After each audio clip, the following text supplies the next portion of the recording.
Hello and welcome. I am, as always, your main man, the deity of RPG. Now, what we're doing, RPG experiment for you at home to understand and bring in the concepts, the catalyst, the creation of Dungeons and Dragons meets the mix, the mastermind of your main man here, Ravenloft versus Within the Ring of Fire. Tonight we see episode 3. You can find the link on this video and on episode 2 for episode 1. It was on Lou's channel due to some Google technical difficulty. Fuck you, Google Plus. But what you don't want to say fuck you to is Within the Ring of Fire. You want to get your copies of Within the Ring of Fire today. It brings everything you're going to need to actually fix your RPG fantasy experience. You tired of dungeons, hack and slash, or you tired of traps and trash? Well, what you need is Within the Ring of Fire to make your RPG experience complete. It brings in the cinematic quality, the narrative, with a system that's simple to bring about what you need to understand. You have no more rules lawyers, rules arguments, everything that's going to cause a problem, everything that all you people write me about over and over again every week. It's addressed, it's fixed, it's explained to exactly how you want to bring in your fantasy experience. It's a completely different system than Dungeons and Dragons, but one that will take you about 5 minutes to learn, and it will easily bring across that style of play in its good aspects, with weeding out everything that's wrong and bad there, and make it simple, make it easy, make it fun, make it really focus on the RPG, focus on being in the character and so forth, and you'll see that in the play that is presented tonight using a Dungeons and Dragons module, which I've been running straight up with everything that's in the Dungeons and Dragons. I didn't even convert anything over. It doesn't need to be. It can be, but you can run them easily enough without, and make the whole deal work perfectly fine. And this is episode number 3, so you will see that has been working so far. You can get your Within the Ring of Fire PDFs. If you want to have PDFs, hit me up on Facebook. Easiest way to get a hold of me, Anderwood or Main Man on Facebook. Just send me a friend request, and you can get PDFs of everything that will ever come out for Within the Ring of Fire for only $75. That's every PDF that will ever come out for Within the Ring of Fire. The first 5 are out. It's the best buy, biggest savings in RPGs. You got to hit me up directly for that, though, and you'll get every PDF coming out. I'm working on 4 more Within the Ring of Fire books right now, and you'll get those before anyone else. So it's really a great deal for you to never have to pay another penny beyond the $75. So you can also go to drivethrurpg.com, get a print on demand. They have the first 5 books up there. In fact, on the indie list, every single one of them has hit number 1 at some point, so they've been selling well. There's a big community out there, and you can get to become part of that community by going to Raw Immersive Games. About 1,000 people in there, loads of Google Plus, loads of Skype, even some personal games have come about because of that. People are playing it all over the world, and you can find loads of people to play with. Groups are advertised over there, so keep an eye for it and post when you're looking to play. You just throw up a post over there. Make yourself known. Get involved with the community. You know, people always ask me, "Oh, how do I get in one of your games?" Well, when I need people, when we have a slot, that's where I look. You get in, that's the way to do it, is you're posting, you're active on there, we're paying attention, you're getting topics, you know, you look like you'd be a person that's entertaining to play with. And that is the shoot real deal, real story, baby. Bottom line, get on there, get on Raw Immersive Games, the forum on Facebook, and be active. And go get your physical copies, and physical copy PDF accommodations, even if you like, from DriveThruRPG, or hit me up for the $75 deal to get all the PDFs. And I appreciate everyone that supported the RPG revolution. And we're going to pull back from those fiery flames of Morgul for a moment and embrace mists that have seeped in and slithered cosmically from the demi-plane of dread to whisk away our catalysts. The swamp of Surania, a dismal, Southern Gothic-styled, American, Louisiana-esque plantation and town on the edge of a great dismal bayou. full of all manner of horrid things. And that's sort of the atmosphere that you want to drink in. Uh, and with that, we slide over an overhead view as the storm clouds roll in the black heavens. This is well past the midnight hour at this point. The stench had filled the air, and soon after it, two of the townsfolk turned into zombies. They have been dispatched. What has caused this? What has happened? Luke stands near the hearth watching the dying embers burn and pop, and the smell of the burned wood drifts through the commons room of the Full Moon Inn. Not the Full Moon's Inn. As small other scents mix, uncleared tables with now cold bowls of stew and bits of bread with mugs half emptied. So many people panicked and had fled from the area. And a lot of you now stand in this room with Luke, and is otherwise abandoned even by Gerald, who has locked the door and tended to his family. So adrenaline still rushes through each of your bodies. The terror, the horror of having seen people change, transmogrified into this abysmal state.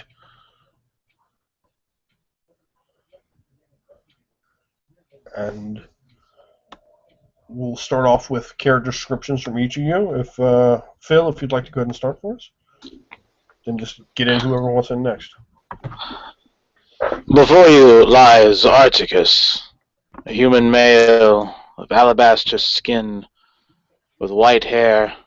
He's got a cloak that wraps around his left side, all patched work of various reds and the shades of such, with a few bits of yellow in between. His pants are of sort of similar make, and his flesh seems somewhat as worn as his clothes is, as they are battle-scarred and worn. He has no clothing other than his cloak on the upper half, but besides his pants and boots and such, that is what he has upon him. His bright blue eyes looking upwards onto the ceiling after feeling quite groggy at heart. He has a hard look in his eyes as he stares outward.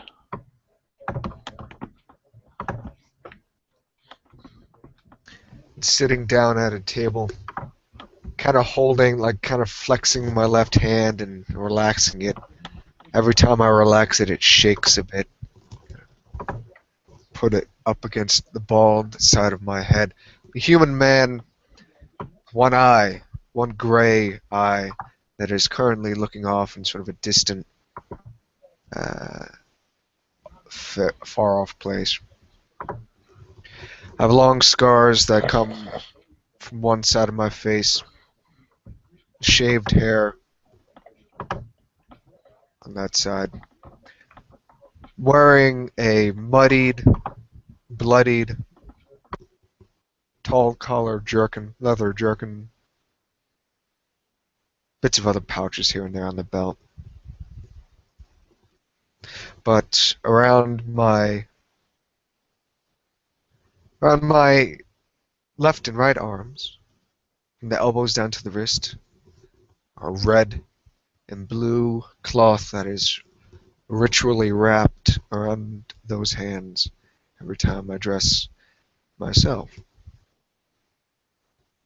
On the table, as I'm sort of sitting down, slumped over, still looking at the blood stains on the floor from the man that had passed and came again, or so Nergalis seem to assume, is a blade, two long iron ends, the handle in the middle, a farang, the item of choice for those that walk the path of balance, duality, and vengeance. The path of Lamor Farang, and that is who I give worship.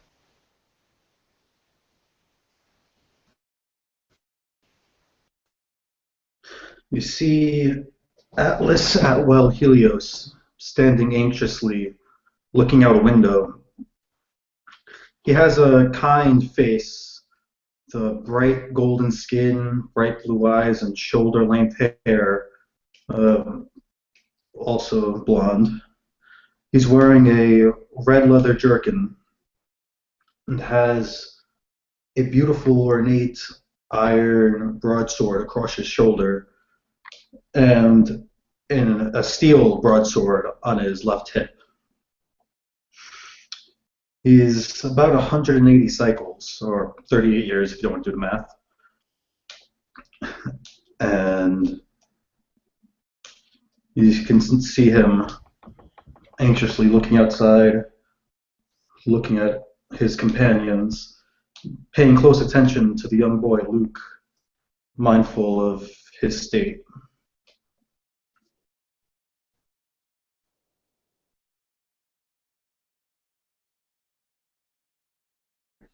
And lastly, sits Cougar on one of the chairs, her normally over 7 feet body hunched over her sword, cleaning it from the disgusting viscosy fluids.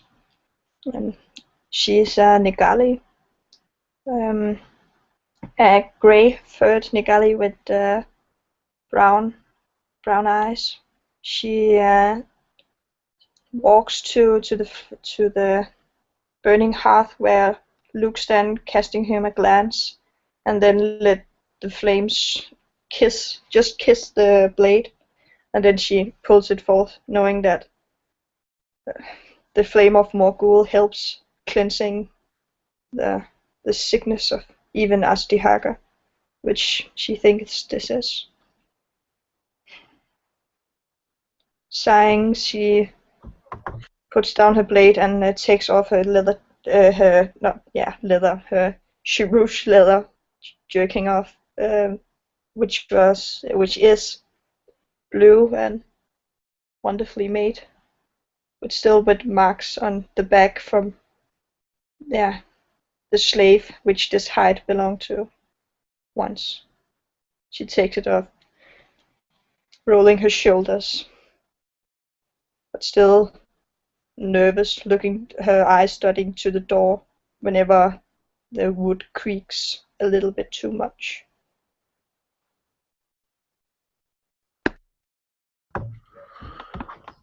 And Luke Terescon is about 5'5" in his early teens, shoulder length, very light blonde hair. His features and a slightly French cast to them. His eyes, light starry blue, reflecting so slightly the orange burning glow of the dying fire in the hearth. He's holding under his arm a book, children's poems. His lantern, nowhere to be seen at the moment, though the last time you saw it, it had well burned out. As the group of you are there doing what you're doing, one of the bar wenches comes out. You've seen her several times before. She says, "I am Lillian, Gerald's daughter.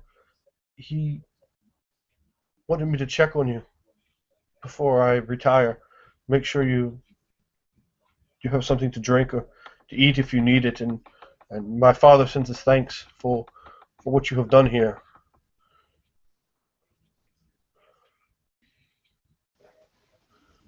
May I get you something? On the house, of course. Just something. Just a bit of water would be nice. Maybe a little bit of what's left over. A Could towel and a you? bucket. Yes. Could you heat up some water? I'd like to wash some of this stink off of me. As you say, give me perhaps half of an hour, and I shall have the necessary the fires lit to allow us to heat what is left over from the day up for you, and to prepare the water. Would you care in the meantime for a goblet of mead, a mug of ale? Anyone? Mm, No. No. No, I'll pass on that. Very well. yes, I fear we need our wits about us. She nods her head. Well, if you decide you need something to aid in your sleep or perhaps settle your nervousness, then please let me know. I will be retiring though once I have finished heating these items up for your request. And she moves. She has a long, almost tan, like an off-white meets tan color, long dress. It's clearly old, and she has some shoes that have seen better days on, and a blue frilly blouse as she slides off towards the back. She's thin, maybe a little bit older than Luke.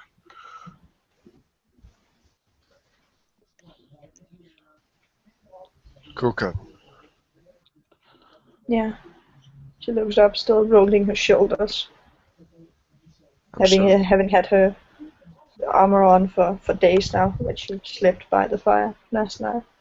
I'm not looking at you when I'm speaking. I'm looking at the blade on the table in front of me. What do you know of Azidahaka?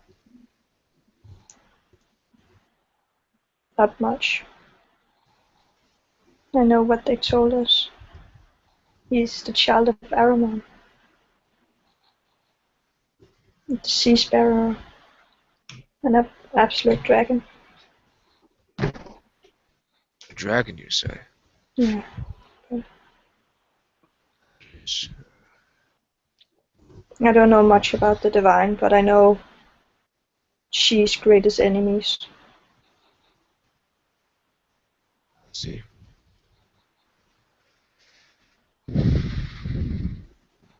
Then I turn You and shouldn't I look towards you.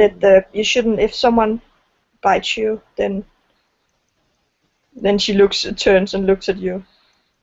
You were bitten. But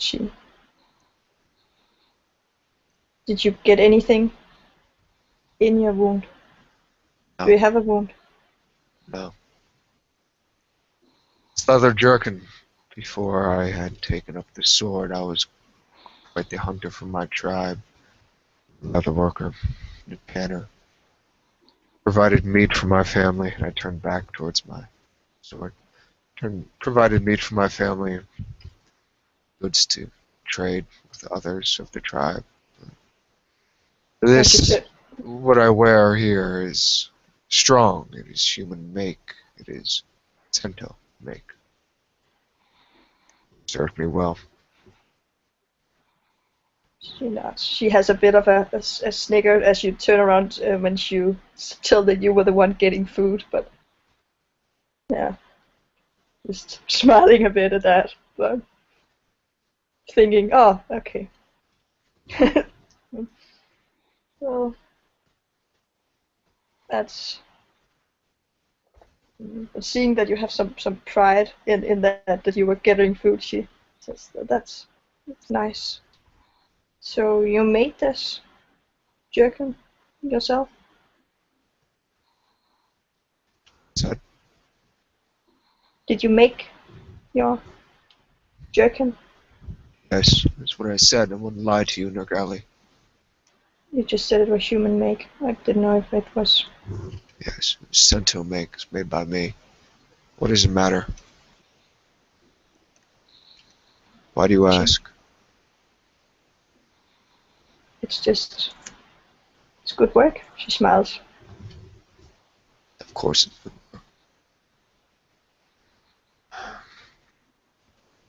Atlas, Yes, Ban.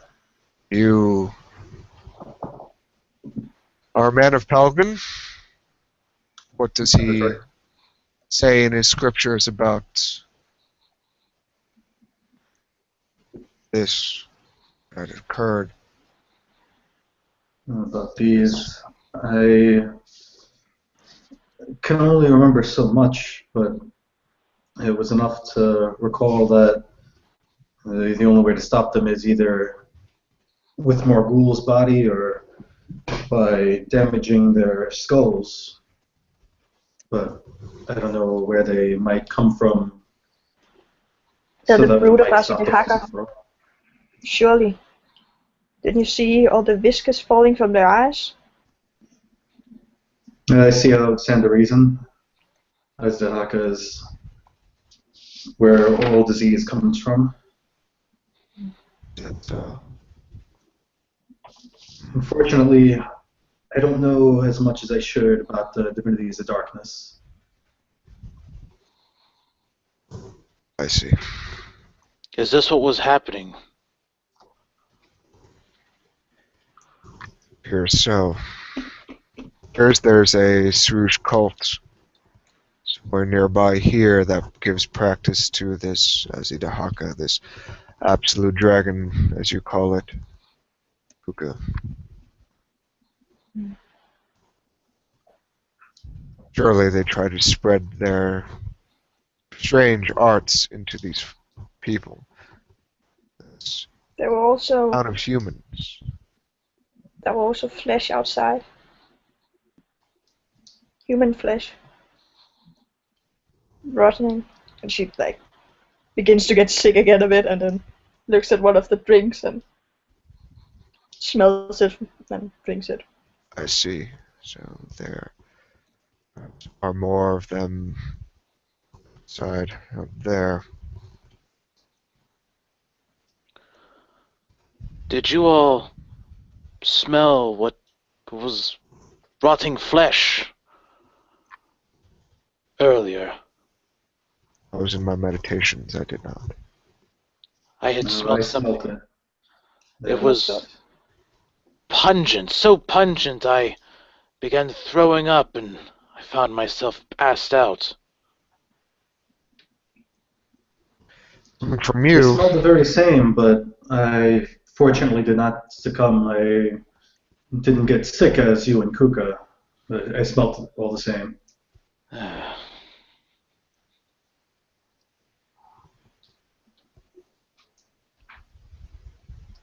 Google, I look a bit to the floor, a bit embarrassed by my sickness, seeing that that I should be more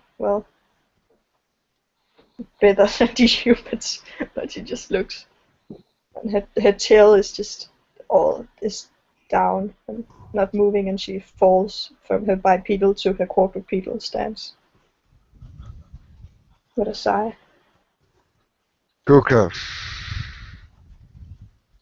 This town of humans is small, dwindling. Is under siege by the Shrush. They are relentless. They're strange dark divinities that they give their rights to. I am not, by any means, any member of authority when I ask you this, but still I must. You have asked me before. I will help. You can't count on me. You can't let this sickness overtake a town. See, My allegiance is to she who is the flame in the darkness. She tells all her children to burn away the rotten flesh. We should burn these bodies. Soon.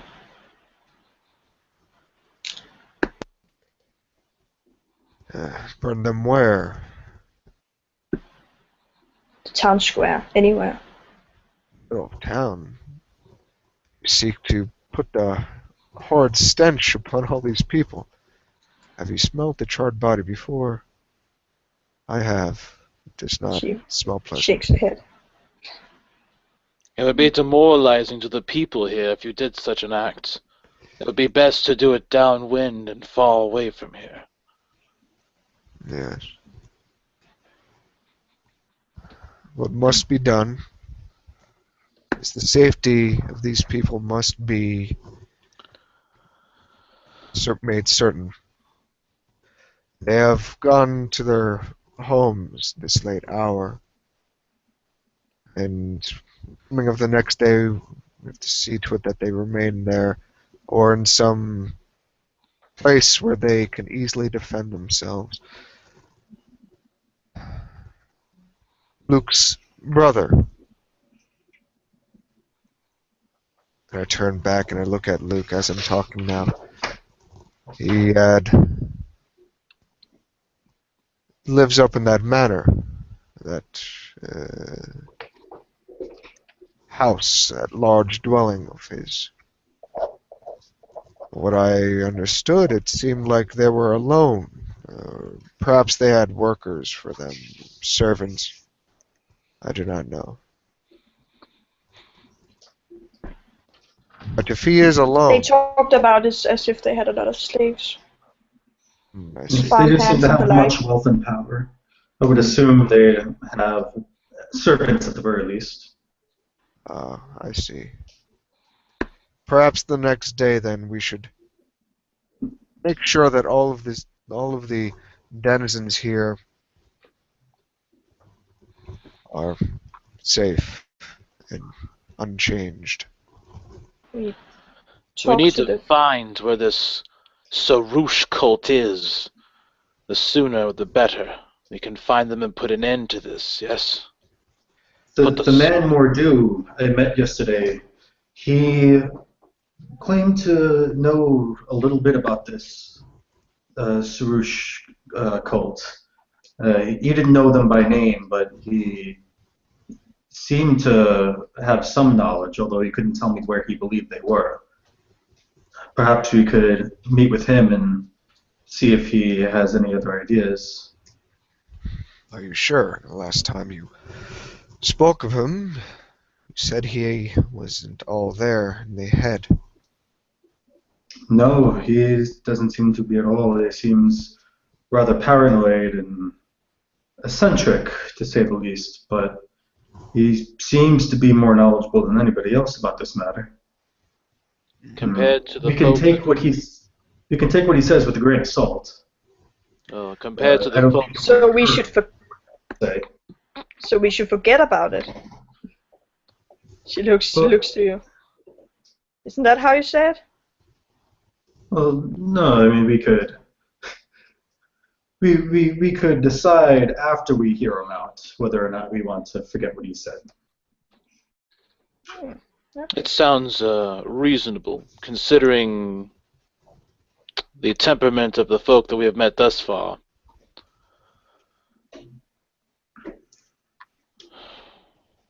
And then we should speak to him. I don't think it is wise for us to visit a man at this hour, nor after the events that had occurred. Morning then.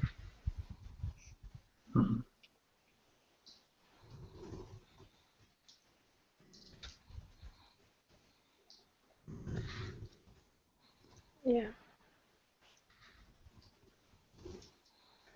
I must be honest with you all. I've never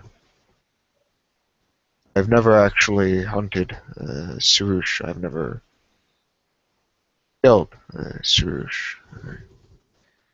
I know they like meat. I know they like dead meat.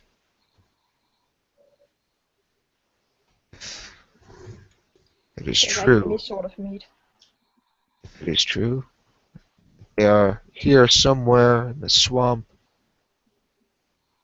I hope that the meat that you can provide,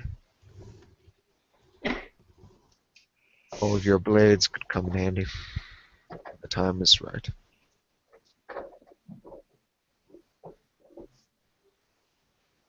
No, don't worry, my friend. When the time is right, you will find my blade by your side. And we will see these Sarouche put to the blade, and then onto the ground where they belong. But we should use blade. Whips don't work as efficiently on them.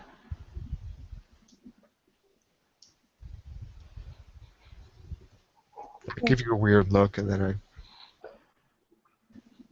just look off distantly at Luke at the fire.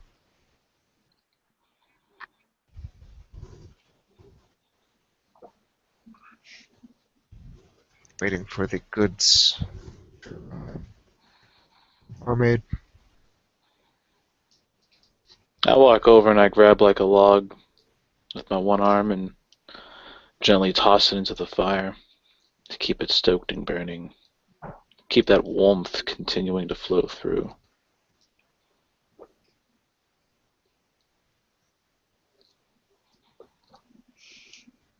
How did you use your arm? Oh, cool. It wasn't relevant, but I was just... At that point, you see Lillian emerge from the back, holding a large cast iron cauldron that is steaming with boiling water. She has a heavy mitts on. She carries it out and sets it on the floor. I'll have some food out for you momentarily. The rabbit stew of the day is simmering. I added a few extra carrots to it, and it should be served up quite well. I'll bring you each out a nice bowl. She nods her head. Then I'll be retiring as well. Thank you again for what you have done here, both myself and all of the inhabitants of Maris de Tarascon, I'm sure, are quite appreciative for what you have done for our town. Is this a common occurrence, girl? She shakes her head. I do not know. I do not know what ill fate has befallen us, what gods we have angered, but there have been deaths and disappearances. It is... I do not know. It's very...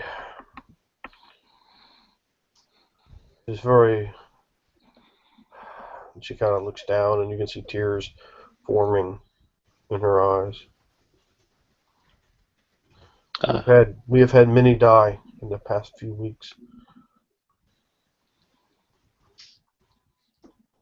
Times like these that we must be strong, girl.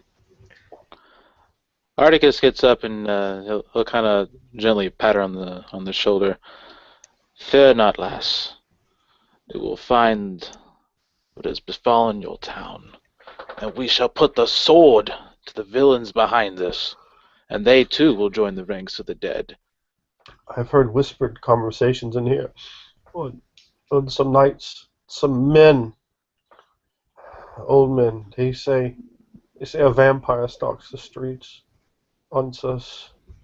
People have been found, blood, puddles of blood, nothing else, and bodies have disappeared. People I know are gone. And those coffins, the chains, the banging, that horrible banging sound, it haunts my dreams. Lillian says, on the verge of tears, her body trembling ever so slightly. Many people are missing. Too many people are missing.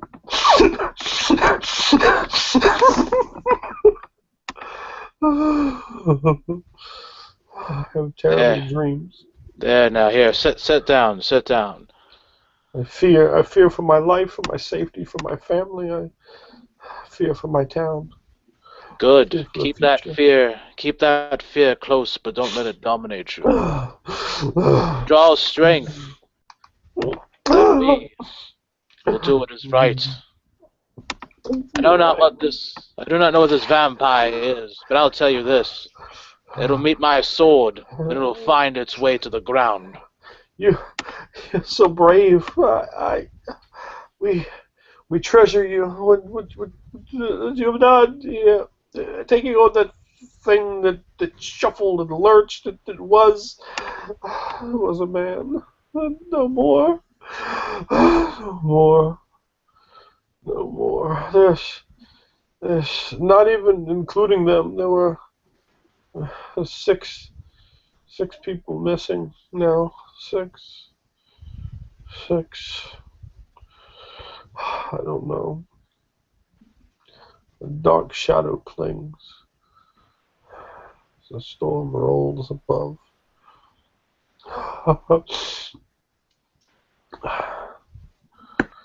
She shakes her head. I'm sorry. Here. None of you need any ale then. No.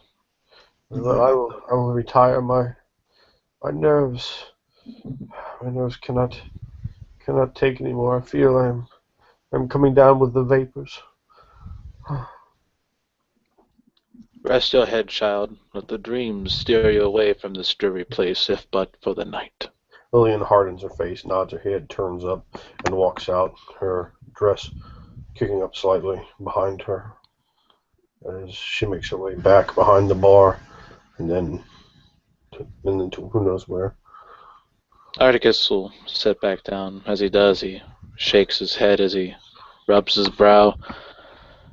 Nothing has ever been right since we got here. The clouds, not even the moon, and now the dead walk and take foot.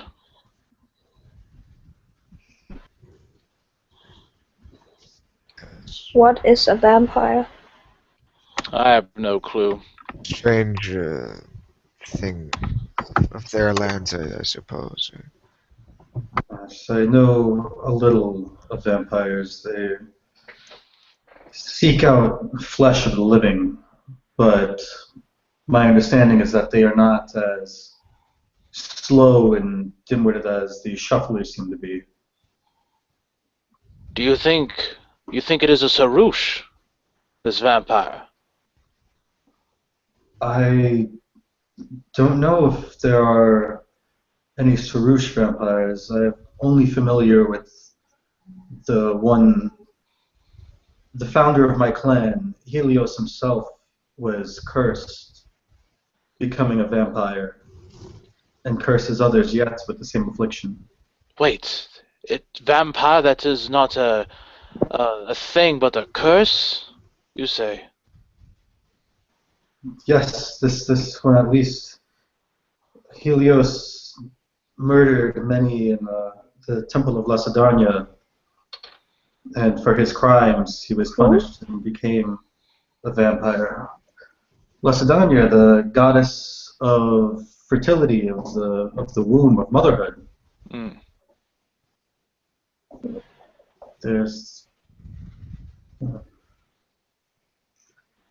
but I certainly hope that this isn't what we're up against. I've heard horrible things that these vampires are very powerful, and I wouldn't know how we could stand up to one.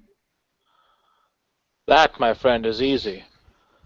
We hold our hearts stout, and we have our blades drawn, and with fury on our minds, we'll put the sword to that creature, and relinquish it of its curse. I'm glad to see you're so confident, but I've not as much experience in fighting and killing as you, especially not against such unnatural things. Kuga just looks a bit worried at Articus, thinking that he's going to get himself killed first, and then she won't have anyone easy to enslave, just looking at him like, ah. Like, why does he have to be brave? Like, it's a perfect target, but now... Yeah. I'm going to wash up, try to get some rest. I suggest you all do the same. I think it might be best if we all sleep in this room. If some more of those things come, we would be better off near each other so that we could fight as a unit rather than independently. She looks at her leather jerkin, and I would much rather sleep in a room where the door's locked and I know that these foul,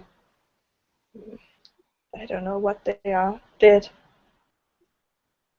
can't get in before I can wake up and get ready.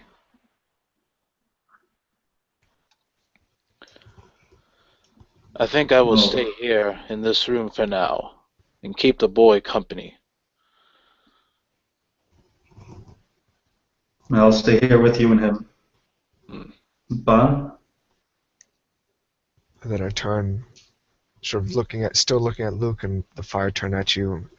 I will stay here. Kuka, I beg you reconsider. Kuka.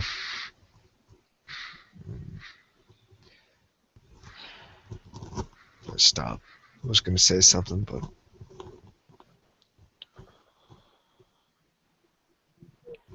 Kuka need not fear these creatures. Her strength alone in claws should be able to tear them asunder. Huh? Yes? She smiles, but she still looks a bit, yeah. She's still like worried. Maybe there's a lock. We can put a lock on the inn. So some chains. the lock on the There is doors. a lock on the front door, and it is locked. No. Oh, The last one you saw, Gerald, he had locked the front door and locked all of you in here. Well, okay. Well, then I'm not that worried. Then I wouldn't actually have a problem with sleeping here. I'm just. No. Go on. There's a place by the fire. I'll make sure that it's warm. There is more kindling and more wood as well in front of the fires, as well as all the utensils you need to operate a hearth correctly. Okay. However, the embers are dying at the moment, so to stoke the fire up is something you need to attend. I get up, my hand still shakes a little bit, and I kind of flex into a fist as I make my way to the hearth. And I start stoking the fire against some wood and tinder. And I proceed to take off my leather jerkin and my shirts and grab a cloth and start just cloth bathing myself, especially where the guts and fluids of that undead thing burst all over me. Certainly seems like a good idea. I'm too begin to. Yeah, wash up. I hope there's like 2 buckets, so you can start with one bucket, so we can have like a dirty bucket and a like half clean bucket. Well, there's a lot of bowls that were brought to you, wooden bowls. There's one large cast iron black pot as well. Just and then begin really removing the stain from my face fur, which is sure quite disgusting. Even though she probably have pulled off some of the chunks. After I stoke the fire, I get it going. While the others are sort of cleaning up, and Luke is there. I assume he's still sort of watching the flame, or hanging out nearby the hearth. But when the flame starts growing, I get real close to it. Just without burning myself, but I real close to it, and I sort of sit down on my knees, look over my shoulder at Luke, and then I turn back at the fire, and I quietly begin reciting a prayer in Tehulian, a prayer that my mentor had taught me, and basically saying, Lamor Farang, your father, Morgul, may he give his warmth to us all. May he cleanse this filth that has befallen upon this dwelling. This I ask of him. In prayer, Amen. And I'll stay by the fire for a little bit longer, just sort of listening to the pops and the crackles of the fire coming back to life. And then eventually I'll start sort of unwrapping the cloth. I'll start unbuckling the straps of the leather jerkin, and basically start cleaning off the armor, particularly where I was bitten. Just sort of making sure if there's any repairs that need to be done to it, or like quick repairs. But other than that, I won't be eating, or I'll have a drink of water or something. But I've lost my appetite for some time. Articus will join you by the fire. As he sits down, he'll kind of stare deeply into it. After taking a sip of water, he will look over towards you. It's a precious thing, is it not? Yes. I was taught by people that bathe in it. Wards away the night, warms the soul, even can protect you. But it's also a same element that could burn as well. Then he begins to kind of put his right hand over his stump underneath his cloth for a little bit and returns back to taking a sip. Luke, you look to be encapsulated by the flame, yes? Jeez. I hope it brings you some warmth in your heart, boy. Luke turned his head slightly towards the left and begins to spout more of his gibberish rhymes in your direction in a soft hush voice.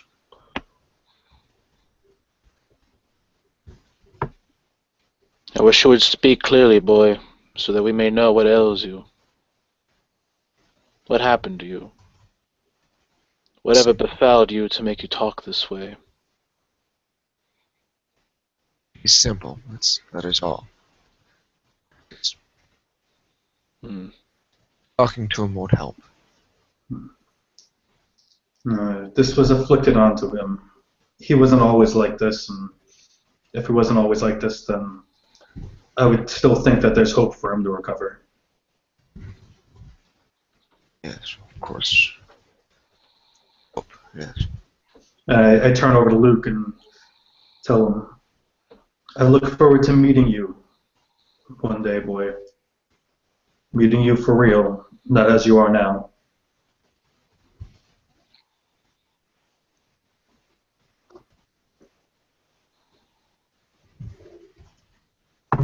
He looks at you with a confused, glazed-over look in his eyes and continues to babble at you slightly.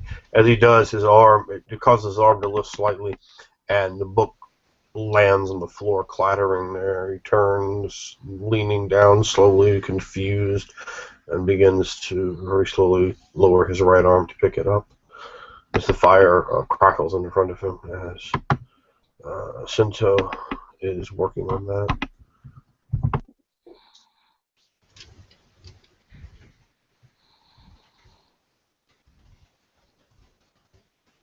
Eventually, I stoke the flame, have a drink,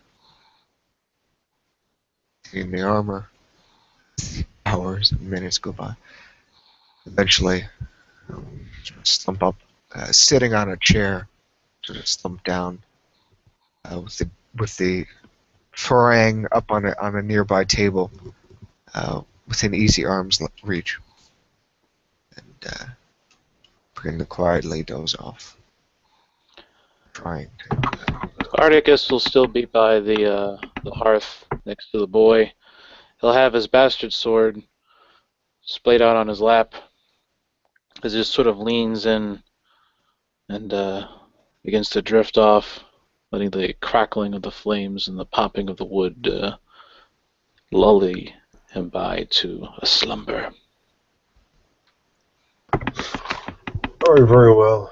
As fatigue falls upon all of you, it's quite difficult actually for all of you to get to sleep. As it does take quite some time. The adrenaline, though it has dumped, still stimulates your body, raising your heightenedness. And every small sound that comes from outside stirs you in your sleep. And none of your sleep is particularly good.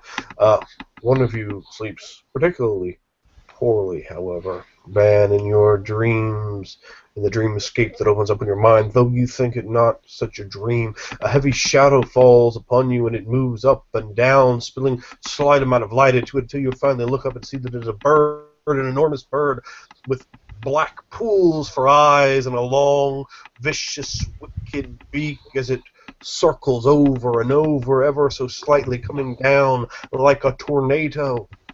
No, it's not a thunderbird, but a raven of enormous darkness, an oily complexion, and as finally it comes and lands upon you.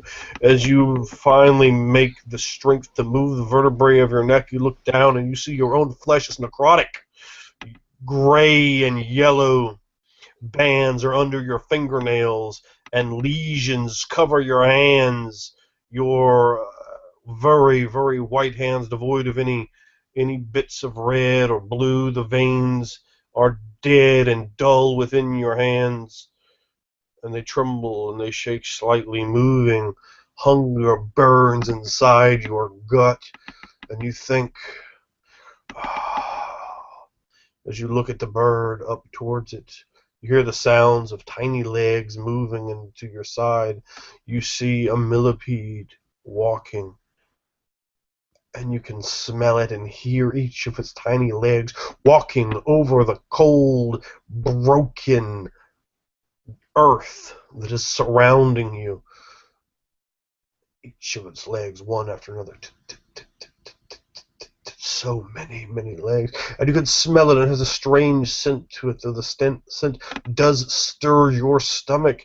Your hands seem barely willing to respond to as the bird cyclones down upon you, draping you in its shadow, finally landing upon your chest.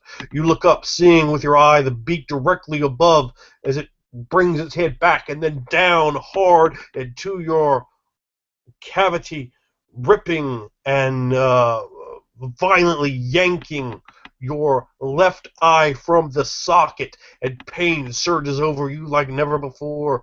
And you look down, and an ooze of tar-like blood moves down your cheek that you see from your right eye, and you can taste your own blood upon your lips as the bird crassly eats the eye while it sits on your chest, while it looks into your right eye, while it twitches its head from left and to right.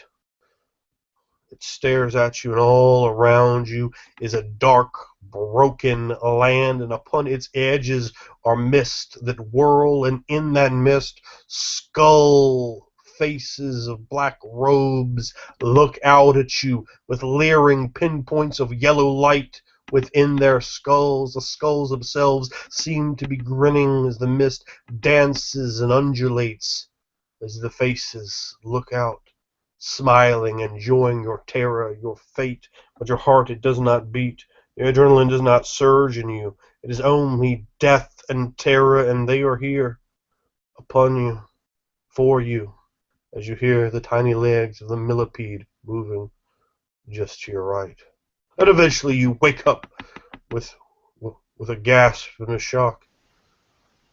You see the old man Gerald coming in to the room. It's hard to make out what sort of time it is, as light does come in through the windows, but it is a bleak gray light, clearly from the huge storm that rolls above, obscuring Ahura Mazda's golden light to a bleak grayness. Time is unknowable. Gerald glances in your direction and gives you a nod, his eyes filled, they're hardened, but filled with respect and gratitude. Your other companions are snoring slightly. in their positions within the common room of the Full Moon Inn.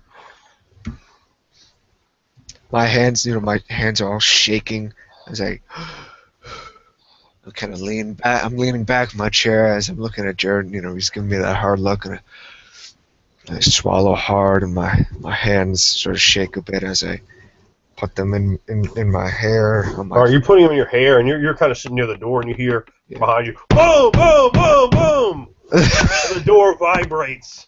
I suddenly get up and I almost I kick off the chair. I stumble down a bit, and I sort of hurriedly get up, and my heart just immediately pumping faster and faster. My breath is labored. As my one eye is wildly looking about, and I'm looking, and I see the door, and then I see the farang, and just for that moment, things calm down for a bit, and then they come back again, the sound, and I reach for it, and I yell, "Attention! Wake up!" So there, the door is pounded, pushed in heavily with the chaos that rolls through the place, and all of you do wake up as the scream of your companion alerts you.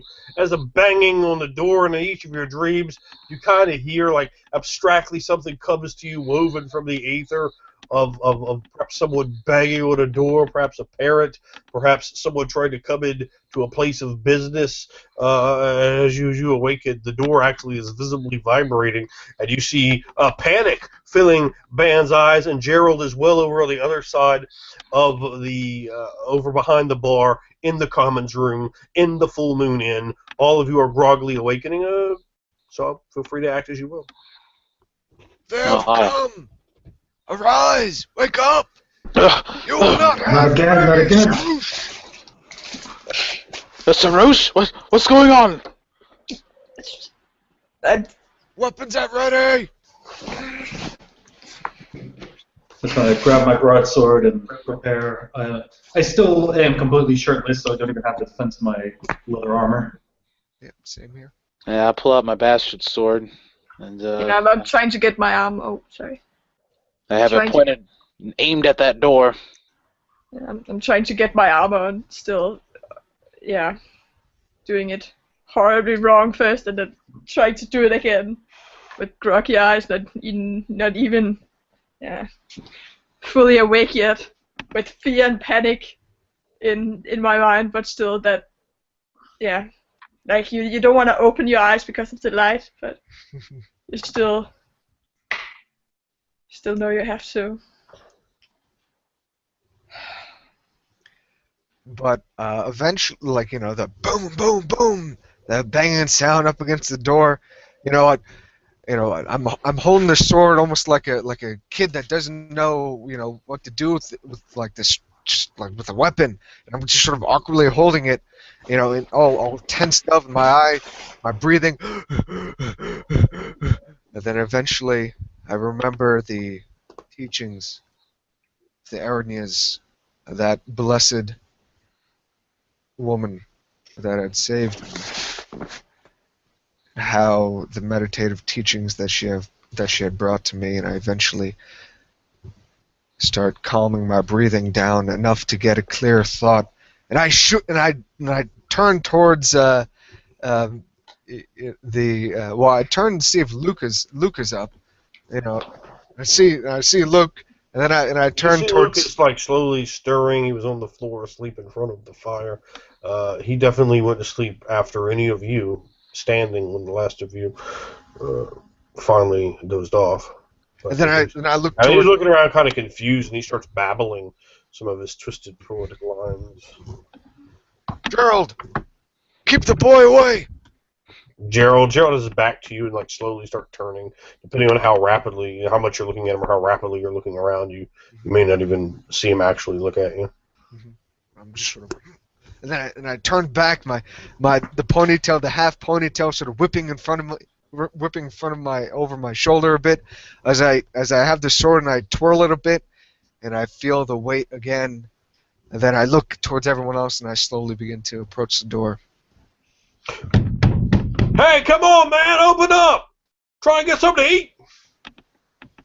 And then this utter rage just sort of washes over me, and like it's almost like, and I go to the handle, and I throw, and I fidget with it, and I if it's not locked or I'm not sure, but I'll try to angrily, very much so, just swing it The open. door is definitely locked.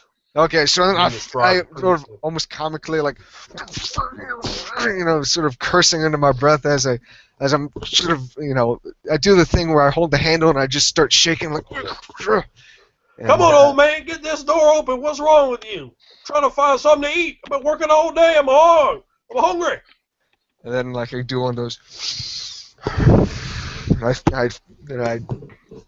I again put the hand through my hair and then I look towards Gerald and. Yeah, well, you notice now Gerald is walking towards the door 5 feet behind you. He had spent some time walking there as you were having a spasm. He has an old ring of keys in his hand.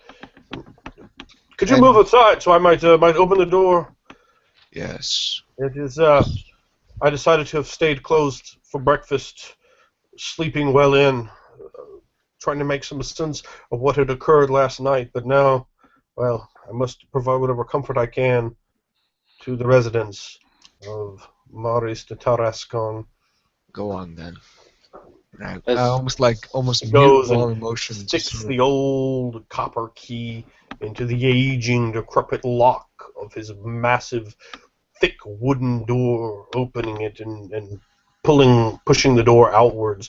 You see 6 villagers there who's like 2 of their faces you recognize just from having been in here before, and the others you're like, oh, maybe you were, maybe you weren't, I don't know. Very much Cajun in their demeanor, in their appearance, if you will, as they begin to come in, speaking to each other. Oh, why are you opening so late? You have something to do, Gerald. How are things? And he speaks to them, not putting over what happened last night, keeping that hidden away. Perhaps best for business. Over to a table. Articus will sit down at the table, really annoyed at this point, having to think that there was going to be an actual assault happen. He takes his bastard sword and sheaths it quickly, and he's just kind of sitting there tapping his right arm on the table, just kind of contemplating things. He just looks groggy at all of them. With her armor Go in and try to put the dress on the envelope and give it back. on the right way, and she will and she will just lay down again and then put her head on her arm and then just look at them with really like crescent eyes, like. I look more relieved than annoyed at what's happened. I immediately go to sheath my broadsword and put some clothes on.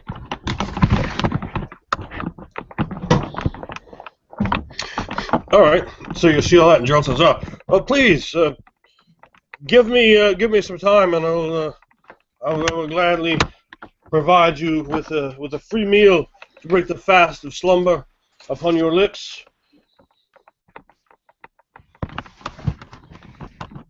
She says that to the group of you. Yeah, I don't. Do you got any of that goat milk which they got in the general store? Yes. I think so. I had sent my daughter out to get a few things. I don't have it at the moment now. I only have a pot of stew on simmering, but eventually I think so. It was amongst the things I asked Lillian to retrieve. Her tail flutters and then she nods at her and then put her head down again. I'll have some of that rabbit stew. Most certainly. By the by, might I get you a mead, though, to wet your lips at the moment? Perhaps. Yes, I think I will need some meat right now. Something to take my mind off of this. But for the moment. As you say, then, as you say. And you can see a woman has appeared And he goes, "My love, please,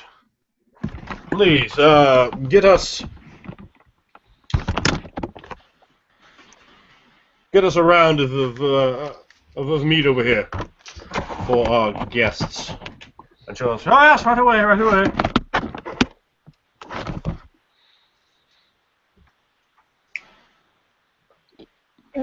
Atlas, did you see Yes, where did they put the bodies? Can't see them. Do you know that? no, they took them out. I didn't see where they were disposed of.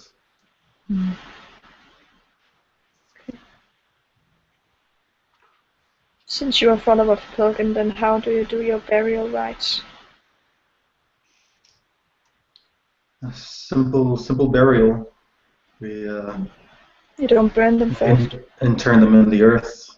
No, not typically. And although this sickness we see might call for that extreme situation.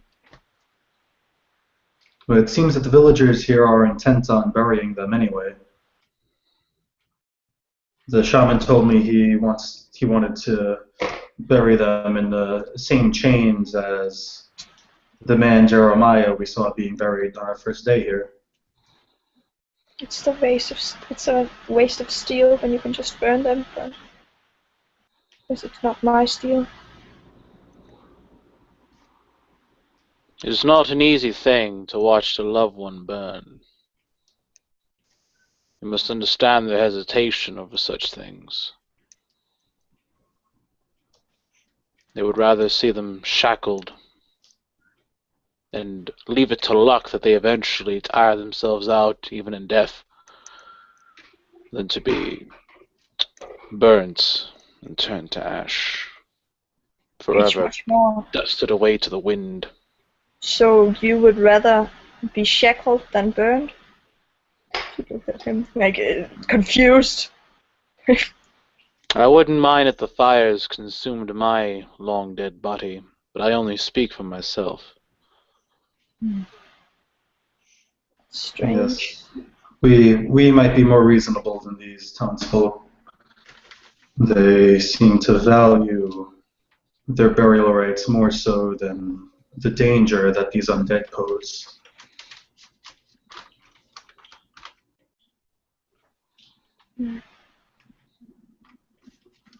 But I am no priest. The way I see it, those things are no longer human. There is something much, much darker. And so do not require or deserve such a proper burial. But Vance is no longer with us to tell us how this should go.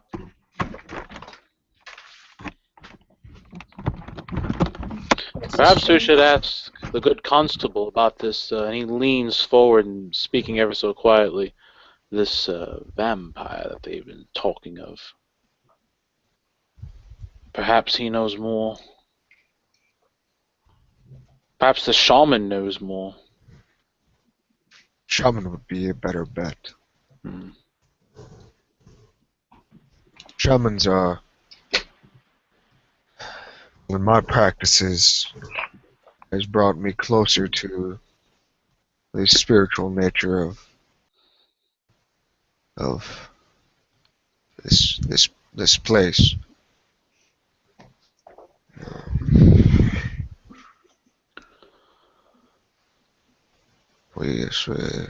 You should go speak with the shaman.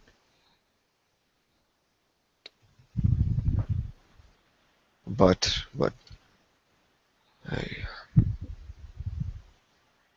I believe that we must find the see to it that the rest of the townsfolk here they are guarded, so an attack like that doesn't happen again. Hmm. It doesn't seem that there are many fighters amongst the townsfolk, unfortunately. I think I will put my chest in here with an open lock and with the 2 barkeepers watching over it, so if something happens in here, people can take a weapon for themselves. Yes. And she will raise up, stretching, and then walk upstairs quadrupedal.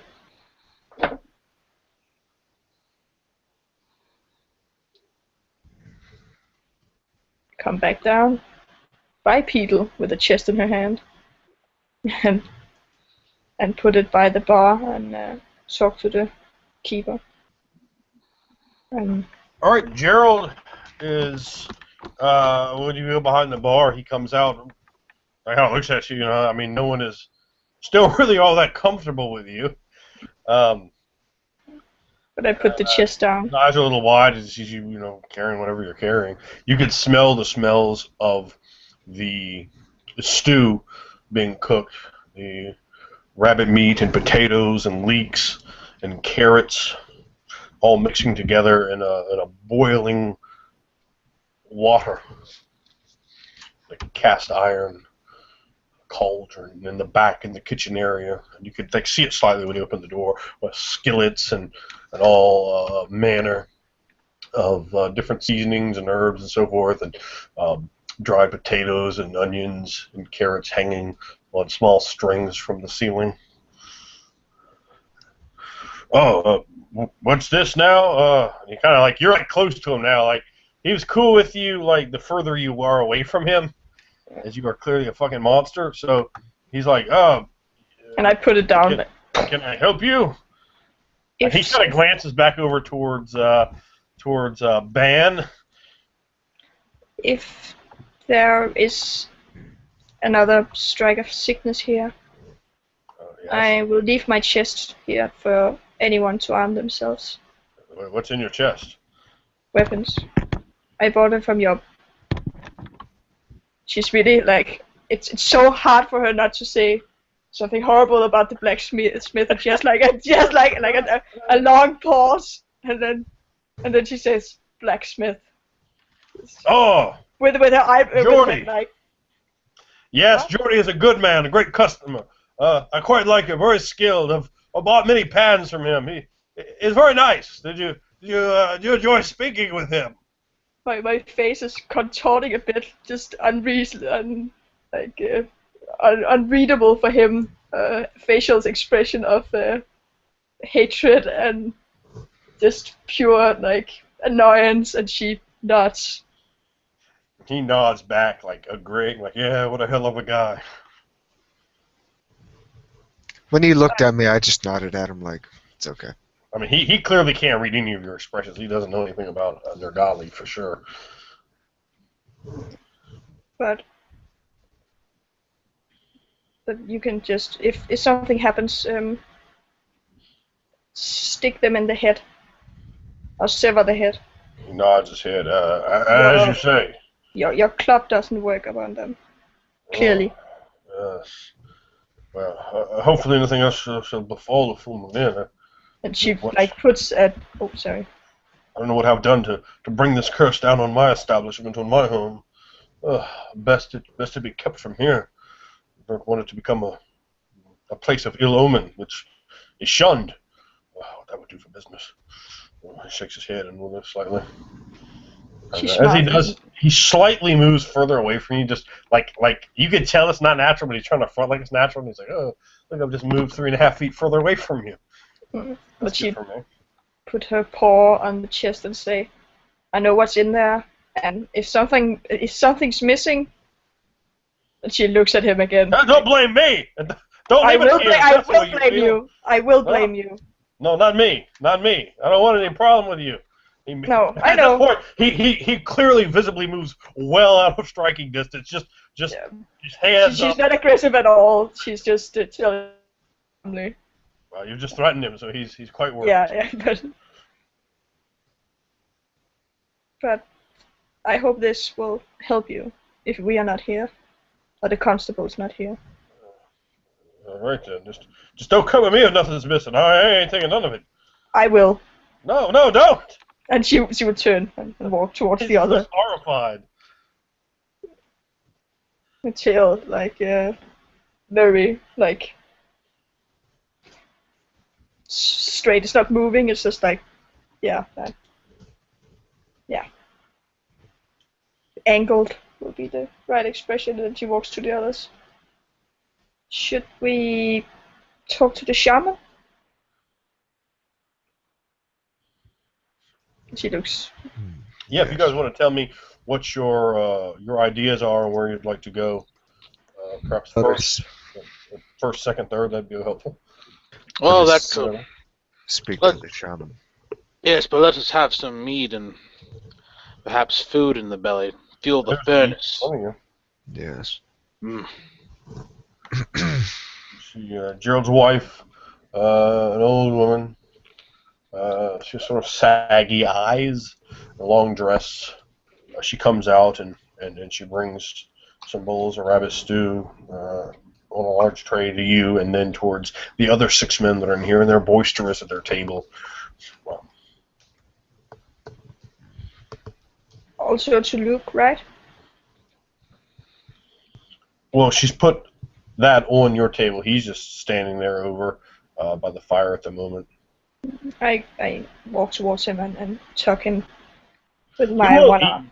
Like when you guys kind of like you gotta sort of show him the food. For the most part, it does look like he will feed himself when he gets hungry.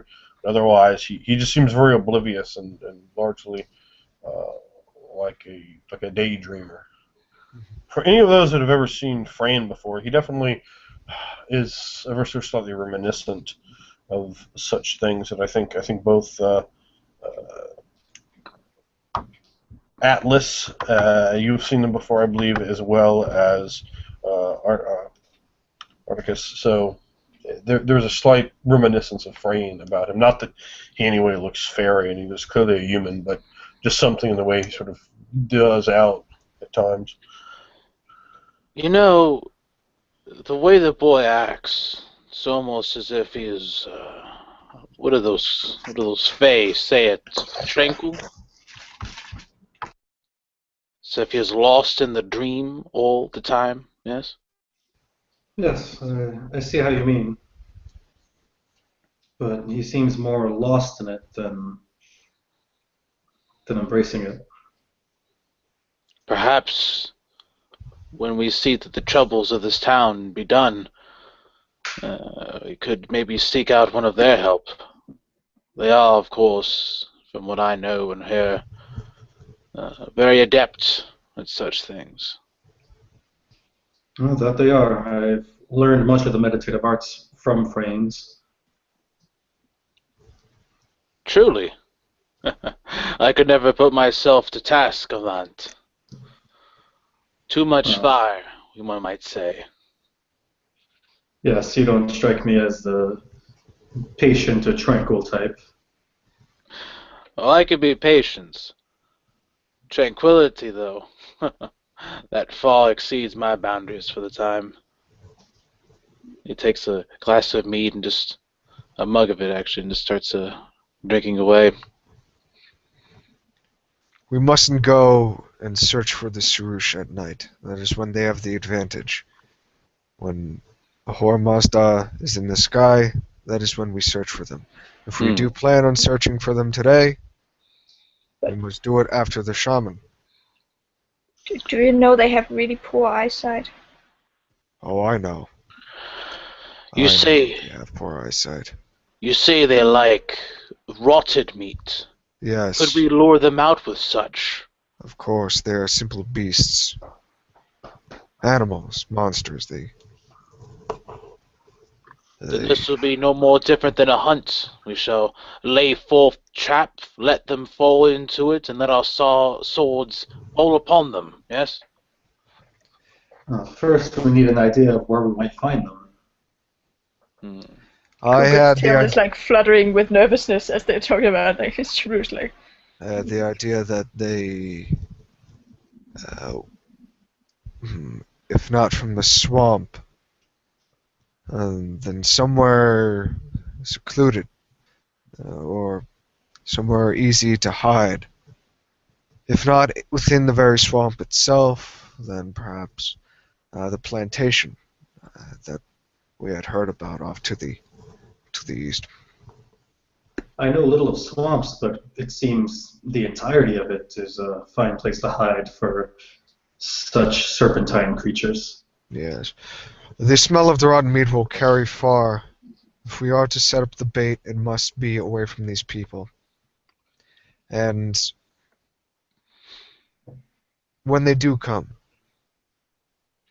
and oh, believe me, they will, we mustn't jump on them immediately.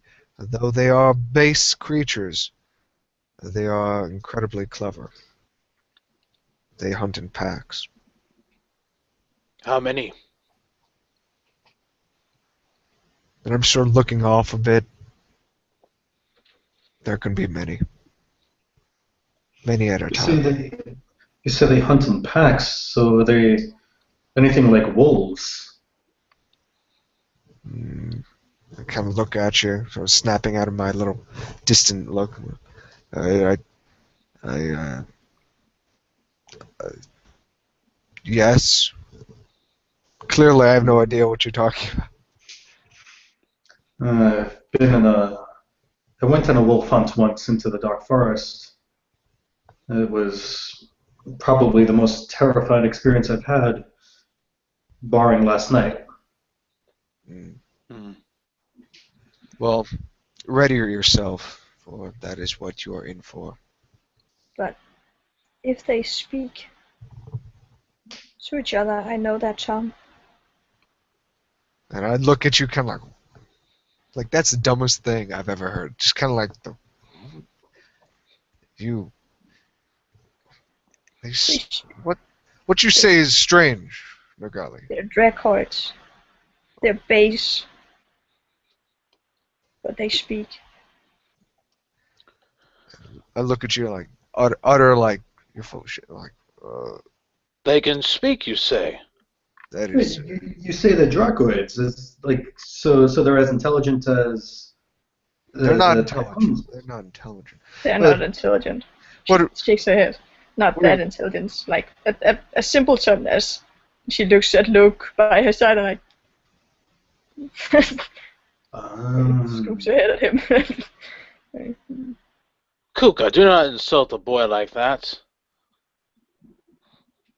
It's not You like he compare understands. You could compare his state of mind to that of a raving beast. This boy has had a curse, I say, put upon him. What words can they possibly say? Speak their language. This will be rather. You know their tongue? Yes, Kuka here says that she knows the tongue of the base animal. Oh, yes, please. He kind of leans in closer with his mug.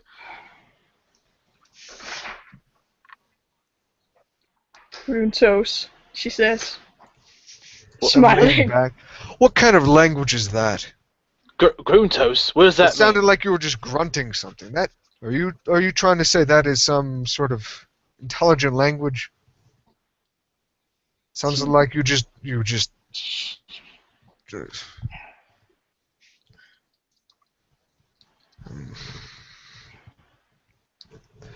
Chachithrana. I don't know what I should say, but that is it's a very harsh language, very hard for one to master. Pronouncing things right. A harsh tongue from a harsh creature. Makes sense. I don't intend on speaking to any of them, but I do suppose if we manage to hold one for hostage, we could use your expertise in getting what names it knows. Well, If they have names. I intend on speaking to them in a dialect I believe all may understand, and he pats his sword hilt. They're not Kuga, them. could you repeat some of those words? They almost sounded Dubin. They are Thuban. Well, then they must be intelligent. I speak fluently Yes, I said myself. like Luke. Luke speaks as well. Oh, Luke speaks much more simply. Are you in on it as well, Atlas? The joke. You're There not is no that good joke, of I assure you. a I've trickster. never met the sheriffs. I cannot say for sure whether or not they speak, but if they are as intelligent as other Dracoids, I've met many Typhon in the cities I've visited. Ugh. Oh, those What are those? Cougar visibly like Sneak is like, ugh. She. they will rip you off. Ugh. Every coin you have. Well, I Oh, said I spoke to them. I never said I trusted them. oh, oh my. There's Even more than one type? oh yes, you will like this man. They look like I would like this very much oh, so. they look like oh, how do you say? It's a large serpent, but they have tiny arms, little claws upon them. Mm. Oh, they are a sight to behold. I'm smiling like as you speak, but in my head I'm just imagining like finding one of these little like feeble little creatures and just gutting it, like just the blade going through the chest and ripping out the organs of it in a big beautiful arc of blood Oh, and gore. but my And letting the friend, they're blood fall on my face, I'm shouting out, and then they're it zooms back out. I'm just smiling like, they're as tall as a man are, and their head is wide. I think they could swallow one whole, should they try. oh, Their jaws do move pretty strangely, much more wide than anything else I've ever met. But they are wildly clever, so you have to be careful around them. Yeah. I'll show my Plug out coin, that tongue and plug out that teeth, and then.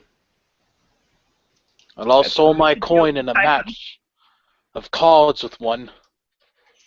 No, it's I likely say- he cheated. That's what I said, but, well, I had no witnesses, and I was full of ale. Oh, And now he probably wears your coin like jewelry. They have a gaudiness about them.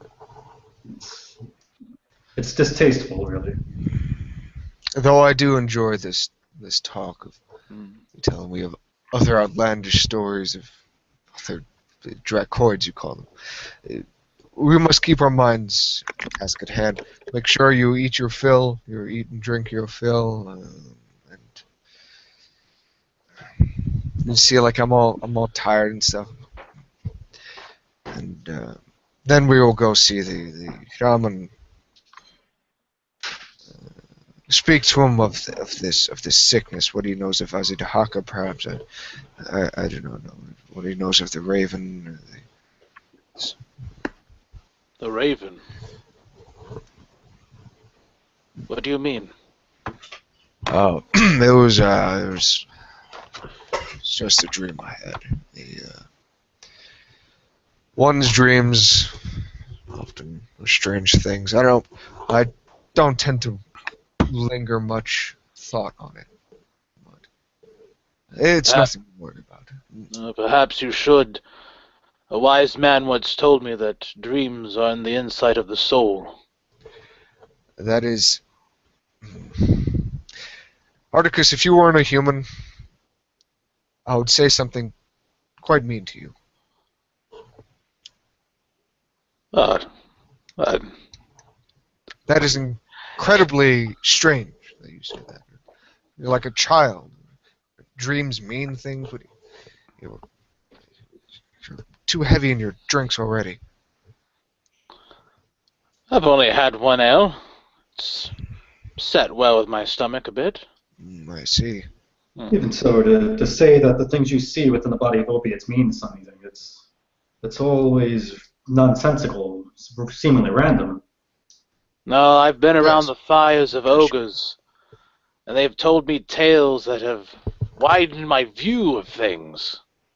Not so much so, but it has made me ponder such. Even in a drunken stupor, I find myself thinking about them. The only words I heard those big red men say, well, really they yelled and screamed it. It was before, during, and a little bit after their run-ins with Sarouche. They would yell. They would yell while they would be eaten, and then, well, that would be the end of them. Ugh. You tell me that they actually have intelligence about them as well? Well, Seems like yes. simple brutes. To the south, there is a port town, and just outside of that port town, there is a large hill, and in that hill there is a cave. And in that cave, these ogres, they gather. And in that cave, they tell stories. The walls painted with their tales. The oldest of them sits down, and they tell some of the most fantastical tales you'll ever hear. I've had enough fantasy for my life, Mm. and to stray away from it.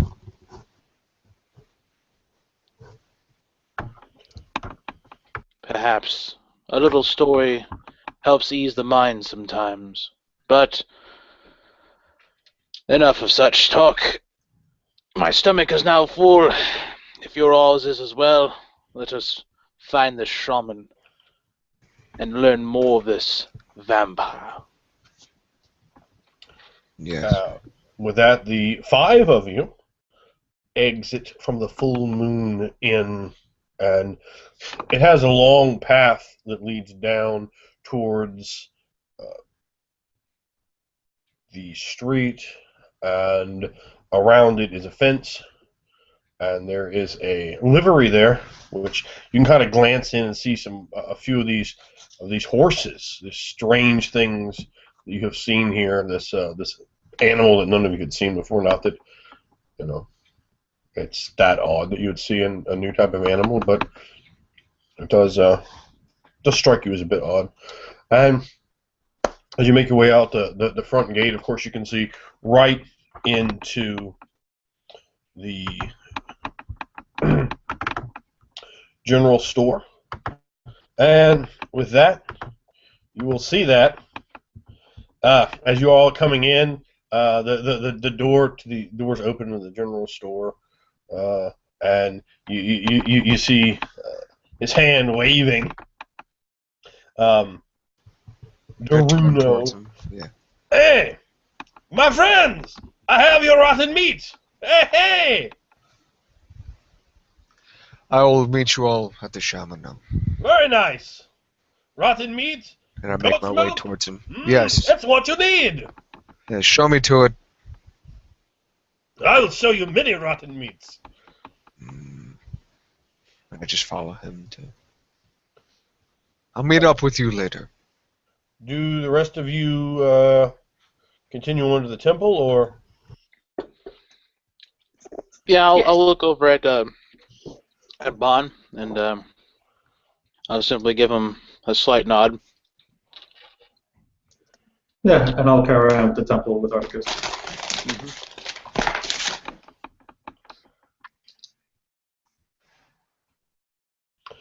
So you proceed in there then, Mon? Yes. Yes. I follow him, and if it's wrapped meat or whatnot, I'll get it from him. If it's in like a burlap bag or canvas, or whatever, would love No, in fact, it is neither of those. Okay. He takes you through the shop into the back, and there's a pile of rotting meat laying on the ground with flies buzzing around it, landing on it, digging through it, laying maggots in it. And he says, "Ah, it's very nice. It's a rotten meat. We will sell you many pieces of rotten meat. You will do very well to buy our rotten meat. It is the best rotten meat you'll find. Mouth You are over very my wise." nose. Do you have a package for it? Oh no, we do not sell rotten meat to most people. They do not want this. It is not what they want. But you are a discerning consumer. I can I don't know, maybe get an old broken box for you. You would love that. Yes. He leans in. I have heard from some people that come through to get goat milk that you are a big-time hero. Yeah, you saved. There's some kind of happening, and something at the full moon, and you swoop in like a big-time hero, and you help the town. There the much darkness and curse that has befallen us. You have been there like a big, strong arm to save people. Is that right? I just look down at him. The crate, please. Is it right? Yes or no? I was not sure. And I Are you just trying? slowly nod. I just So you're trying to help us to overcome this darkness, is trying to strangle out Maurice Tarascan. yes. Oh, big time hero! And he pats you on the shoulder. Come now, you'll take rotten meat for free. And he gets a small shovel and starts scooping it into an old broken crate. There you are. You'll do well with that. Mmm, big cat monster love rotten meat. It's not for her. Oh, I very wise. bend But down please make and sure to feed cat monster. I do not want my children to be eaten. yes. Very nice. Best keep weapons close to you for these coming nights. He nodded his head. Well, you know, I can help you a little bit since you are risking your own lives to help us. He leans in and he looks around. I have a few special items, and I will not even charge you for them because you are risking your own life to save Maurice de Tarascon, and you are a big-time hero. And just a sign of my appreciation, Druno is grateful, very, very grateful to you. So let me give things to you. I will put into a small pack for you. Your hands are full with rotten meat. Yes. And he walks in and comes back with as he walks you through the building, comes in with like a backpack and starts like putting it over you. Now let's move so you don't get the stink of rotten meat all throughout my store. That's great. Let's keep moving. He's kind of pushing you from behind. Let's keep it going just a little bit more. These things, they will help. They are big time powerful. Excellent goods. They are for you. So enjoy. I take the pack and I look at him. Well, like sort of the pack goes on the broken crate. I'm just sort of, he keeps pushing you through the store. He doesn't allow you to stop. yeah. He's actually quite strong and has very good balance. He's And I'm making my way out. 3.5 inches tall. And I look in a general direction where the temple is. But what I'm going to do with the meat is I'm The going to. temple is to the north of here. Yeah. Oh, okay. I'm going to take the crate of meat, and I'm not going to put it basically to the outskirts of the town, sort of following the main thoroughfare. Just like I'm trying to. Well, actually, no, I'm not going to do that. I'm just going to. Well, the stables smell anyway, so I'll just put it there. I'll so like the stables nearby the Full Moon Inn. Go there on my way to the temple. Drop off the meat. Not inside, somewhere outside. Perhaps on the back of the inn. Well, you will certainly add many additional new flies to the rotten meat, bringing it over to an extremely highly populated area for flies, that being the stable. Mm-hmm. And the flies do buzz angrily about it. Some of them landing on your face. It brings back a quick momentary snap of your vision of your dream with the raven looking down at your face, mounted to your chest. I kind of shake and I cough a bit as I turn away from the smell and the wretched sounds of these other animals here, these people. But I look at the pack that he gave me and I just sort of just hold it by my side as I make my way to the temple or to the church. All right. So to the rest of you, this might actually be the easiest way to, as opposed to trying to explain this. Let me just show this to you, and to everyone out there in YouTube land. All right. Can you see the image I'm sharing? Can you see the image I'm sharing? Yep. Yeah, I can see it. All right. Number 1, that is the Full Moon Inn. Number 7 is the general store. Number 6 is Mordou's house. So you're having to walk right by that because number 9 is a temple. So you're walking right across this major street up to the main thoroughfare, and you're walking right past Mordou's home. And as you do, you see Mordou out on the porch, and he looks down at you. Ah, I see you've returned. And his jaw kind of goes down slightly and kind of hangs always to the side as his eyes sort of roll weirdly in his head as his tongue lolls a bit. Yeah, that's right. You've come back. And he has a bowl, an earthen bowl, and he's eating some red licorice out of it. Yeah. Well, what do you think about that? Have you told them the cult of the swamp god? They all ignored me, but now they should have done something when I unfurled this conspiracy from the depths of the swamp. Yeah, that's right. And he picks a piece of licorice out and starts chewing on it as he's sitting on his porch. His small Yes, little Mordou. We are looking to see after this cult, but we'll have to talk to you in a bit. We're actually to go off to see the I'm shaman. talking to you right now. What's the matter? Ain't got time to talk to Mordou? No, we have plenty of time. It's just we have a plan. We have a schedule. We are off to see the shaman. I see. Well, you go talk to him, but remember. And he's like looking around. He leans in and kind of puts his hand like this, but you're good enough to feel like around. He's a follower of a death cult. He's a part of the conspiracy. Don't trust Brucian. Not even a little bit. Oh, of course. I'll take everything he says with a grain of salt. Hey, it's your funeral. And he looks up towards the cemetery. Yeah, I thought so. And then he At looks this point, over I kind at of rough at everybody you, up Ian, a little bit.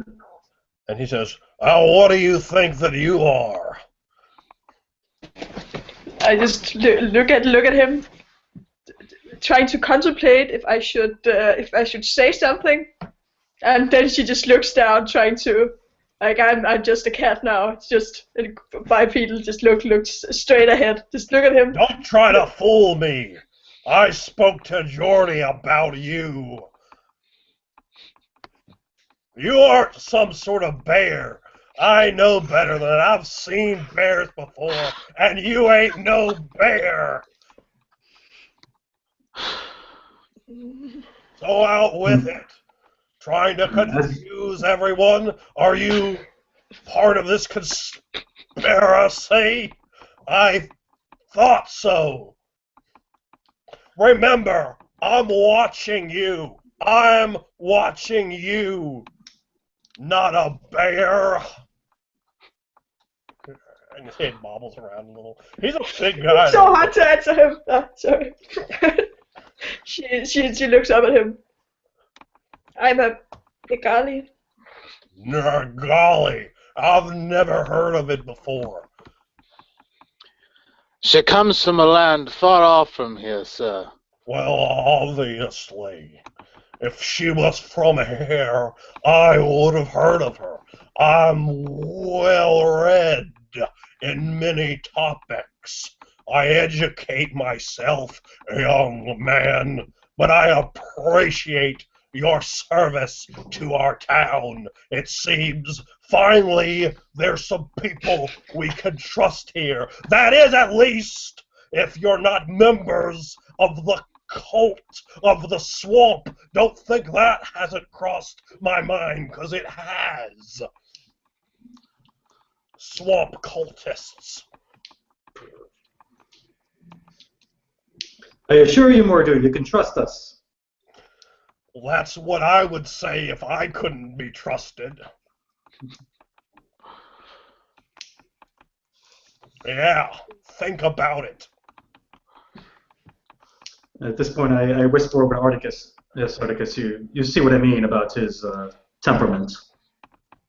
Care for some licorice? And he offers towards you. Obviously, you all are all quite a few feet away from him. He offers towards you an earthen bowl with red licorice. Is the licorice fine? Have you had it? What does it taste like? It tastes like licorice. Red, not black. Articus will walk right up there and he'll just kind of He grab extends one. it to you. No, take another piece too. Please, Oh. help yourself. The least I could do for your service. Well, this is good. That's good, isn't it? Yeah, that's right. You Just eat keep this all the time? Yeah, it's my favorite from the bakery. Is that so? Absolutely. Articus He will What? just just gets a piece and starts eating it too. Articus will turn around and just walk back and he'll have a very confused look on his face. Have a nice day. And he looks Have up you- towards the clouds. Raid's coming soon. Just look at him oddly when he sways like that, trying to a little bit reminiscent of type, and then she just looks at him just weirdly. He kind of bobbles around. He looks back at you, and he looks at the other two. Don't believe her. She's lying. She's not a bear. We know that I'm not a bear. she's a That's what Nagami. I said. I'm not lying about it. That's what you telling everyone you're a bear. She hasn't Who told told you this? she is bear. Jordy. He said, you're a bear, and I said, I saw that thing moving around. It ain't no bear.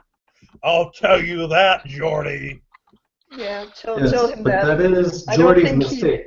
But he didn't believe me. He said if it looks like a bear, and it walks like a bear, and it sells you weapons like a bear, then it's a bear. Well, you were clearly much wiser than the blacksmith, Jordy. I respect him. You shouldn't trust him.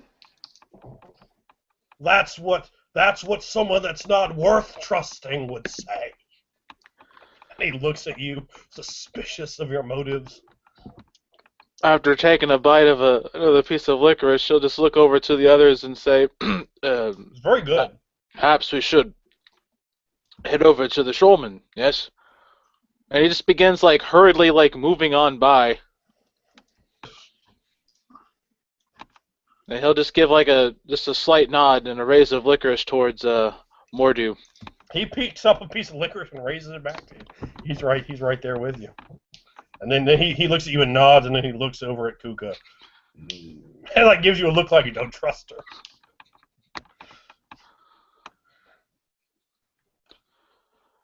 Oh, Clearly good advice. what an odd character. I've never seen the likes of him. You think he has a curse upon him as well? I think he has the he same as the just seems, dwarves.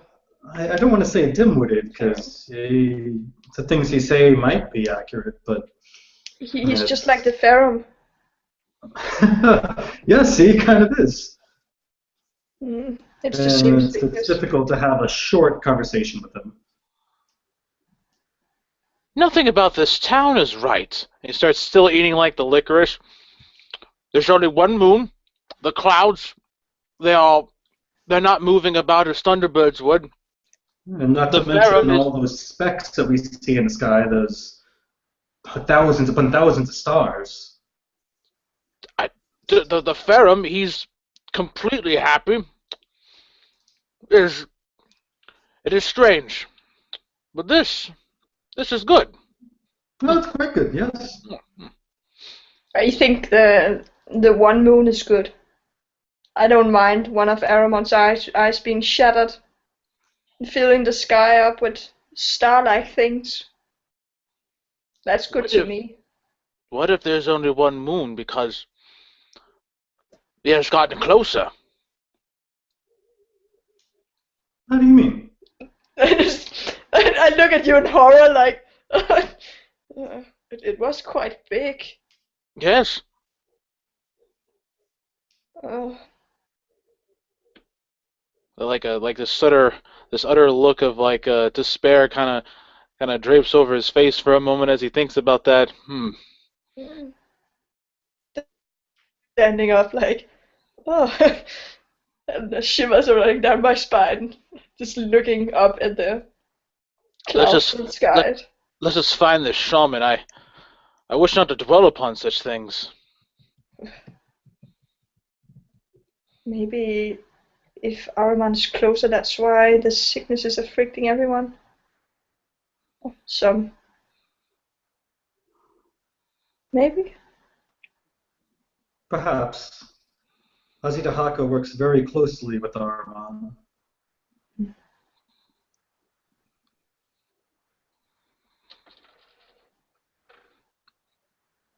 At that point, the group of you come before the doors of the church, and you can see your companion, Ban.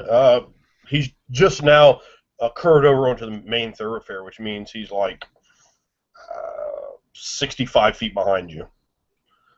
And of course, you see Mordu in front of his house. He doesn't say anything to you, though, but his head bobbling when he's eating red licorice looking at you.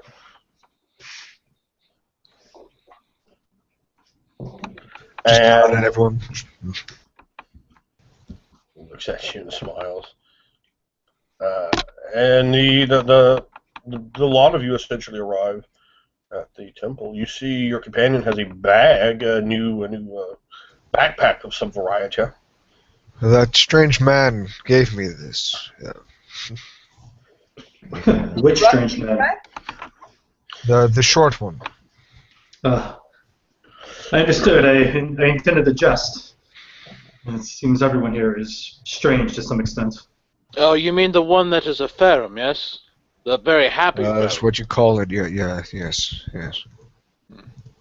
Yes. I honestly didn't bother opening this up. I wouldn't If be it's rotten meat, I surprised. will ask you to keep it closed. Oh,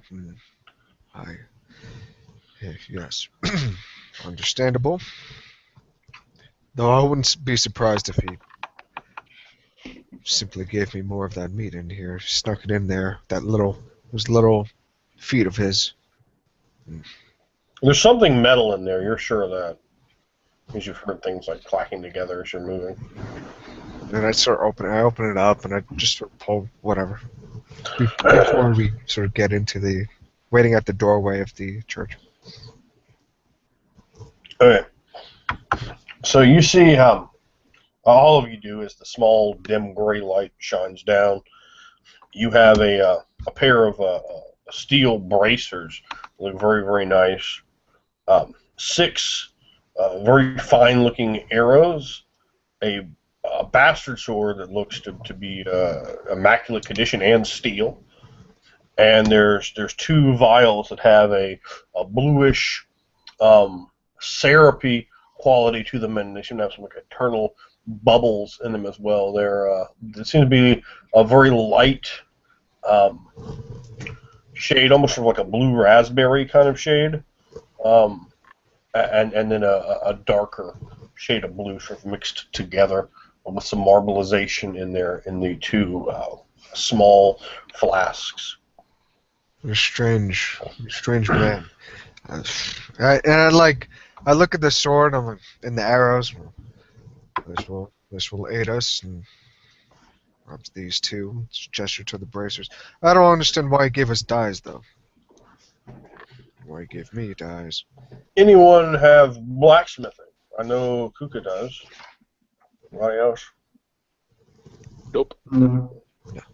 You have 2 grades, is that right, Kuka? Yep, 2 grades. They're both very nice.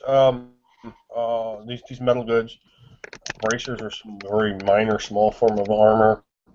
They're made of steel, and the bastard sword is also made of steel and looks very, very nice. It looks like it's made by both of these items look like they were made by a master of the forge. You certainly could not even dream to begin to attempt crafting of such finery. Her eyes like light up a bit, and she like walks closer to it, trying to like look at it, Here, getting like paws up to touch it, and just give it to you. Here. Anyone have bowyer, by the way? Skill bowyer, anyone? Oh, No. okay. All right, so yeah, you now have these access to these items. I will. This blade. it's very, very, very fine. She like No, look the same. scrapes a claw against it. Are you Oh, It's not my kind of weapon, but Articus? Yes. Would you like this blade? Hmm. Yes, of course. I suppose I should, but very well. He'll just take it and kind of remove the other one, and then replace it. Mm. He'll sling the other one over his back. And Take the arrows, put it back in, and I'll like be holding the two vials of dye. Be looking at him like for a moment, just giving it a odd look, like. Then I put those things in the bag as well. how about the bracers? Feel free. They're not going to fit me, but I don't want any of you to get bitten through the arm. Well, then I'll take them. I just take them from you. I wasn't holding him. I was like bipedal with quadrupedal with like one arm, like like a bit in awe of like just how great it was, like smiling. Well, I'm like, oh, I'll take them. You know, having that flash image of that zombie breaking out of that door, launching himself onto me. Like, yes. She nods. But I'll put him in the bag and boom, boom, on the door of the church. You said you put the bracers in the bag or on you? Well, unless it looks like I could easily just fit them on. Yeah, sure. Yeah, like I'll fit them on. I'll put the cloth wrappings over it once I unwrap them. As you put them on, as you start cloth wrapping it, first of all, these are too big. Then you notice they start changing in form slightly and fitting very snugly against your arms. You can immediately tell something not natural happened. And like, I look at the others real quick, my one little gray eye just... And I look at the Nergali thinking that she knew this was a trick all along. Did I see this? My Because mind... I was probably looking up at him because I was just... Make a perception roll, perception, sight, enlightenment based, and I need an 11 from you. I'm just... As I'm sure, I guess either Articus or Atlas goes and knocks on the door while I'm just fitting these on. I mean, they fit perfectly now. It's not like, it's not like a blood pressure test. These are like when they're perfect. It's not squeezing. You're like, oh, and they were well too big for you at first. But I keep that to myself. I'm sure. Well, let's see if you keep it to yourself or not. Yeah. Waiting for her roll. Yeah. I got a... Yeah, no, I got a 5, so... Okay, well, I give you a good shot. You were at the moment perhaps glancing down. Perhaps his wrapping of them obscured your vision. And also the light is a bit dimmer than you'd like, despite it being sometime well into the afternoon, you think. As late as all of you slept. And all of you have a bit of a groggy head for having stayed up so late last night and having slept poorly and having gotten up so late and having spent a long time trying to sleep. It's just like, you're probably down for at least 10 hours or so, maybe longer. As you rap on the door to the church, You can hear the very faintest slight muffling of words from inside. And about 45 seconds later, the doors, big oaken double doors, open up, and you see Shaman Brucian. I'm still at the braces, sort of by Kuka in the back. I think the other two. Oops. Just to greet him. Let's see here. Brucian. Let's go ahead and show everybody Shaman Brucian. He does not have his weapon in the hand at the moment, though he does own that weapon, as is his custom. And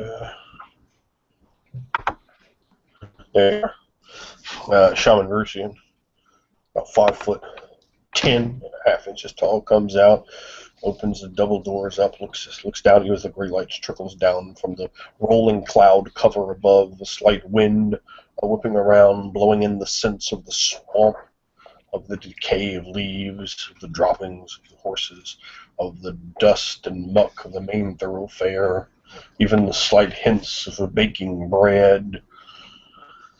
And he stands there. He looks very tired, and you can see the coffins there in the foyer of the church. He has them, of course, bound with chain. And you can see into the worship area, the pews, a big shrine essentially built with candles, and there's so many different holy symbols and small statuettes inside that area. He has slight circles under his eyes. You can tell the man hasn't slept well in some time, and why would he have? He looks at you. Yes. What might I do for you? Please, please, come in. And he trundles back inside the foyer of the church, allowing you all ample space to come in. And the door itself, you need to shrink down slightly to fit in carefully. Kuka? I'm quadrupedal. Oh, you're quadrupedal at the moment. All right, Yeah, it's comfortable. So yeah, I'm all about comfortable. Yes, Rusian, thank you for receiving us on this troubling day. We had hoped to talk to you about what might be ailing your town. He's rubbing his face. Yes, please, just shut the door behind you and come to the rectory. We can sit down. I don't have enough chairs for all of you, but we'll make do one way or t'other. Please come this way. And he leads you back past the foyer over to the right into a small room. He opens the door and leaves it open as he walks in.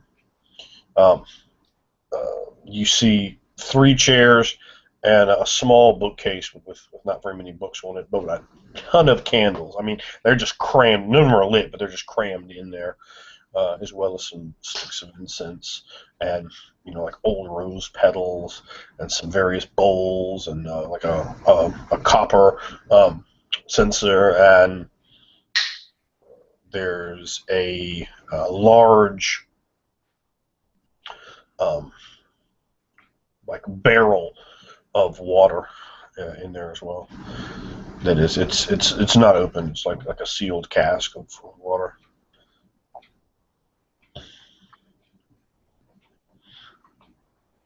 And he sits in one of the chairs. And please, two of you have a seat. And he doesn't look at you, Kubi. He looks at the humans. Like, well, they would need a seat, not filthy monster. I sit down. All right. More tired than the others, so I immediately just make my way towards the seat, and I say, "My companions here, we have heard word that, well, Atlas, you tell them. I forget what you call it." Yes, Gerald's daughter, Linivian, she mentioned that she suspects there may be a vampire around your town. I wondered if you knew anything about this. He looks at you for at least a solid minute. His eyes becoming steelier and less exhausted, as you say that word. I have not heard of this. I do not know. What a true blight that would be. I don't know how much a lot of you know of vampires, but they are utter horrors, born of the blackest night, of obsidian skies, and possession of jet black souls, wandering pale flesh, lifeless bodies that spark and burn with hatred, with a desire to devour and take into it the life essence of our veins, to drain our very humors for their pleasure, like leeches from the swamp. Is there? It's much the same as I recall, although I've never had the displeasure of experiencing such horrors. Is there any reason you might believe that vampires or the like might be behind these strange occurrences? I do not have any reason to believe so. The constable has told me, has described blood and licorice being found at the scene of what he believes are disappearances. I cannot be certain, but I don't know. Maybe that would portend a vampire. Perhaps it would not. I know that they ingest that essence of life most sacred, but at the same time, perhaps they would take it. But then again, perhaps to puncture one who struggles, a throat could be ripped. It is very hard to say. I am by no means a master on the lore of that which is vampiric. Nor am I, and I could see no obvious connection between a vampire and these living dead.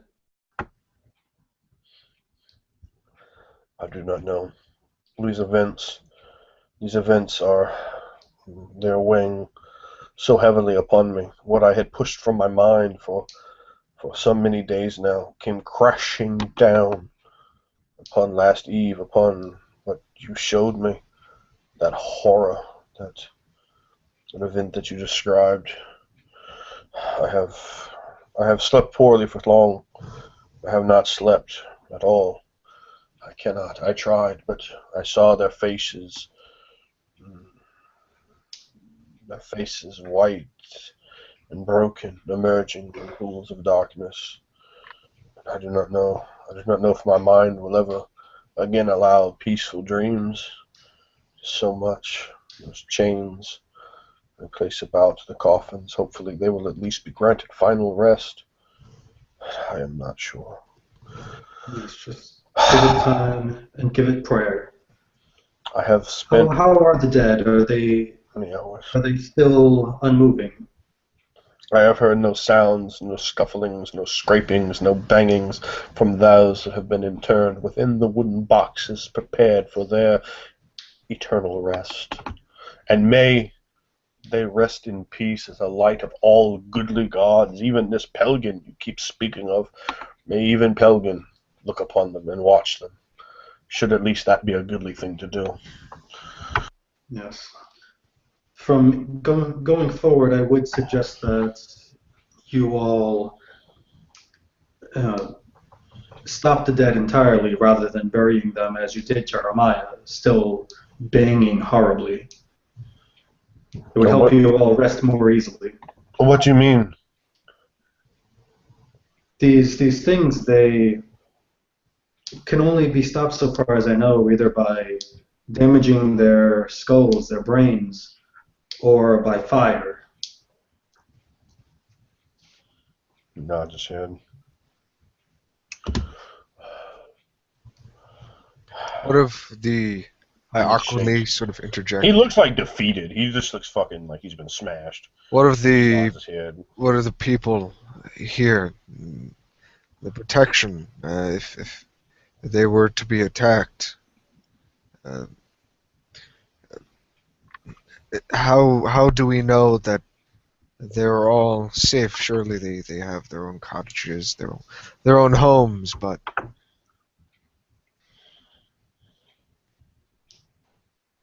what I'm trying to ask, Shaman, Yes. is the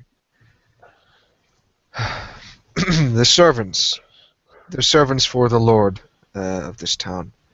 Um, who works the plantation?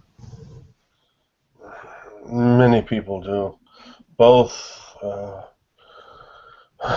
like rubs his head, like in his eyes. He looks. It looks like he's having to fish for something that probably should be readily apparent. Uh, uh, Many children work there. The villagers, and he kind of like snaps and like it looks like he falls asleep from kind of snaps out of it. There are, of course, the servants, the family that attend to the houses, and there are the field workers, even some migrating down from Port de Lahore for harvest, coming to aid in that and make a few copper coins for their troubles, for their efforts, so that they might sustain themselves and their bellies, perhaps even those of their families. I don't know, a little bit better than they otherwise would, monetarily speaking. So many, it is a way to sustain oneself here. Those that do not journey into the swamp to make their living thusly, or have a needed trade as a grocer or smith or baker, they may well play their coins there for the plantation. And Luke is standing here with you as well. I see. The boy Luke, he is. Yes. You called him. He looks at Luke and smiles. You called him a lost one. Yes. Um, His mind is snapped. Very well. Such shall happen again. I feel on my brain the weight of the whole world as if it was settled right there. I understand he has been through too much. Hopefully the solitude I granted him here in that black house on the stilts in the swamp aided his mind to some degree. I do not know. It's just hard to even say anymore if my decisions are right or wrong. Would I have led my flock, or would I have maybe even led them to? Under these rolling clouds, I just don't know. The heavens seem as bleak and blotted out. Seem forlorn and lost to even the light, to even the gods. He sort of drifts back into his chair. I believe we should leave the shaman to his meditations. What? She's like he's in a state of half like falling asleep, half like waking up when you make noise. I'll start quietly standing up from the chair. Luke, be good, child. Articus will just give a slight head nod to him as he makes his way quietly out. I'll leave as well. Right. And as I'm passing Luke, I'll be like, "Come on, boy." He just sort of turns and follows obediently behind you. And when we get out, I'll look at the others.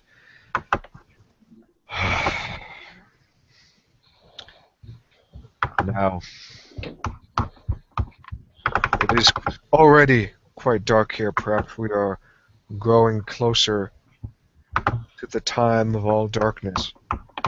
That is not a good thing. We must act quickly. You notice the sky has grown even blacker. The storm clouds are darker, and lightning is playing across the heavens. There's definitely that feel in the air, as if it will rain any moment. That saturation.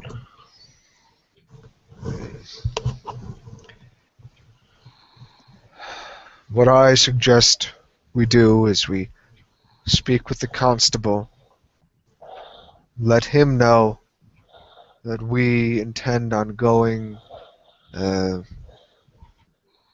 Well, honestly, I would much like to speak to the lord of this town, a man that leaves his brother alone, a man that uh, I've not seen him since the days we have been here. And they speak as if he is some eccentric type like that man Mordu. Yes, I heard he was troubled as well. Maybe not to the same extent as Luke, ever since their oldest brother Marcel died. Yes, I think it is wise that we first see to the constable, um, ask of his acceptance. Perhaps he holds keys to the manor, or he can escort us there, and we could try to seek audience with the Lord. Yes, I agree. It's best if we make sure we're on the right side of the law. Plus, we could give Luke to his brother. I'm not so sure he wants to go back. When we tried yesterday, he retreated back to the inn. You think so, huh? Kind of looking at Luke. Well, let us go see to the constable now. Yes, one thing at a time. All right. Well, the constable's place is right beside the church. Okay. As you go in there, the door is shut as you arrive. Knock on it. All right. If it's unlocked, I'll just start making my way in. No, it's locked. Okay, so then I'll knock. And several minutes pass by, and you have no reply, no response.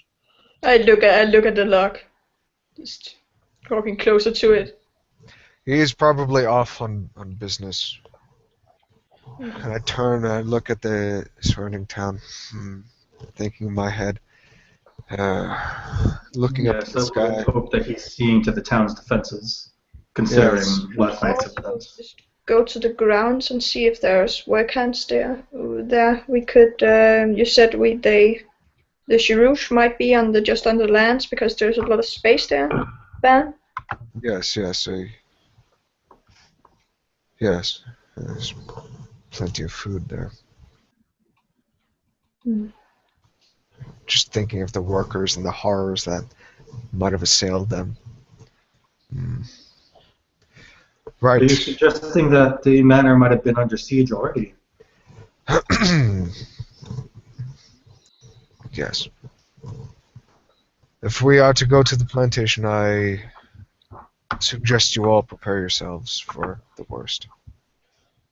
And I pray to the torchbearer that if I am wrong, and I hope I am wrong, and the servants are there, perhaps we can ask them to give us admittance into the keep, so that we may have word with the Lord.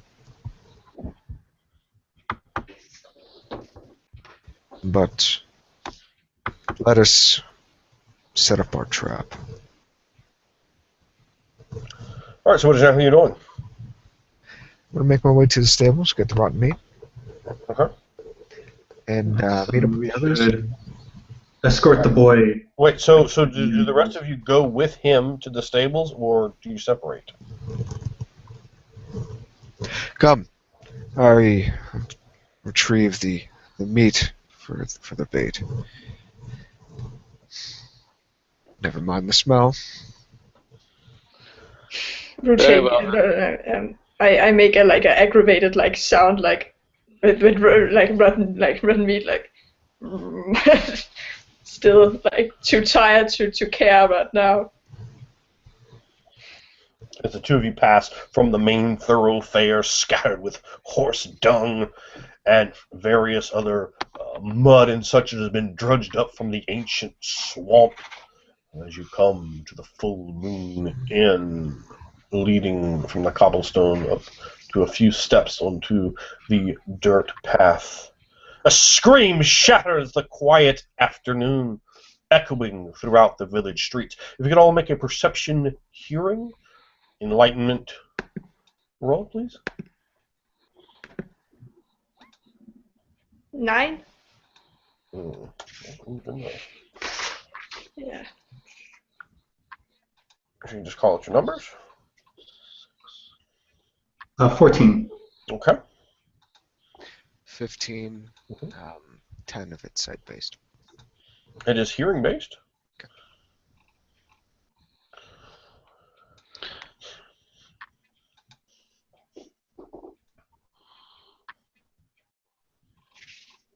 Okay, I got a 3. All right. The Phil and Mia, you are going to believe that the scream came from the north, whereas the scream seems to have come from the south to the other two of you. As you hear that it's a woman's scream, and it comes at the highest of volumes possible. And it's blood-curdling, a scream of terror, not a scream of, oh, I hurt somebody's toe or something like that. And you could smell the rotten meat and the smell of dung of the horse. It's a particular scent you're not familiar with. Many flies are buzzing around in that area. You can see the crate with many black flies amongst it. What will the group of you do? Oh, I will look towards the north, and I will shout, it's from this way! And I pull out my sword, and I begin to run over there. Yeah, I run quadrupedal that way very, very quickly. I'll look. What? I'll turn towards them, holding the crate, and I'll turn back towards the south, and the road, and then split decision, drop the crate, and I run, and I follow the Articus. And You're going to go with Articus? yeah. But like a bit of a slower pace, like a bit of a jog. And like a few steps up, I believe it was the other way. The other way? What do you mean? I heard it this way, clearly, yes? George, what do you Yes, it was coming from the north. Oh. George, you think it was coming from the south? Oh, I did. Oh, apologies. No, Articus, it was coming from the south. Yes, I heard it from there too. Kuka. I'm running really, really fast against the north. Yes. Yeah. She is running at this point. Maybe even, maybe if you yelled very loudly, she'd probably hear you. But and I'll yell, Kuka! Kuka! You can hear your name being yelled from well behind you, but you're galloping at this point. I just stop up and look at them, like, and then make like come on now, like, with a head like so far away, not And you see bothering me to pointing shout. in the other direction. Yes, I swear it was that way. Come, Articus. So are a lot of you all running to the north now, or are the two of you standing there and stopping? No, I stopped by Articus, and then I'm like, come Articus, let's go. And then, Yeah. The north, by the Short way, away. that's the direction of the church and the constables. The south is where the bakery is, for example. Mm-hmm. Well, at that point, I'll give in to their insight of this tonight, and I turn and I start running the other way. I'll gesture to Kuka with my sword in my arm. This way. I don't shout back after. there. I just. Yeah, I run after the other two are running. Like I don't want to split up, and then I run back again, fast. This is the wandering costume of a Nigali quadrupeding, just galloping back. And then when I'm like at your side, I stop, and then I'm like heaving for my breath, like clearly not used to clearly not used to running this much, and she just looks up at you. So the lot of you begin to investigate the scream. Yeah, go south. Yeah, I start hustling. All right, A little bit of a chaos, like what? And then then. George, you definitely rolled the best. Not that your roll was much behind. Lou, both of you think that you start to kind of narrow in, trying to think back, square the confusion off in your mind as you begin to race quickly. Behind the bakery, to the south of the Full Moon Inn, you see a large cove of trees, and just before the trees, you see Lillian, the young girl, the daughter of Gerald, laying on the ground, her throat slit and blood pouring from it, her eyes looking up in shock. Above her is a very large, powerfully built man in a black hood and cloak. He has a vicious-looking steel dagger coated in the woman's blood. He stands on the opposite side of her, slightly crouched down. As he pulls his dagger back, he looks and sees the group of you. He, with a flourish, he spins around, rushing into the cove of trees, hooking back around and running behind the other homes, trying to make his way away from you as you have surprised him upon his prey. You also notice around her body 4 pieces, not one, but 4 pieces of red licorice. And he is running from you. He was. Yeah, I'm running after. Well before making one like. He was well over 100 feet away from you before you saw him, and you see Lillian bleeding to death on the ground. But I'll go over. I take one big breath, and then I just run after him as fast as my legs can And reach. Her blue blouse stained with the red blood that gushes from her milky white throat. Yeah, I don't stop for her. I keep running for the man. You run for the man, Mia. You run for the man, George. What are you doing? I run to the girl and try stop the bleeding or do anything, hoping that there's some hope for her. All right, Phil. What are you doing? Not knowing any way to stop such a vicious wound, I only know one way to solve the situation, and that is by brute force. I will hunt down this man, and I will run after him. That is what I do. I want to know what the full the run speed is for each of you. Yeah. Very fast. Yeah. We have 21 for you, Phil. Remember to make sure if you're wearing any armor to subtract your skill penalty to running from your armor if you have one. Ain't got no armor. Okay. Okay. I'm good.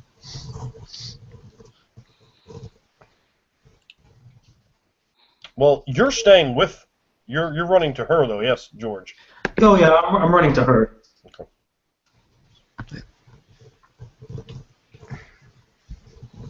But yeah, so it's What was your run speed, Lou? Oh, 17. Sorry, 17, and I have a 21 for Phil. And what was yours, Mia? It's 26. Okay.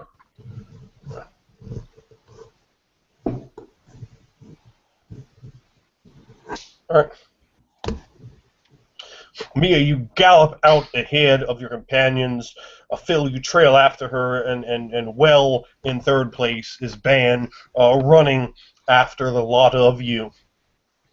The man in the large man with the crimson-stained steel dagger that glints in the gray light rushes from the buildings here behind the. In fact, let me just share that with you. From the buildings, if you can see the cove of trees directly to the south of the Full Moon Inn, behind a building that's labeled number 2, which is, of course, the bakery.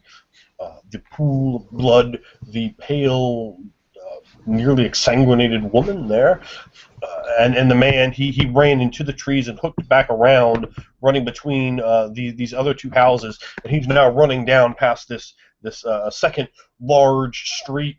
As you all have gotten behind the houses, and it's difficult for any of you. None of you are able to run at your maximum speed as you're having to sort of hook through the trees. And the way he led you, Mia, as you begin to gallop down, now getting a straight run.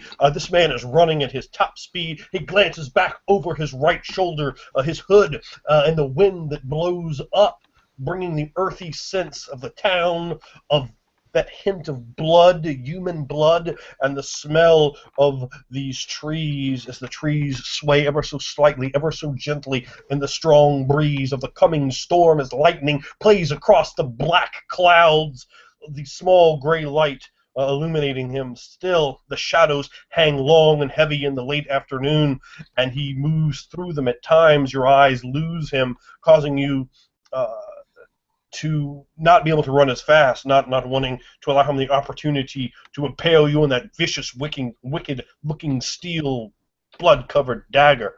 And even at this rate, odd thoughts do shift through your mind.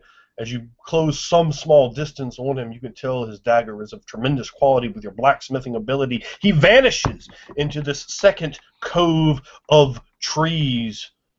Still, you smell him ever so slightly on the breeze as the breeze is blowing from the west to the east, or from the east to the west, filling your predatory nostrils with a scent of human blood. Still, when you enter into the wood, and many trees that hang dark with dark shadows, there is nearly no light in here at all, and as you look up, it is quite intimidating. He could be anywhere, concealed with his long black cloak and hood, and that dagger could come for your throat as well, slashing, sending life from your body. What if he is a vampire, craving your blood? So, what would you, Kuka, like to do at that moment? You arrive there first, and you're like looking around. It's a big cove of trees. You have no idea where he is. I stand heaving, looking with my just a few steps inside this place, trying to calm my breathing, trying to be stealthy, although he knows where I am. Yes. She looks. You feel eyes upon you, running down your spine. Fear. The tail is definitely it's down, definitely nearly between. What are your grades of insight? And what is your enlightenment rating? My enlightenment rating is 2, and my insight is 3. Okay. You have a slowly sinking suspicion that you've been led directly into a trap. As you stand on the outskirts of the dark trees and the shadows fall. Stand there, breathing heavily, looking up, looking everywhere, and then walks a step backwards, and look again, just waiting for my companions to. At that moment, Articus, you nearly run into the back of Kuka, who has not only stopped, but is now walking backwards. As you see those trees, that dark cloak they provide for the man who may well still be within them. Still, it's possible he slipped out the other side and away from the persecution. I do not stop. My blood is boiling at the sight of seeing that young woman on the ground, Lillian, dead. It brings back memories of my slain brother's wife on the floor of the ground of that dirt road, soaked in blood. At this point, my bastard sword is drawn, and I am looking for blood and fight, and I run right into those woods, charging, screaming, "Ah! Come at me, cowards!" Very well. You nearly run into her in the process. You're wearing leather boots, is that right? Yes. All right. You hear, before he does all that, you hear the sound of leather footfalls as your ears are straining to their maximum. Boop, boop, boop, boop, boop, boop, boop, boop, boop. Right behind you for a moment. Then, Kuka, you think that he has slipped behind you. He's coming for you. As you turn, looking over your left shoulder, you see Articus coming, the gleam of his brilliant bastard sword bathed in the dim gray light of the heavens. Dark as they may be, you enter into the wood. The smell of trees just washes over your nose. Large, tall trees, thick bark. Though you charge into them immediately, you begin to slow your pace, as there are more trees here than you had thought. There are leaves upon the ground, dried and cracking under your leather boots. It's certain that he knows you're here from your yells, from your charges, from the crushing of leaves, the breaking of branches as you move through the trees till they're dark. And the more you move into them, the darker it becomes. Eventually your light, your eyes become obscured, and just then from behind something slides against the small of your back. Something made of fabric. As you look back, a dark shadow moves, rushing past you, turning, looping around one tree and then another, grabbing and moving as you're looking, trying to focus your eye in the direction of what's happening. Just then, up to the wood comes Ban. You see Kuka still standing there, looking with trepidation in her feline eyes at the line of the wood, perhaps feeling more like the prey than the predator. And it is dark in there, and you do hear many sounds of crushing leaves and branches snapping inside the gloom of the cove of trees. What will you do, Bad Santo? I slow down for a bit into a jog and to a power walk, and almost like angrily, I have the frang, which is just on my back. I wasn't running with it in my hand. Certainly. I just sort of to get full range of motion of sprint action. But I go and take out a torch, sort of angrily, sort of take it out with my left hand, and then I do like a really quick sort of thing when I grab it and I close my eyes, and then I almost like throw it out in front of me. This great sort of spark of light, this bluish purple, and then red and yellows of the flame as it ignites, and I sort of hold it out in front of me a bit. The majesty of your mysticism is certainly coming well into play here in the dark wood, as you do illuminate it to some degree. Still, fire is fire, and dry leaves do burn. As you look down, taking well note of that, the trees themselves have ever so slightly, perhaps, been affected by the perspiration in the air, as the lightning surges above, through the dark heavens. The torches in your hand certainly well placed, which has taken quite a bit of time to have lit one in this vicinity. You hear the sounds of... Are you wearing sandals, right?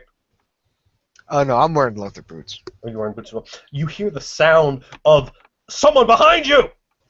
Ooh, and I whirl around with the torch. Articus hears the sound of someone behind him. Ah! Clearly slipped back there behind you.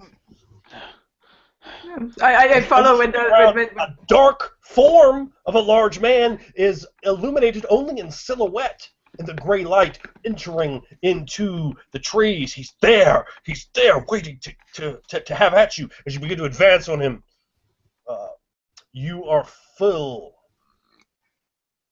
with purplish flame, and you see Ban and Kuka standing there. It is not the foe you sought. Where is he? He was just here. Flames are crackling. And you note that he made no sound as he ran over those cracking, breaking leaves that still shatter under your footfalls. And I, with one hand, I unclip the sword holder and I take it out of my right hand. Quickly! Must find him. It's a bit further. No. It seems like some sort of trap. It was just here. It was just here. Damn it! He can't be close. He can't have gone far. He must be close. So you all kind of wandering around in this darkness here? Yeah, like I'm trying to looking up in the trees, mostly, seeing him there for a moment, and then. Mm-hmm. But for the most part, yeah. Like I go a bit further in, thinking in my head like, oh, they can't climb that fast. I would like everyone to go ahead and roll a perception Sight-based for me, I'm going to need 13s. I'm going to give you, because you have the torch, Lou, I'm going to give you a +1 to your roll. And you have gained everyone else the bonus. It would otherwise be much higher. It's a sight-based perception enlightenment. 14. So did we get the +1 as well? No, but you only needed a 13. Oh. No. He has a +1 to his roll in addition. His use of a torch has raised that from a much, much higher difficulty. Unless you can see in the dark. I did not get it. I got a 3. I got 11. You got an 11? Yeah. Okay. As the two of you are walking there, Ban, you bump into Articus, and Articus, just then you feel something very, very tight around your ankle, and then you're lifted dramatically into the air with a tremendous rush, as what you thought was simply the way the trees in the darkness that were canopied. A tree actually propels you into the air, and you go flying this way and back this way and this way as your pendulum in the air. Your body smacks hard against the wood, causing spit to fly from your mouth and tears to well in your eyes as the back of your head cracks hard against the tree itself as you're suspended. Your head is now about 8 foot above the ground. You're still spinning, moving side by side. You lose 1 health gauge, moving side by side as your hands are sort of dangling down there, allowing maybe another just over a foot additionally.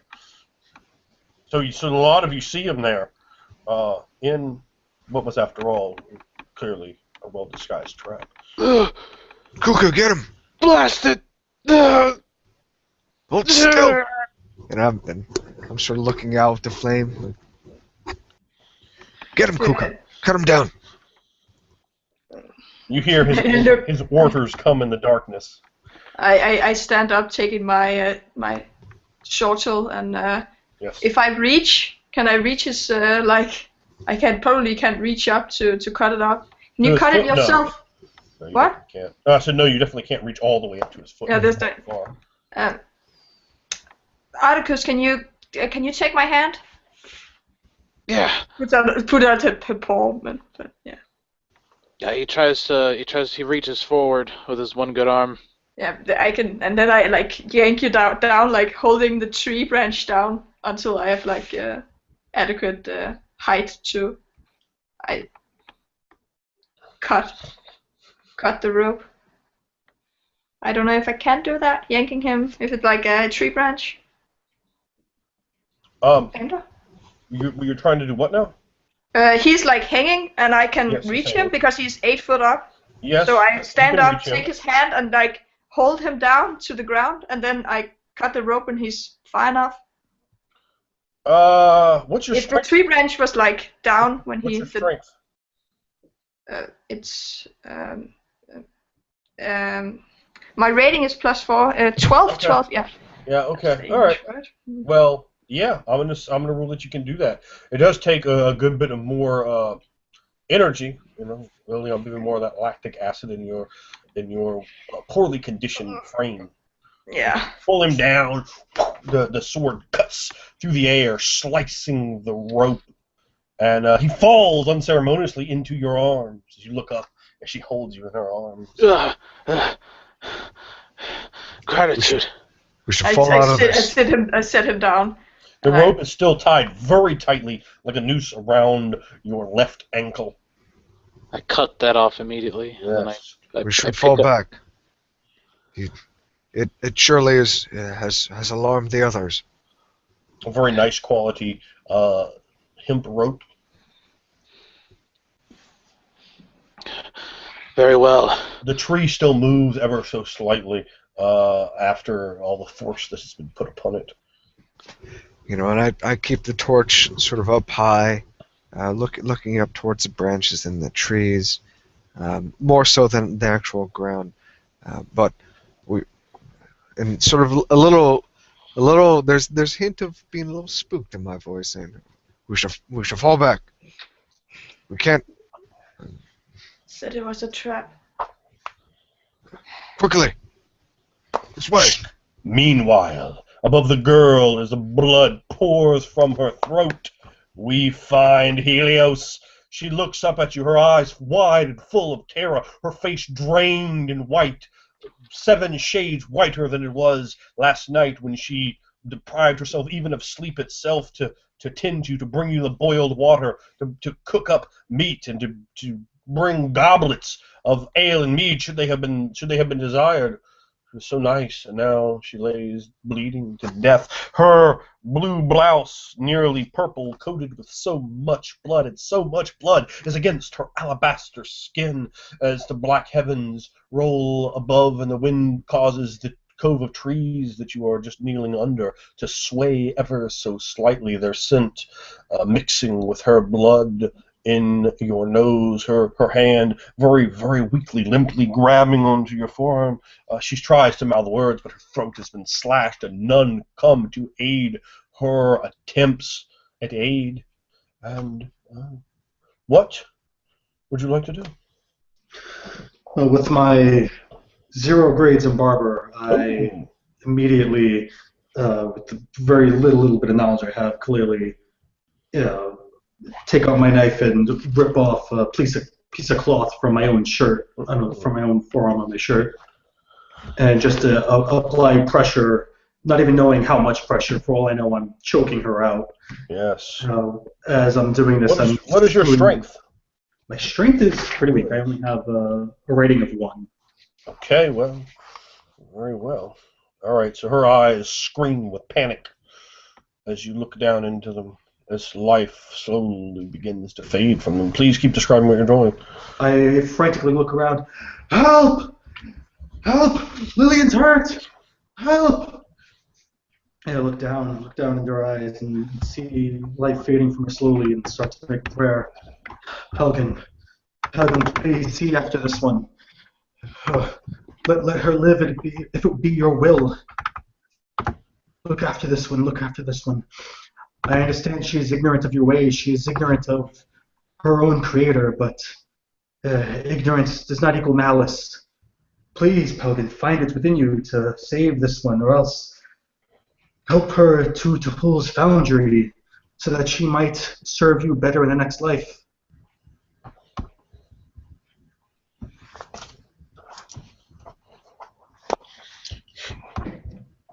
As you stand above her, her corpse bleeds more and more and more. Off in the distance, you hear footfalls behind you outside of your vision.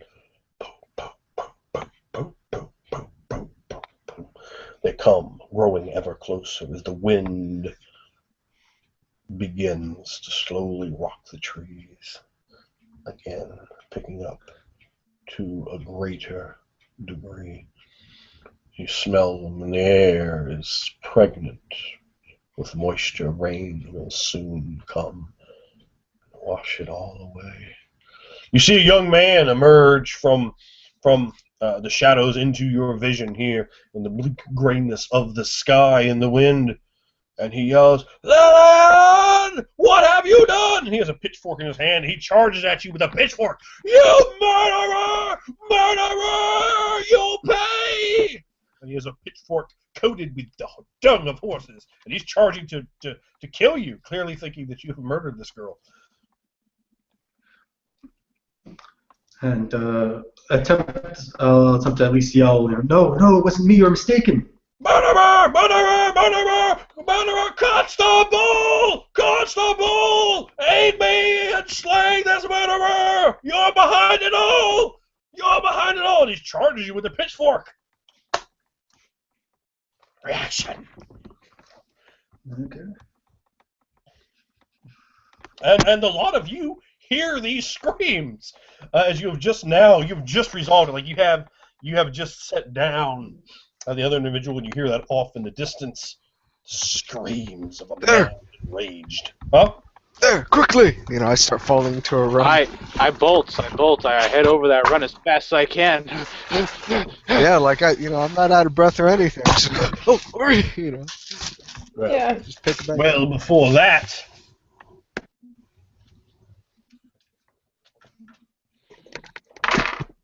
Oh, that's suppression. All right. He has a 11 on his reaction.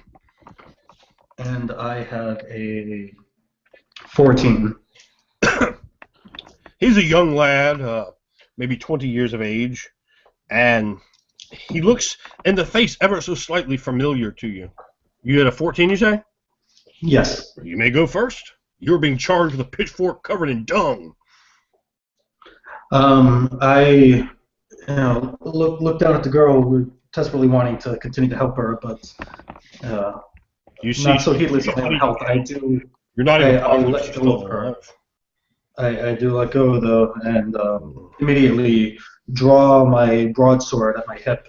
But I do not go to attack. I actually look to withhold my action, maybe for a parry later if I need to defend myself. All right, well, you will need I to don't defend want to hurt yourself. the boy. You most certainly will, as he will attack you. And he will have a grand total of 11. As he attacks you with a pitchfork. Okay, let's see. Oh, explosion. Oh, that's terrible. Yeah, that's not good. 1 plus 3. You still have acquired a high enough roll without anything else.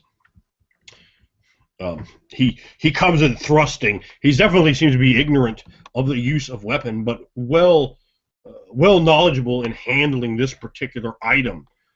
He's not clumsy with it in his hands by any means. But he just runs towards you and just thrusts. The man has some combat ability. It is limited, but it is not wholly absent. You can tell that as a trained warrior yourself. As you wait for him, and then you just sort of sidestep him, maybe grab him, and cause him to keep running. And he's kind of twirling around, looking at you, his eyes wild, with a combination of rage, murderous rage, and perhaps fear that same hatred is overcoming. You'll pay for what you've done. I'll cut you down here. I'll see you swing from a rope. Boy, I swear it wasn't me. You'll swear all you like with your liar's tongue. Oh God, that was a horrible roll for you. Oh my God, why? Oh my God! Gotta get it up here. Oh my God, hold on, I gotta calculate what that was. You've definitely been. You go ahead and make your roll, but I can tell you right now you've been boosted on. 16, 24. Is this for defense for me? Yeah, he got a 40 on you. What? Yes, with 3 8s, 7 and a 6. Oh my goodness. Yes. All right, 12 plus 3 is 15. 15. Okay, it's not too good.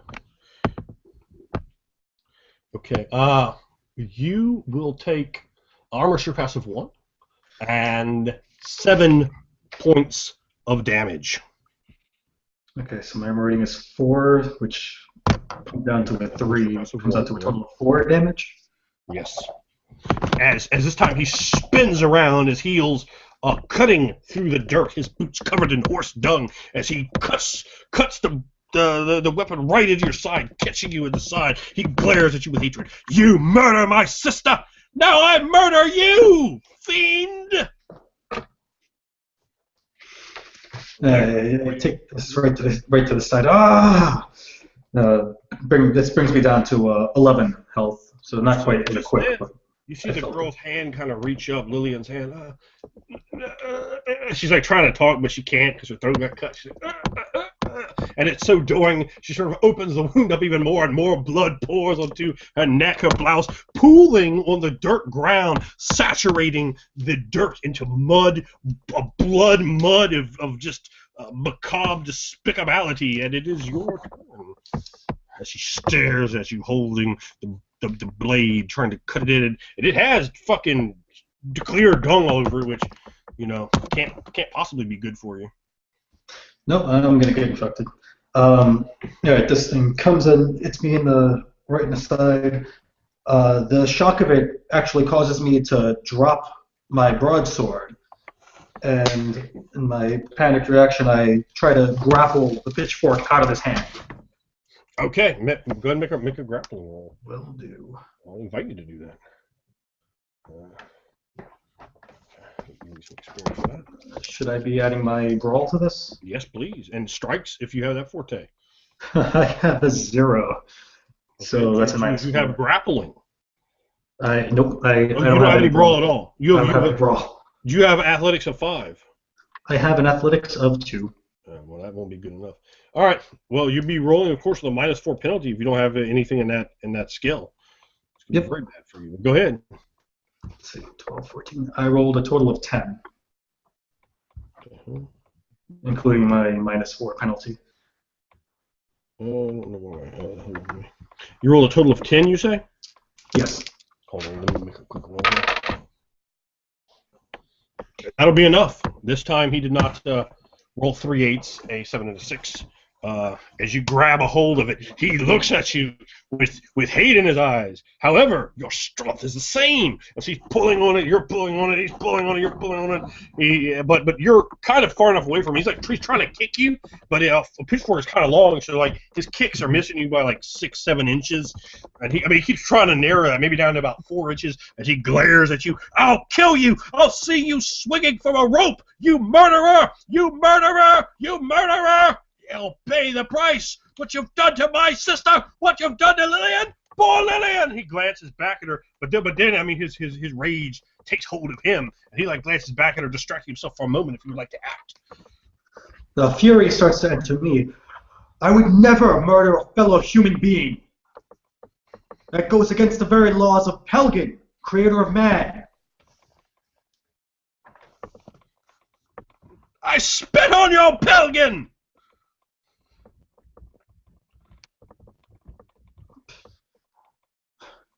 You blaspheming fiend! You murderer of kin! He's glaring at you. He's pulling as hard as he can on the bitch. Would His never. muscles rippling.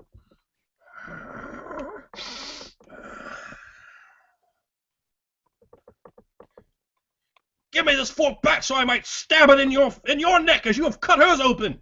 Just then, Kuka, you make the scene before the others. No, did I hear that? Yeah, sure. Yeah, you see. Yeah. I will. I'm going to like knock him. I'm going to run him right through this human. All right, let's see it happen. Yeah. That's brawl grapple, as you're trying to tackle him. Yeah. I can't find my brawl. Okay, I found it. Good. I'm going to give you a +1 to your roll as well, Bear, because he's not fully aware of you. Like, he's so fixed on his opponent here that I'll have to give you a bonus of +1. All right. I got a 12, but I'm not a bear. A 12, yeah. Oh no! These dice are going crazy. Yeah, okay. So you charge at him, and he sees you coming at the last moment, and as you're running, he kind of lets go of the pitchfork, slides down to the base of it, re-grabbing it, and lifts it up, and you just go charging right like into the woods, and you stop like completely on the other side of you because you're charging. You just run all the way through him, and all you're trying to do now is not smack face first into him. And you're like on the other side of the wood now, and you see him because you're pulling it towards you, and he just like he lets loose of it. You almost fall back, but then he grabs a base and just lifts it up. So both your hands are up like this, and he's staring at you. Yo, pay! Cut her throats! Murderer! Yeah. So then, it's gonna be his action. He kind of lets go of it. You have it up towards the top, so it's like you're holding it up like this, and he just tries to charge you. He's gonna try to grapple you. Let's see what he could do. You could roll. Oh my God, this dice is crazy. You could roll a dodge against. Let's see. That's 15, 21, 24. Oh no, I only got an 18. 18. He slams into you, taking you down to the ground. Bam! Your body hits the ground very hard. While there is some damage, your armor is able to absorb that for you. But he's on top of you, and he's like scrambling. You kind of have you almost stab yourself in the face with a pitchfork. like you're like, oh! So you're not even looking at him. You're looking at the pitchfork that almost went in your eyeballs, and that sort of horror washes through you. You just about lost your sight. You're looking right up at him, about to go right in your eyeballs, and he's on top of you. He's kind of crawled up into a very sloppy mount position, and he's just about to bring the haymaker down of justice on you. It'll be your action, and then after that, we're going to go to Phil. All right, I'm getting this pitchfork the hell away from me, so I throw it back behind me with my first action, and I try to grapple him around over to try to take the advantage over him, flip him over, do anything I can. If you're trying to, I guess you're trying to re-grapple him. You can also, of course, use. Yeah, I'm trying to continue grappling him by flipping over, trying to have the advantage so that I'm mounting. No problem. Oh my God! The die had been rolling amazingly well. Go and describe whatever you'd like to do, because I just rolled 2 1s. The luck finally ran out. Okay. That's the best streak I've had with Ring of Fire. 2 double 1s. So go ahead and just you could defeat him. He is. Okay. He's had his time. This rage in me takes over. How dare this man accuse me of harming a fellow human being? Well, with my little bit of strength, amazingly managed to lift him up off of me and slam him down to the side, and mount right over him and give him one nice big.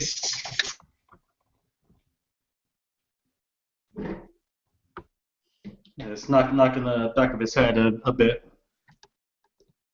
solidly into the ground, making a nice big full indent. His head goes halfway through.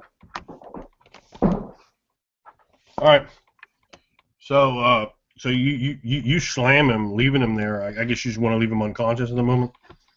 Yeah, I don't want to knock him out. I still do not wish ever to kill a fellow human being. You said you don't want to knock him out? I do want to knock him out. Oh, yeah, that's what I thought you were trying to do. Okay. Yeah, so you do. Again, he's 19, 20 years old. Which are the ages he will go by, because he works by years, not cycles. And you just knock him the fuck out. But he certainly got a little on you.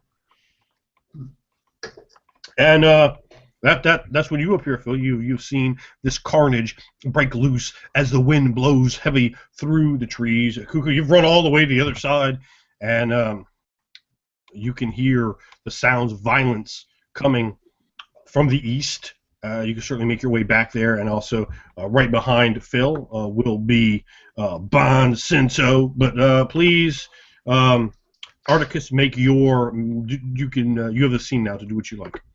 All right. As soon as I come on in, I'm looking about. What's going on here? What has happened? Well, this man, he appears to be Lillian's brother. I assumed. Don't just. And she begins to going over to the girl, trying to hold her blood in. Girl's dead. I just look at her when I see it, and then. Yeah, she is badly bloody. Her throat was just cut.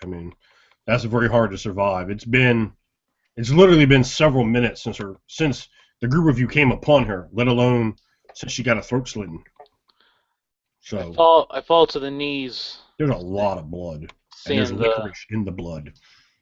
Seeing the fallen girl's body, and I just begin to just take my fist and just pound it into the earth, just over and over. Ah, blast it! Ah. Damn it!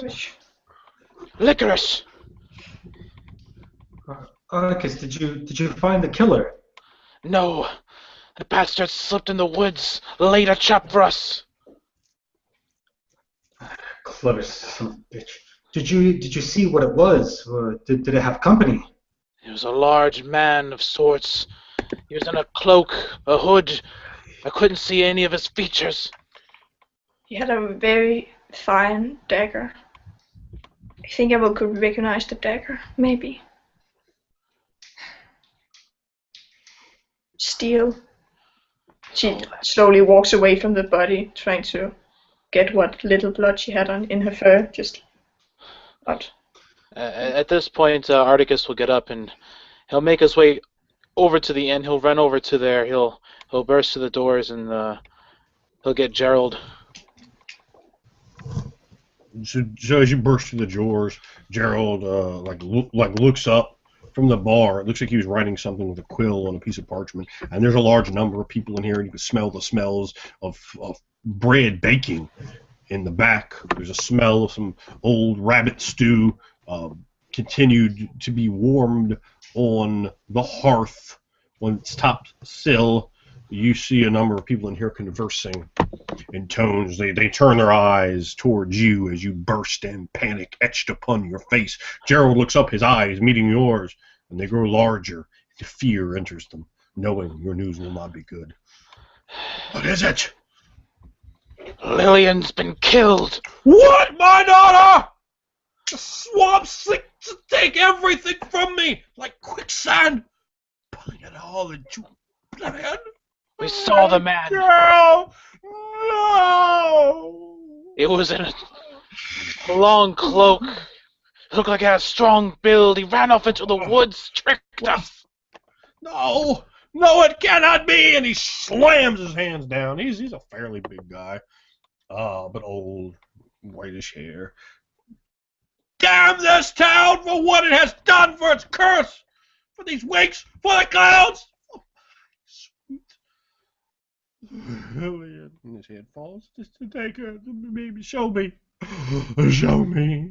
And some of the men in here are like, oh, and like whispered conversation breaks the silence as men huddle together, talking, looking at you, fear filling the room like electricity. And Gerald rushes to your side. Please, please! And he grabs your arm and pulls on it 3 times. Take me to her now! This way, come on. Father's wish. Come on, this way. Hurry. It's so much! So much! And he slams on the wall. Too much! Slams on the wall. Too much! And he hits the wall again. And it reminds you, cutting back to that procession when you first entered this cursed place. Boom, boom, boom came those hands from inside the wood coffin being traveled to the main thoroughfare and cemetery. His beating against the wall shocks that memory back at your mind, and then forward streaming into the same room where you look over, that small stain is still on the floor, that thing that you battled in this room. And this man, hope, seems to slowly be dying, and only fear fills the air. As you step outside from the stagnant air of a closed room to the increasing blowing air of the soon-to-be-born storm, the man grabbing at your arm, utterly frantic and actually hurting you to a small degree, his eyes full of bewilderment. And you could tell the man may even soon snap, losing what small vestiges of sanity he has left after what he has witnessed. Just take me to her. My girl, my sweet, sweet, lovely girl. Approach around the corner, and there, I point, gesturing with my arm. I heard her scream that way. We ran to her, and as we did, the man was standing over her with a dagger soaked in her blood. That man, what man? What man has done this to my sweet, sweet Lillian? Damn that bastard and curse his very soul to hell! To all the pain that he has put me through, and 1,000 times more, if 1,000 times more this pain be possible in any dark realm. Oh, my sweet girl. Oh, I did love you. My heart.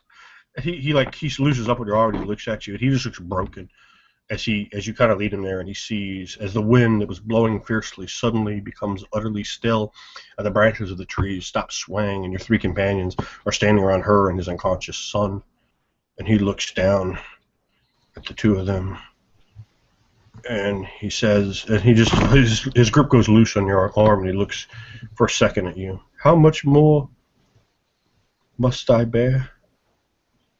How much more can I? And his voice just becomes a hushed whisper. He babbles something else incoherently. And he goes over, and he falls beside her. And he looks at his son. He doesn't even ask you. he looks fucking done. And he grabs her face and pulls it to his head, and more blood oozes from the cut in her neck as the electric lightning plays hard and heavy in the black clouds above. He holds her face into his chest, and he lowers his head. Tears stream from his face as he sobs softly as the trees begin to dance in the wind again. My sweet Lillian. What will you take from me, Morris, the Torres Khan? You'll take it all. And snot bubbles are coming from his nose, and tears are streaming down his now reddened face. His cheeks are fatter, his eyes lost, shimmering with the reflection of a broken soul in the wind of Ravenloft.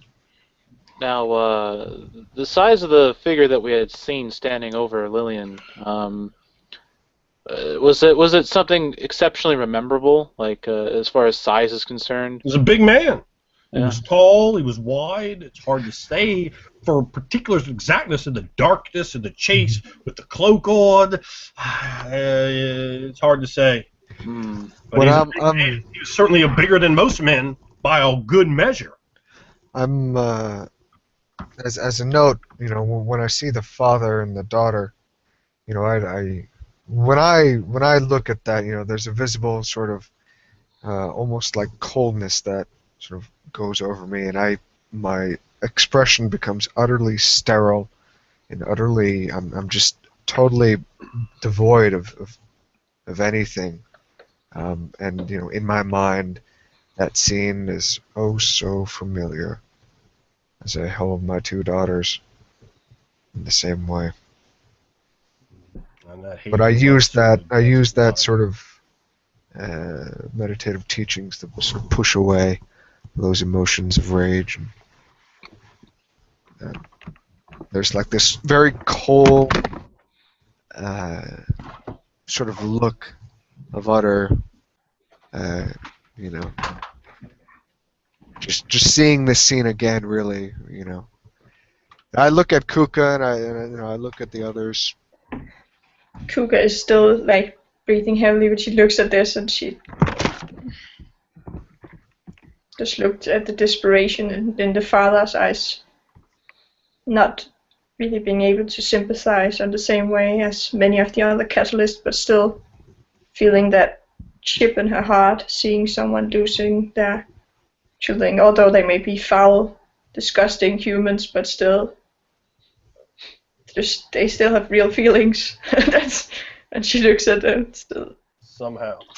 Yeah, and she feels like she wants, and then she has said so many times that she wanted to help the humans, and right now she's not lying in that. She doesn't do it to enslave whatever she can get when we're done. Now she just wants to do it for this poor father. We should get the constable.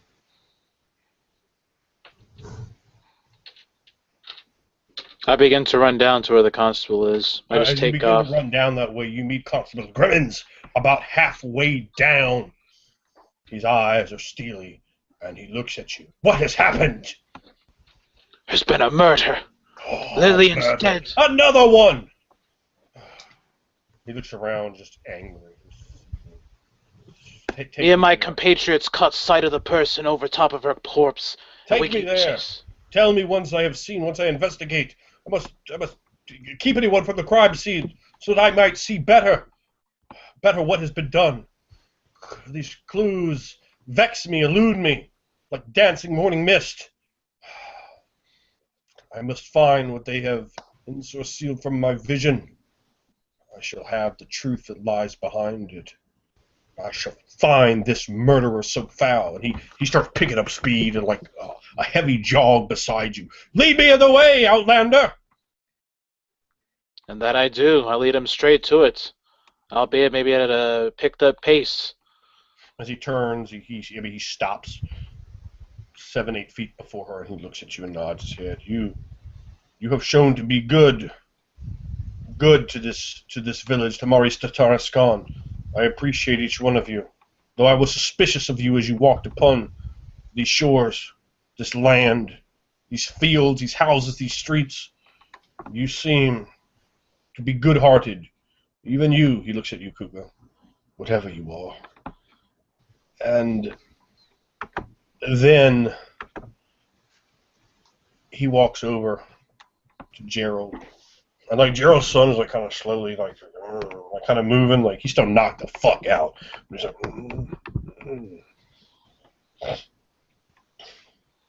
He looks at Gerald's son. What happened here? Do you know? And everyone could see me sitting on the ground, still guarding my wound. Up until this point, I've been with my eyes closed, meditatively breathing. I look up at the constable still sitting. The boy, he mistook me for Lillian's killer. Well, I see you're not dead. Seems you're injured. Apologies for that. But hopefully we'll not hold it against him. He acted as perhaps any red-blooded man would. In these of course, times. I cannot blame the boy for his actions. He nods his head. He goes over to her, and I mean, his crime scene is completely destroyed, and you can see like his eyes kind of sink at that, like, oh, motherfuckers, I'm not gonna catch people when y'all do this. And he goes over, starts looking around, and he picks up one of the blood-soaked pieces of licorice. He looks at all of you. There are 4 this time. Before, there was only 1. He drops the piece of licorice back into it. A slight bit of blood still on the ends of his fingers as the wind blows and the trees dance, nearly mocking you. We got a glimpse of his figure, his form. He's a tall, built man. Strong. Tell me every detail you can. Yes. A black cloak. I couldn't see his face, but he had a dagger, a fine dagger, but it was soaked in blood. If you have parchment, I could draw the dagger. He looks at you like, what? Just like that just confuses him that, you could do stuff like a person. Yes, back at my abode, certainly. I will have much work. He was much so work fast. to do tonight. I never seen a two-legged walker being so fast. And quiet. Two-legged walker. Is that what you call us? He just shakes his head like that was just odd to him. Yes, let us make haste. I must return back to the scene of this crime and see what other clues I might deduce from the wood nearby while gray light still permits. And he starts jogging. Come, all of you, follow me. Follow me to my home and constable headquarters. Wait. Hold on. Before I do, let me have some of the men in the inn watch over in case someone were to return. Well, you go do that while we make way so that... what are you called? He looks at you, Kuka. My name? Sure. Kuka. You look kind of surprised, like you have a name. Kuka, then. You come with me, and you too as well. Maybe he doesn't quite trust me along with Kuka. Of course. Who knows what'll happen. Let's go. All right, the lot of you jog at a fairly strong pace. He doesn't have a tremendous move, and he does have a studded leather jerkin on, but I mean the man is still hustling.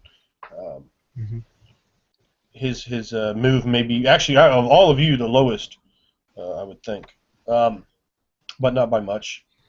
As you all make your way to his constable's building, but before then, you're going to go in there, Phil, and try to rally some men to come out here and help.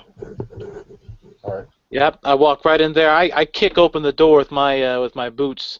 I walk right on in. I give all of them a steely-eyed gaze. All right. Well, before that, you see a man behind the fucking bar, clearly taking advantage and stealing drinks, pouring drinks, and just knocking them back, opening up bottles and just knocking them back. A man is sort of derelictish in his appearance, a white scruffy beard, slightly thinning hair, a little past the point of a widow's peak, bright blue eyes. His skin is a bit leathery, and there's some scars on him. He's probably about early 50s, you would guess, by that year marker for a human. And maybe his hair was at one point blonde, and he's just fucking knocking back alcohol, just stealing from the man. Oh, I walk back there immediately. I grab him with my arm and I just start yanking him out from behind. Oh, hey, what are you doing? What are you doing? As the alcohol just pours on the ground, his eyes look down greedily at the nectar contents that you have deprived him of. I take him and I just throw him right onto the ground. Do you know how expensive these bottles are? As they hit the ground and roll from his hand, continuing to allow the libations to bathe the boards of the wooden floor of the Full Moon Inn. You stupid bastard! How many more of you have died? The man gets up and starts coming at you like he's clearly drunk, emboldened with liquid courage. But I mean, you can very easily defeat this man. You realize that. He comes at you. He's going to swing on you. What do you do? As he comes at me, I do a quick sidestep and I just backhand him with my hand into a fist. Boom! All right. He falls, stumbling back, hits his knees, slides. His face smacks hard against one of the edges of a wooden table. Teeth fall from his mouth, and he lays there, completely knocked out, his pants down, and his ass slightly exposed. And the people of the tavern in the inn, they applaud you. Yeah, you imbecile, yeah, take that. And one of the other guys grabs him and just by the hair right to the ground with him. His nose broken, blood pouring from his nostrils and from his mouth. His lip busted. One of his eyes, you can see a little mouse under it. It's certainly going to be swollen and blackened in a few hours as his body lays there and he mumbles. And you see like 3 of his teeth laying shattered and broken, laying on the ground. And the people seem to be quite pleased. Yes, that man was a foul roustabout, a carouser, up to no good, a thief and a plunderer. And yet you did nothing. All of you stood by and did nothing. How many more of you will die? How many more of your kin will be slain? See, we were in our own cups. Oh yes, I'm sure you were lost in your own cups. And he grabs his own. All the men seem intimidated by you. Oh. He grabs his own bottle that he has that he's carrying of wine. He just slams it onto the ground, shattering it. There are 17 more men in here. Please, no! One man says, no, don't thrash me! Like the guy's closest to you. Is this what you're made of? Is this what you're going to do when your families scream for help as the dead claw at them, as men in cloaks murder your daughters, your sons, your children? No, I don't want anyone murdered! I want the shadow to pass over Mars to Tarascon. I saw nothing of what Lucan was doing. I grab him by his shirt and I yank him and I say, find balls and gain courage! Don't beat me! And he just falls from your hands limply and pathetically to the floor, his own cup falling from his hand and spilling onto the wood. Any of you men that dare call yourselves as such, you will see me outside, and we will hunt this man down. You will defend yourselves, or you will be dead. That is the fate that lies for cowards. Go ahead and make a diplomacy roll for me. Or intimidation, but intimidation is only going to really seriously intimidate them. Or you can make a diplomacy roll. I have neither. You want them to actually help you. So I'll just go for my diplomacy. Okay. I got a 3. Total of 3? Yeah. All right, so you've definitely scared them in very badly, but you have not emboldened them. Perhaps the fear you've put in them has done exactly the opposite of what you wanted. Now they're terrified that they're going to be murdered or soundly beaten. And you can kind of see that, like, oh, I played that one wrong. As you look at these people who are already almost drowned in fear, as you come in and thrash and nearly murder one of them and accost another. Clearly not the best tactic, as you see in the aftermath. I walk out angry, and I stand over around the corner. You can hear some whispers as you leave. Oh, what an asshole that guy is! Yeah. Why did the cloak man get him? Cloak man? What? I don't know. He said something about a cloak man to get our daughters.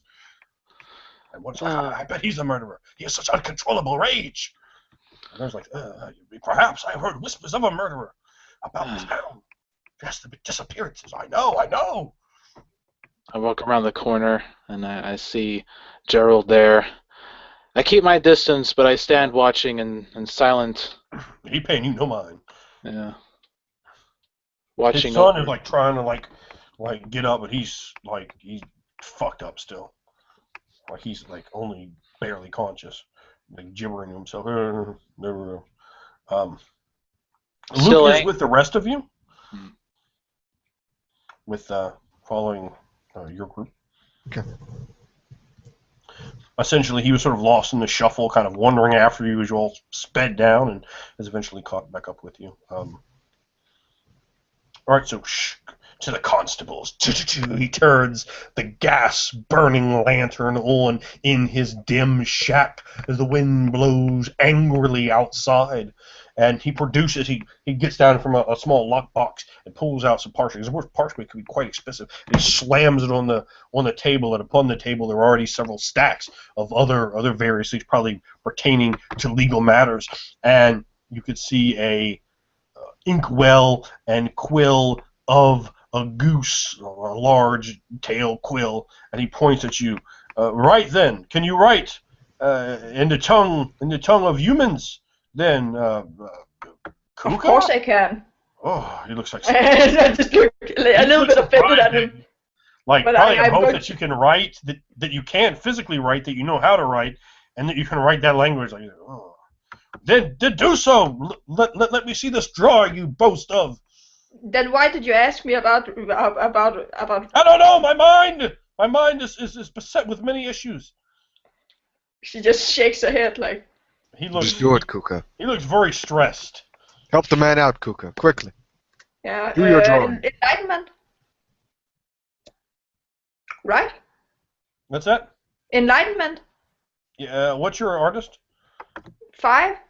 Oh, no. I mean, you don't need to roll. I mean, you can do it. Yay. I mean that's pretty prestigious. I'm not making you roll on that. Thank you. All right. Yeah. Sure.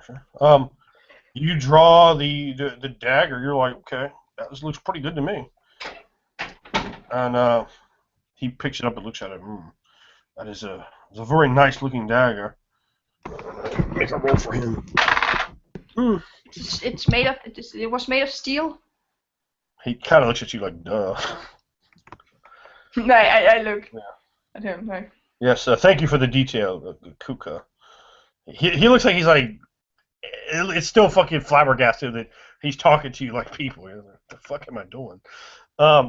He's just looking at it. I haven't seen this particular dagger before, but it does look to be rather expensive from the design here. There's a small stone here at the bottom. Did you have any jeweler? All right, in the pommel there's a small black stone of some variety, so you don't know exactly what it was, though. You don't have the appropriate skill. It was black.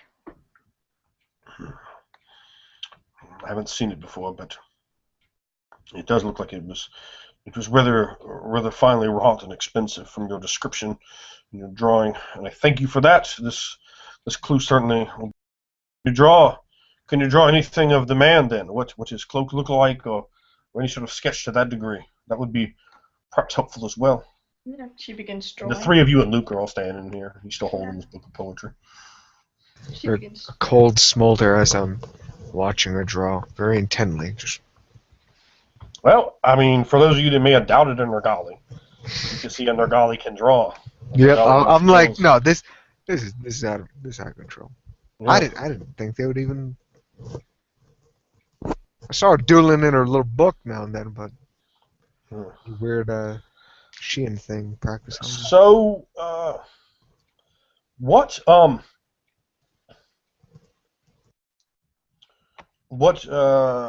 you have any grades of Weaver? Nope. Okay, that would help you as well. But you do draw, and it's like a large mantle cloak with just a straight up a hood on it. Let me see. There's a picture in here somewhere if I can find it.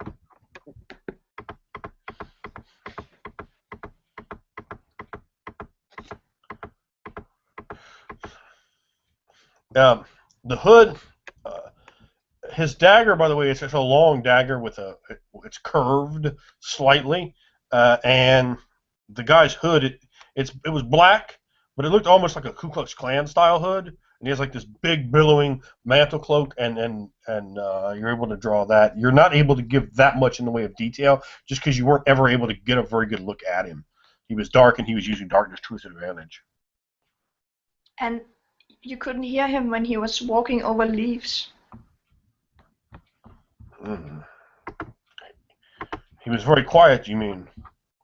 Yeah, and he made a trap. A trap? Yeah. I don't understand. How did he have time to make a trap? I just looked like yeah. How did he like thinking like? It's not Sarouche, that's for sure. Maybe he resides in the woods. Maybe he's planning. Perhaps. You mean he led you into a trap he had made? Perhaps he is a hunter.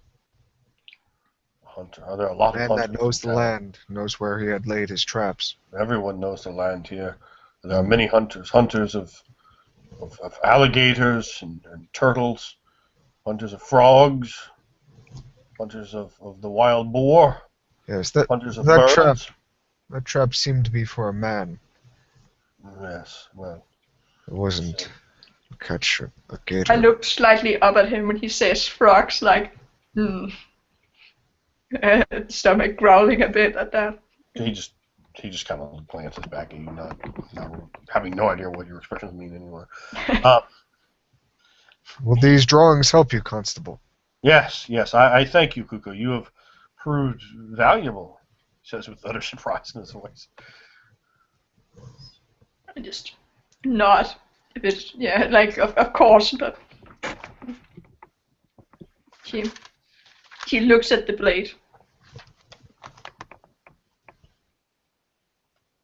Yes, the dagger is to some degree a bit unusual, different than most that I've seen. You said it looked nicer. Oh, what if Geordie, the blacksmith, what if he had a look at this drawing? Would he be able to tell us more of the quality, perhaps? Oh, I would definitely think that Geordie may be able to help you. Hmm. Perhaps you should go and see him. Kuga just makes no, like, the ones who would be able to use it is like slight bits of like aggravating, like, eyes, but he doesn't say make a sound or move. Her tail stops moving just suddenly, and then irritatedly like go at it. Yes, I think it is best that we take this drawing to Geordie. And like I turned to look at Articus like a sigh, like nodding, like yes. And like as I'm passing and look towards him, I look at you, Kuka, and I give like the slightest look, like sorry, like I do like a slight shrug, like. Yeah, you could, all of you can begin like half reading my facial expression because I'm very well open, thinking that you are too dumb to read them anyway. So I'm just showing it all, but she's just she's not even sighing. She's just. Constable, I also wanted to meet with you earlier today. We would have liked to have admittance into the Lord's Manor to question him and perhaps to leave his brother with him in his house, and so he doesn't have to follow us around and he doesn't have to be left out alone in the swamp during these times, especially. Plus to see if he is safe during these occurrences.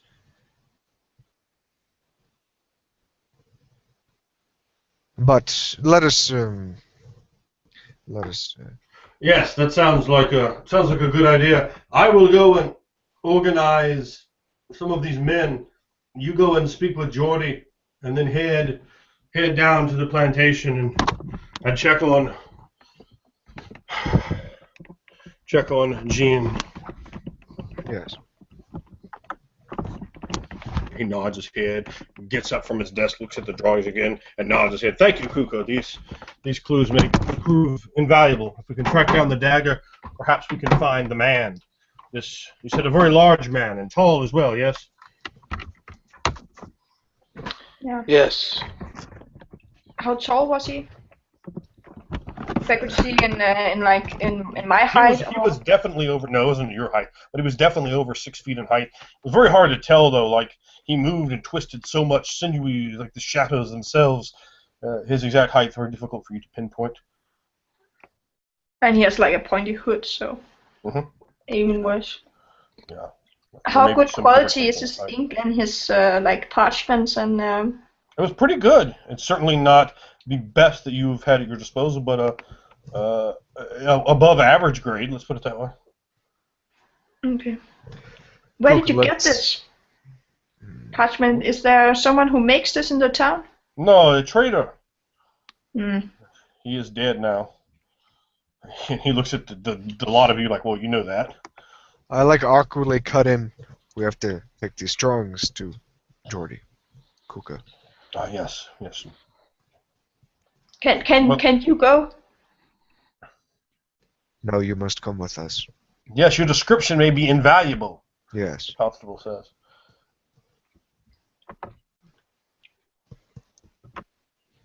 Quickly.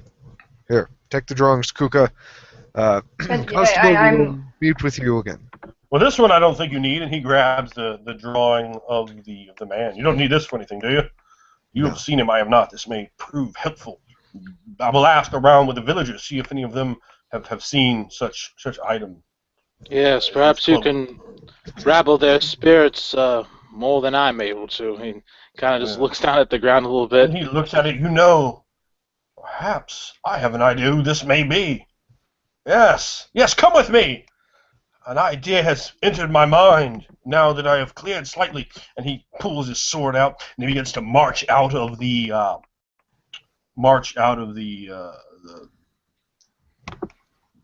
building. I hand the drawing back to Bancento as I fall to quadrupedal stand and walks out. I begin to follow him, the... Looks like we don't have to see Jordy after all. I say as we're like making our way, following him. Well, Assuming. I don't know for sure. As the group of you are led up onto the main thoroughfare and then down towards the direction of the inn, I'm just looking for what exactly the constable has. I think he has a jabroni sword. Yes, he does. He's got a Rudy Poo long sword, so he's clearly very unimpressive in that regard. And just because the picture has it, he'll have a long bow and arrows as well. But he doesn't have those on. He just has his studded leather jerkin and his long sword. Very unremarkable, but it is steel.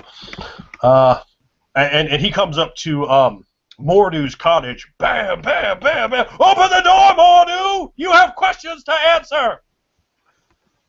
Mordu, open this door right now! Boom, boom, boom, boom. And again, that heavy sound of a fist smashing against the door. And it's just at this time as well that, Articus, that you're making your way there. And you can see the constable out with a bullseye lantern lit in one hand, and banging with the other, his sword ready to be drawn. As he slides back away, he pulls the sword up. I'll bust this door in, Mordu! You fiend! I know what you've done! I can open it. And she walks over and begins like fiddling with the lock. Open it? Right, go ahead and make a roll for it. Yeah, I will do that. Make a 10, a big whopping 10. Intelligence. Yep. All right. Yes, So as you're 17. making it, there's some odd pressure that appears in the middle of it. As you pop the door open and push it open, you see Mordu there, like he's trying to open the door, and he looks out wide-eyed. What's going on here?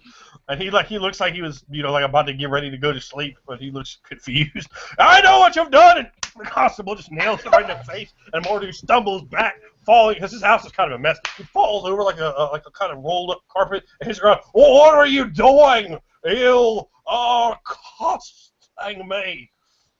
I have my rights. You." And he gets on him.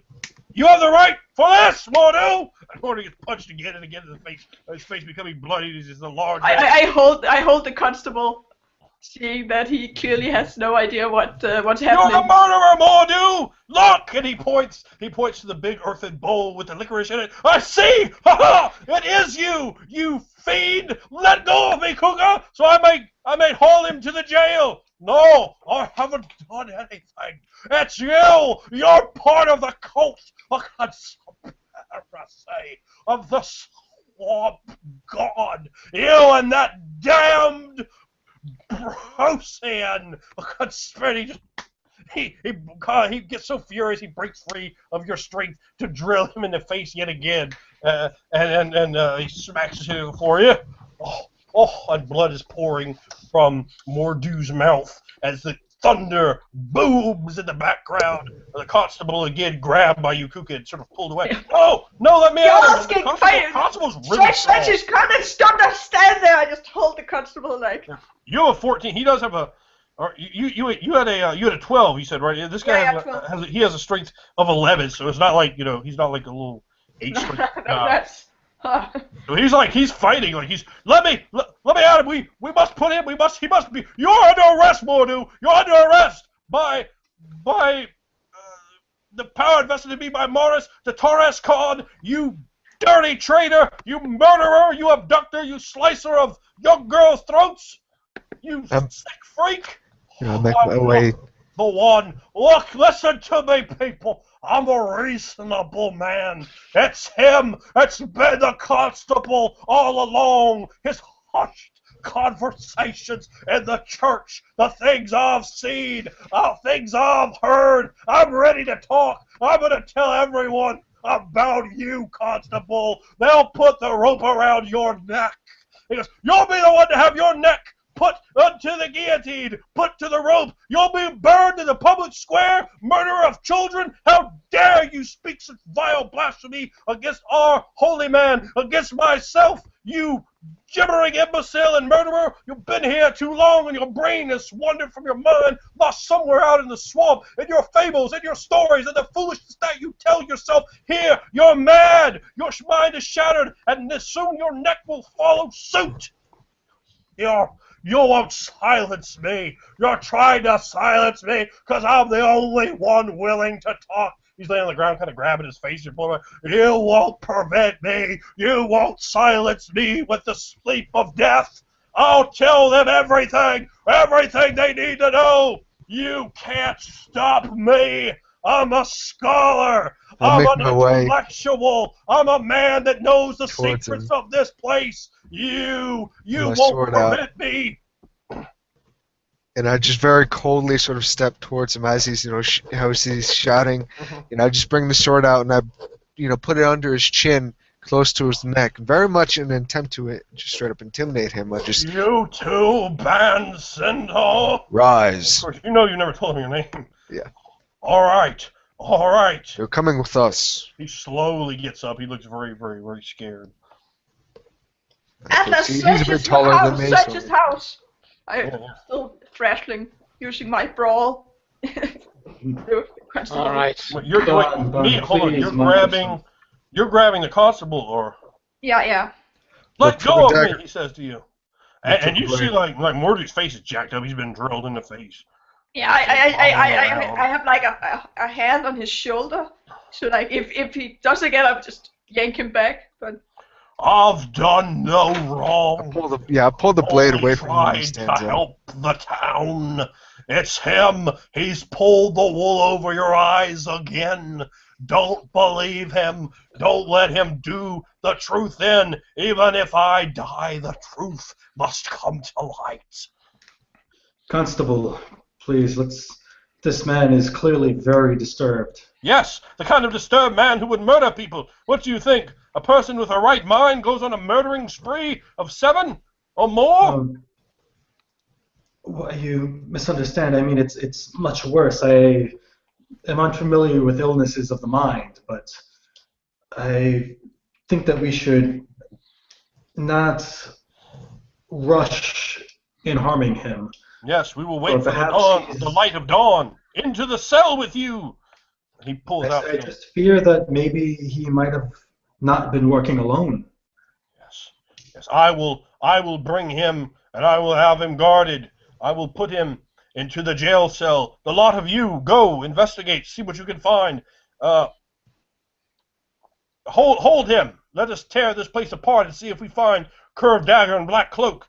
But he may have hidden them elsewhere. He's a cagey one. Look at him. And he's like,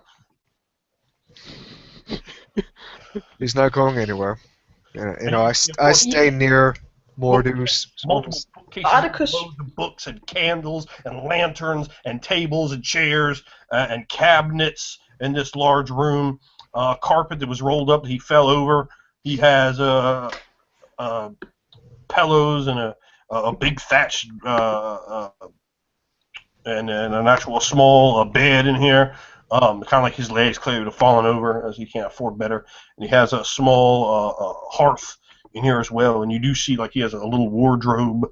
And he's like, the constable's let go of me, Kuka. I must search that wardrobe. And he fights his way. Yeah, he fights his way off of Kuka, pushing you back. Unhand me! I am constable. I am law. And he goes towards the wardrobe and begins to open it up. And you see the eyes go wild and furious of Mordu. What are you doing in there? You don't have my permission to search that box. Shut your mouth, fool! I will find your fiendish plot and unveil you and do you the way you need to be taken care of, with noose in the center of the town from gallows. You like that? You're the fiend. You're the deceiver, the conniver, the one who'll prevent us from saying the truth. But I know the truth. I understand what you and that damned Brucian, the conspiracy that you've hatched, playing me as the goat. And he's over there rifling through the chest, pulling out various cloaks and shirts and sandals and boots, just throwing his shit everywhere, like a raid. Stand still, Mordu. And he pulls out like a black cloak. I found it. He shows you this black cloak, and you're like, oh, that's not clearly. It's definitely wrong. Like it's black, and it's a cloak. But maybe you look at it now, you're like, oh, actually, maybe that's dark blue. Actually, now I'm looking at it. But he's like, ha! Your black cloak has been discovered. Where do you hide your mask? No, it was in one piece. It has it had a hood. Wait, this isn't it. I told you it wasn't that cloak. You idiot. He could have another cloak. He could have another cloak. You can search. You won't find any other cloak.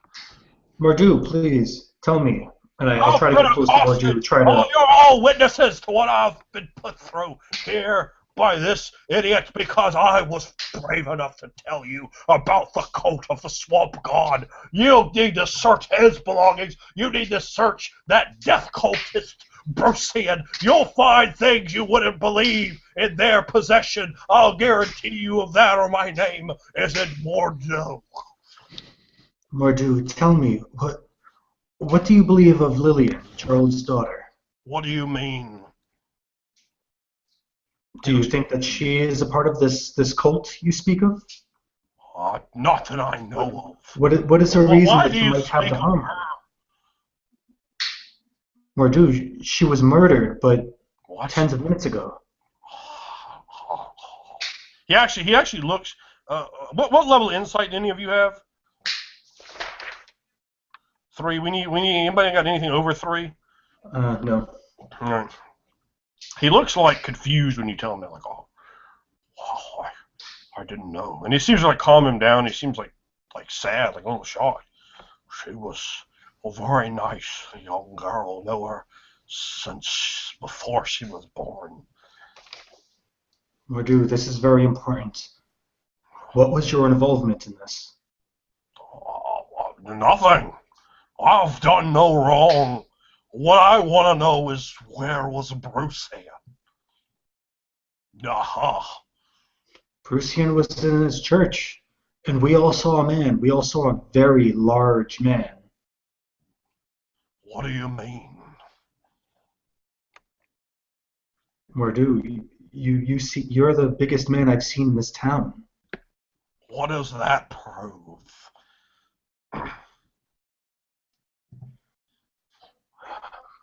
Maybe nothing. Maybe that you had a hand in this girl's death. Ah, how dare you! She was a sweet young girl. I would have done no such thing. It's the hand of the cult of the swamp god. Don't you see? They're playing you like marionettes on the string. Cut the string, knock down the board, and see beyond the booth. It's this one and Brocian. I tell you, that's their ploy. That's what they're involved with doing. Probably, Jean as well. Isn't that right? He pushed over Luke. What do you know about this? He's pointing at Luke. Luke just kind of blankly stares at him. And I like move in between them to like Yeah. cover. Yeah, that's what I thought. A cover up. I look angrily at this man. Like, He seems he's very a child. but furious as well. Keep searching. And well, you see, as you guys are having this argument, the constable has literally ripped his place apart. Like all his books are on the floor. He's like broken like half his stuff, and Marty's like, looks horrified. It's like his home has been invaded and nearly destroyed, and he's dumped out everything, like ripped his bed apart, and he's like, I don't know where you've hidden these things, Mordu, but I'll find them. Coming with me, and he pulls the manacles out and he grabs Morty and slams his face against the wall of his own home and begins to rustle him.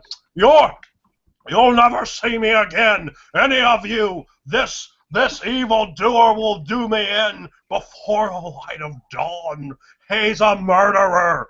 Who, after all, could it be but this one with his sword and bow and cloak? I know what you've done if no one else does. Artius. He starts grabbing Mordu. Yes, you're right. He probably acted in concert with others. Go and investigate these clues as I guard this one. We shall see what we find in the truth of the dawn of light. Go now, and the heavens will begin with. Artius, did you the rope you had around your ankle, did you keep it? No, Uh, I wasn't thinking you about could have checked that he has the same rope. Oh. You're a dirty bastard, Constable! The constable's like kicking him and forcing him, and they're like struggling out in the street. Mordu, I'll thrash you! You want to taste the butt of my sword against the base of your skull, you murdering bastard! I've killed no one. We both know it was you.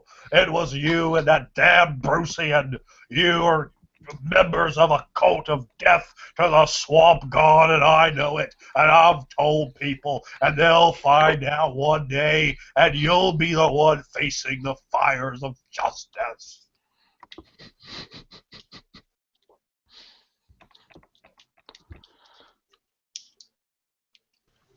We should go to Jordy. He is taken off back to the jail cell, which is adjacent to the constable's lair, as well as in between that and the church. And the four of you are left with your clues to follow up on, I suppose. How sure are we that this was Mordu's doing? I didn't get a good look at him. I didn't chase the killer along with you. The only clues were the licorice that was found. I'm sure Can't Mordu really certainly believe does him have being much so. licorice. Sorry. What did you say, Mia? I interrupted, so sorry. No, what did you say? I couldn't hear you. I can't believe seeing Mordu so quiet. He seems like big man having big feet and big mouth. I don't think he could have been so quiet as the other one. It wasn't dirty or sweat. No. And I didn't see any blood on him. More blood, yes. Besides his own. Well, yes, of course that.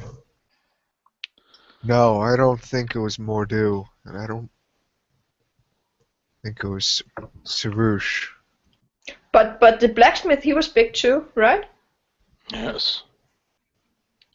He was a So- big man. Yeah, that's Let's not jump to conclusions here, Kuka. I'm like, nothing smiling.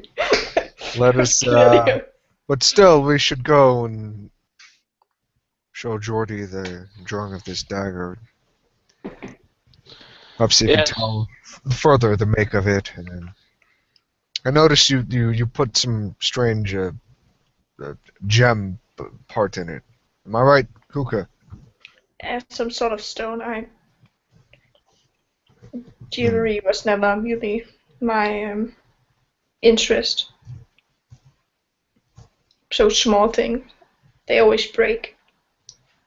Yes. Let's go to Jordy's. Come. As you make your way back down the main thoroughfare and cut through a side street, the ringing of the hammer is not heard upon your approach still. The shadows loom darkly as more lightning plays across the dark clouds above. The wind sweeps in, carrying the scents of the town, both pleasant and mostly unpleasant, towards your nostrils. As you come to the front of the door of the blacksmith's abode, what shall you do?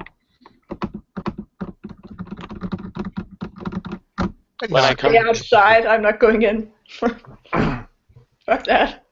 I'm staying outside. I'll pause and look at you, Kuka, for a moment. Then I'm like standing, like getting all comfortable, like sitting outside. like I'll turn towards you and I'll do like a slight nod, like, "Oh, yeah, I understand." Right? Then I'll knock on the door. If it's unlocked, I'll just start going in. The door is unlocked. You open it up. You see the black woman, Nadine. What are you doing here? Looking for your husband. Oh, you come to buy some more weapons then? No. He comes from the back. No. Whoa. He looks out the door. Now, what you doing here? She is of no concern to you. No, Jordan. I was Here. asking you, boy. What you doing here? Look. When I take out the drawing, I show him. What can you tell us about this drawing You here? drew this? Kuka drew that. What is a kuka? That is the Nergali outside of your What Profession. what be a Nergali? a bear. You drew this bear? Yes, What look can you at tell him me with about hateful this eyes, man? like nearly my neck nearly extending through the door frame, like looking at you with like hatred in my eyes, like oh no. He's got like a candle in one hand. And he leans in towards you with his neck as well.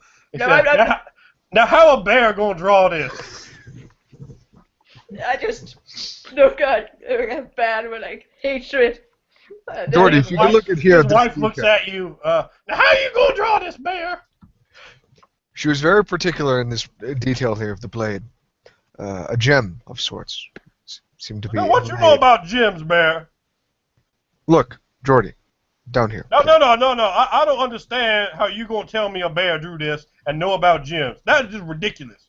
That is foolishness. What's wrong with you, boy? She doesn't know about gems. That's why we are coming Of course here. you don't know about gems. How you make that bear talk? But you one of them wizards? You a wizard? You come I'm here not. and play with me? You play with common folk? With a common man named Jordy? What wrong with you? Be ashamed of yourself using magic. Why you use magic on that bear? What wrong with you? I'm no magi. Look, Well then, which one of you done the magic on that bear? look. Bear, I'm sorry they done magic on you. Make you stand up like that. That must hurt your leg terrible. Look at the drawing. I looked at it. This gonna be a dagger here. Is there anything else you could tell us about this? What do you want me to tell you about it? That look real nice. You got some kind of stone here, you say? Maybe a gem? Do you sell look, anything look. like this? No, this real fancy ornate. I ain't got no gems as such. I'll pull a common man. stone? How about if black? You got black gems? She looks like again like through with the door frame. Like, And he just looks at you like he just seems like just fucking astounded you're talking to him. Now, which one of you making her do that? I That's take You the know what you you drawing. doing out to that bear. That'll be all, Jordy. I Before believe you this die. probably come from a trader of some kind, maybe, or it might be them rich folk that live back on that plantation. I see. I can't see no poor man gonna have a dagger with no gem. What kind of gem would it bear? it was black. It was a black gem. I ain't never had no bear talk about a gem with me before. I ain't know about it, Nadine. I ain't know about it. Now, I look at the woman hatred developing for her as well. Like, she just looks at you very like confused. How the fuck you're talking to her?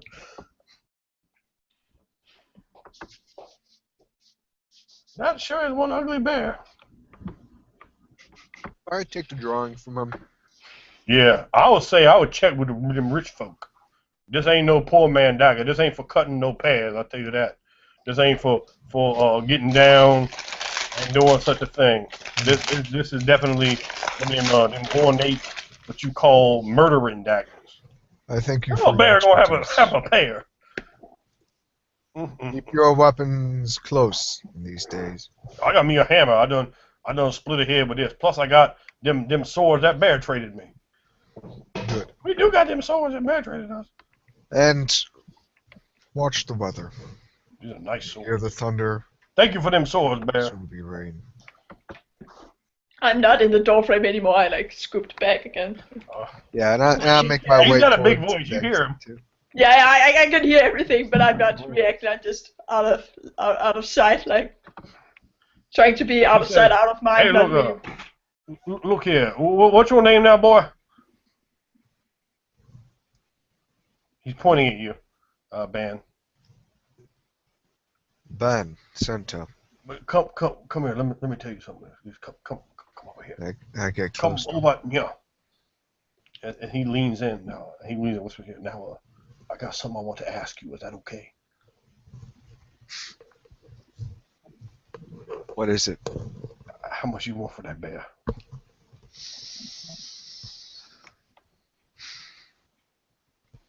More than you can offer. I don't know. Look here. I got 2 magic swords. I don't want anything to do with magic.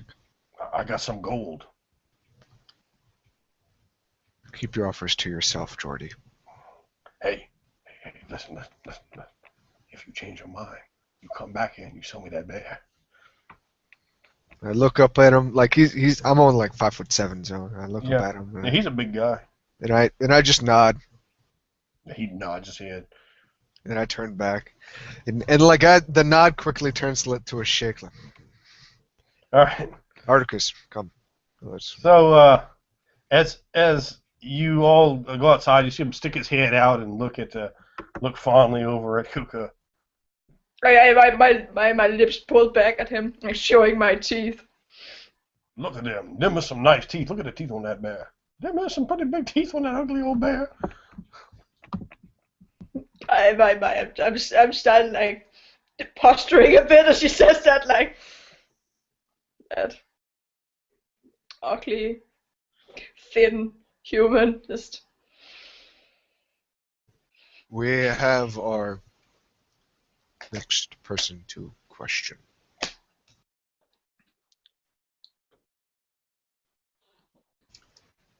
Yes, let What us do you do? make our way down to the plantation. I have a question with this. Luke's eyes widen and he turns you. and begins to walk in the opposite direction. okay, I follow him. It appears he can- doesn't want to see his brother. I will make sure the folks at the Moon's Inn, Full Moon's Full Inn, moon in. Yes. Full Moon's Inn, right? Yes. Yeah. Strange name. And she follows him there. He should be well taken care of. He is well known in this town. Yes, he is already going there by himself. You do not have to watch over him. Oh, the sentiment is noted. Do you follow him back to the inn, or do you? I follow him back so that I can catch up with the other ones. So. Okay. I think I can. I don't believe You we see should go Jordy to... watching you eagerly as you leave by yourself. Kuka, we are going to the manor. We'll speak to the Lord. I heard you. Understood. Let us go. Now, did you go with him, Cougar, or no? I followed him to the full moon. All right, so she heads off in the opposite direction from a lot of you.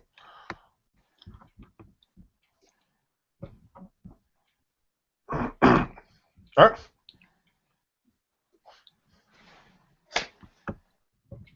When we approach, Yes. I'll simply walk up to the door and I'll just begin knocking. Okay, you go along through the plantation lands, and it's quite a bit of acreage here. There's a number of trees that bear fruit, pears and plums, apples. There are large fields for wheat and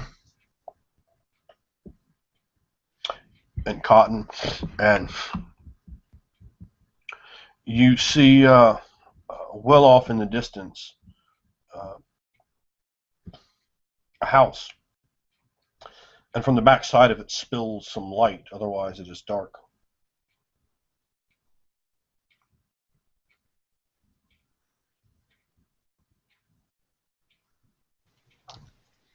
I'll gesture towards that. And, it's darker here, right? I mean, what time of day would we guess it is right Dusk. It's probably almost night, as you guys got up late and did a lot of stuff. now? Yeah. I mean, it was the afternoon by the time you guys got up. I'm going to... When I see that light, I'm gonna look at the other two, and I have like a very sort of cold look on my face, and just... I want to go ahead and see what we can. Move as quietly as you can. Understand? Gotcha. I can All try. right, and there are more than just one of them, and they are all in it together. If they're a cult, whatever it is, it's best that they don't know we are watching them. Agreed. Yes. Then, And Articus he'll begin to crouch down and just kind of move very slowly, skulking about. yep, and I have no torchlight or anything. I just, again, I do. You said you're going up there by yourself then first? Oh, no, all three of us are Okay. quite. If you can go ahead and roll your stealth for me, all of you. Remember to make any subtractions you need from armor, if you do have a skill penalty there. That's going to be your dexterity with your stealth. That's a 15 for me. This would be moving silently. Okay. Okay.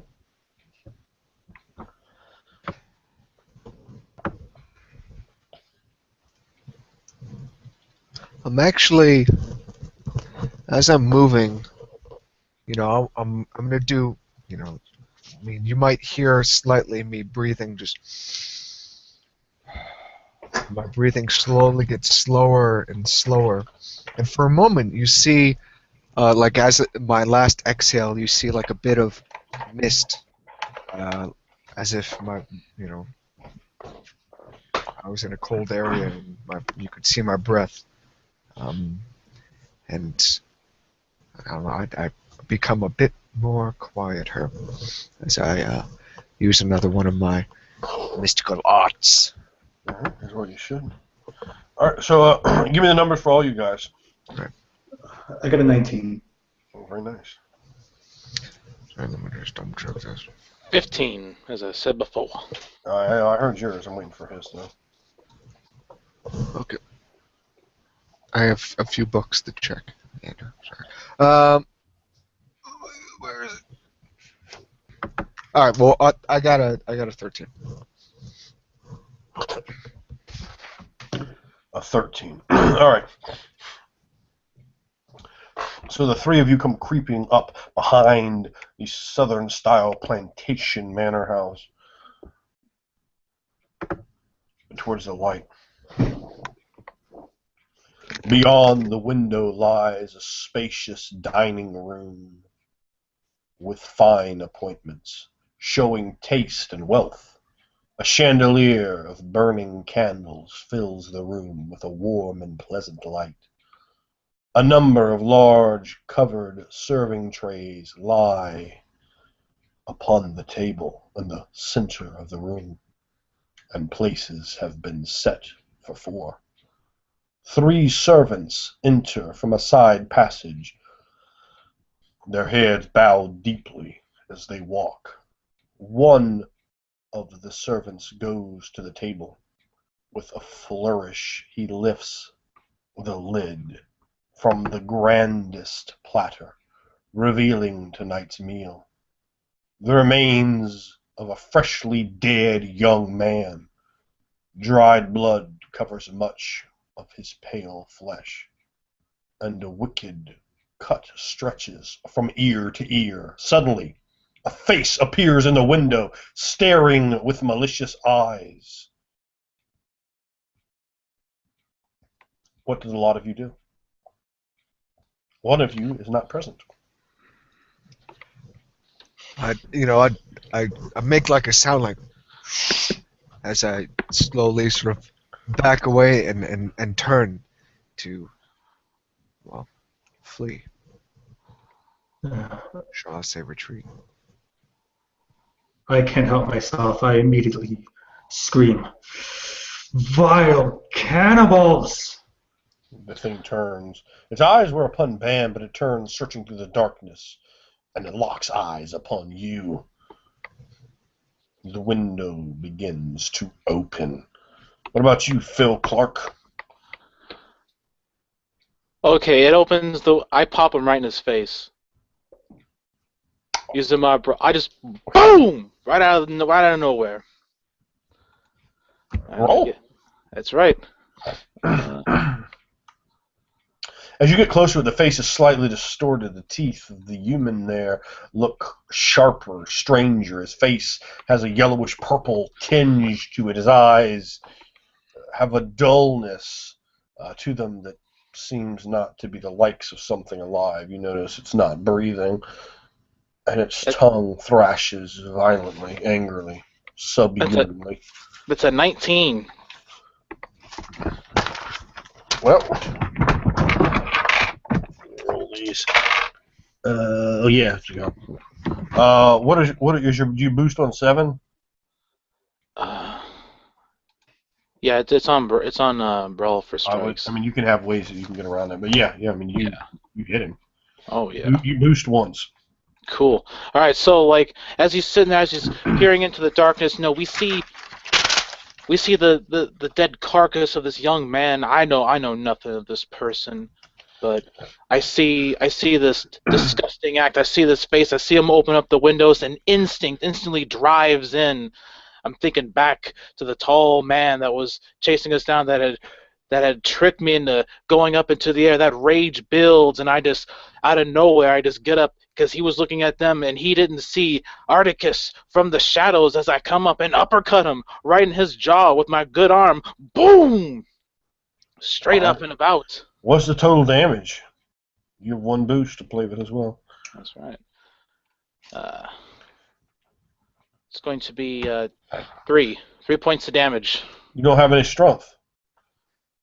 Yeah, my strength. I got a 2 rating in that. Why don't you add that in there? Don't jack yourself. Yeah, that was all that added together. That's not possible. What? The brawl is 207 if it's base. Then you added a boost, that's 3. Then your strength is 2. That's 5.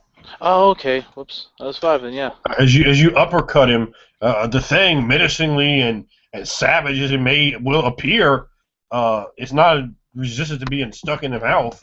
Yeah. Perhaps nothing is. And you jack its mouth, and it goes kind of tumbling back, crashing into the table, causing the top of the platter to spin and fall off the table. The silver platter hits the ground, and you make a sound of silver hitting wood. And the three of the servant beasts, these clearly abominably cursed, perhaps undead beings from beyond the netherworld, look upon you with a gaze that stretches into some horrid dimension, staring at you with a black, venomous hatred, with a hunger that's deep and hard and roaring, and the smell drifts in now from the room, the smell of old blood and rotting human flesh, mixed with a smell of earth, and some putrefied flesh smell as well mixes in here generally.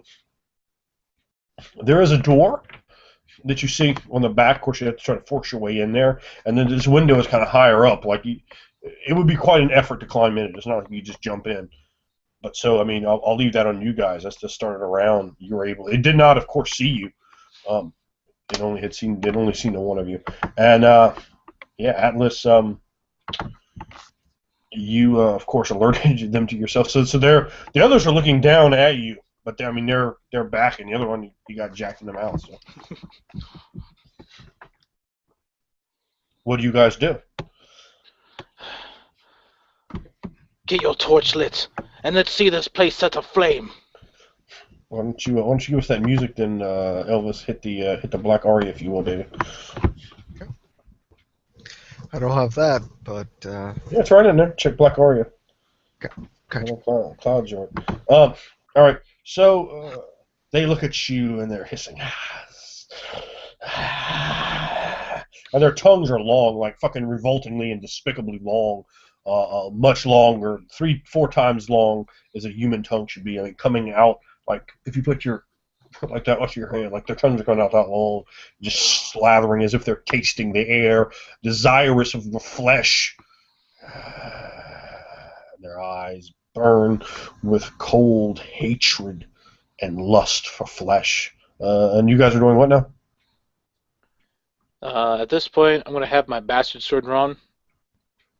And crouching down, I look over towards Ban, and I look and I say, "Hurry, get the torch out, light it, set this place ablaze." It's me kneeling down, and I take out a torch in both hands, and my hands trembling a bit as I'm having that image of that thing, biting down into my shoulder. I'm trying to push that away from my mind as I close my eyes, and slowly I reach up on the top of the torch and it ignites. Okay, well, hold on.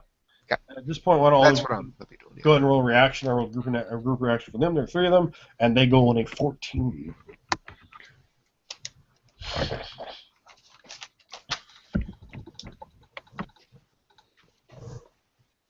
I'd have 7 on my reaction.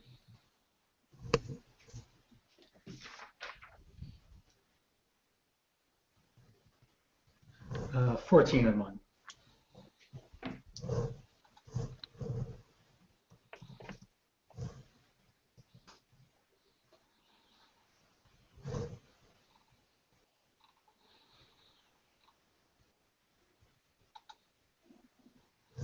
Oh, and a 21 for me.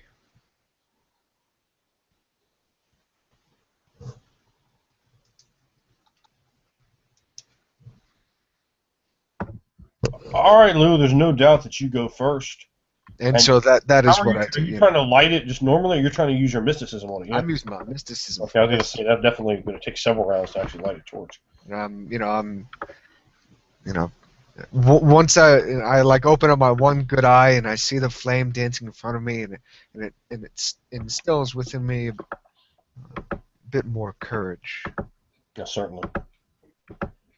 As I rise up again, I stand back up, and but that is all I could do right now.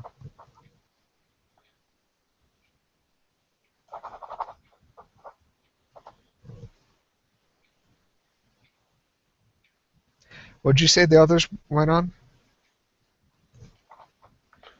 They go on 14. They have a dexterity of 10. What's your dexterity, George? 10.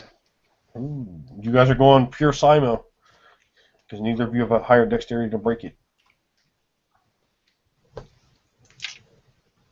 All right, so you've lit the torch. A lot of them are kind of gathering and moving up towards the window, and one of them leaps out, then the next, and they're leaping out, attempting to attack the lot of you as they leap out. The closest is unfortunately the one that's about to be attacked. A man who got right up on that window with a leaping uppercut to the jaw. So you're about to be attacked. You've been attacked with a 20. You need to roll and evade on that. Yes. Who's getting attacked? Articus. So I'm rolling for evade? Yeah, you need a 20. Gotcha.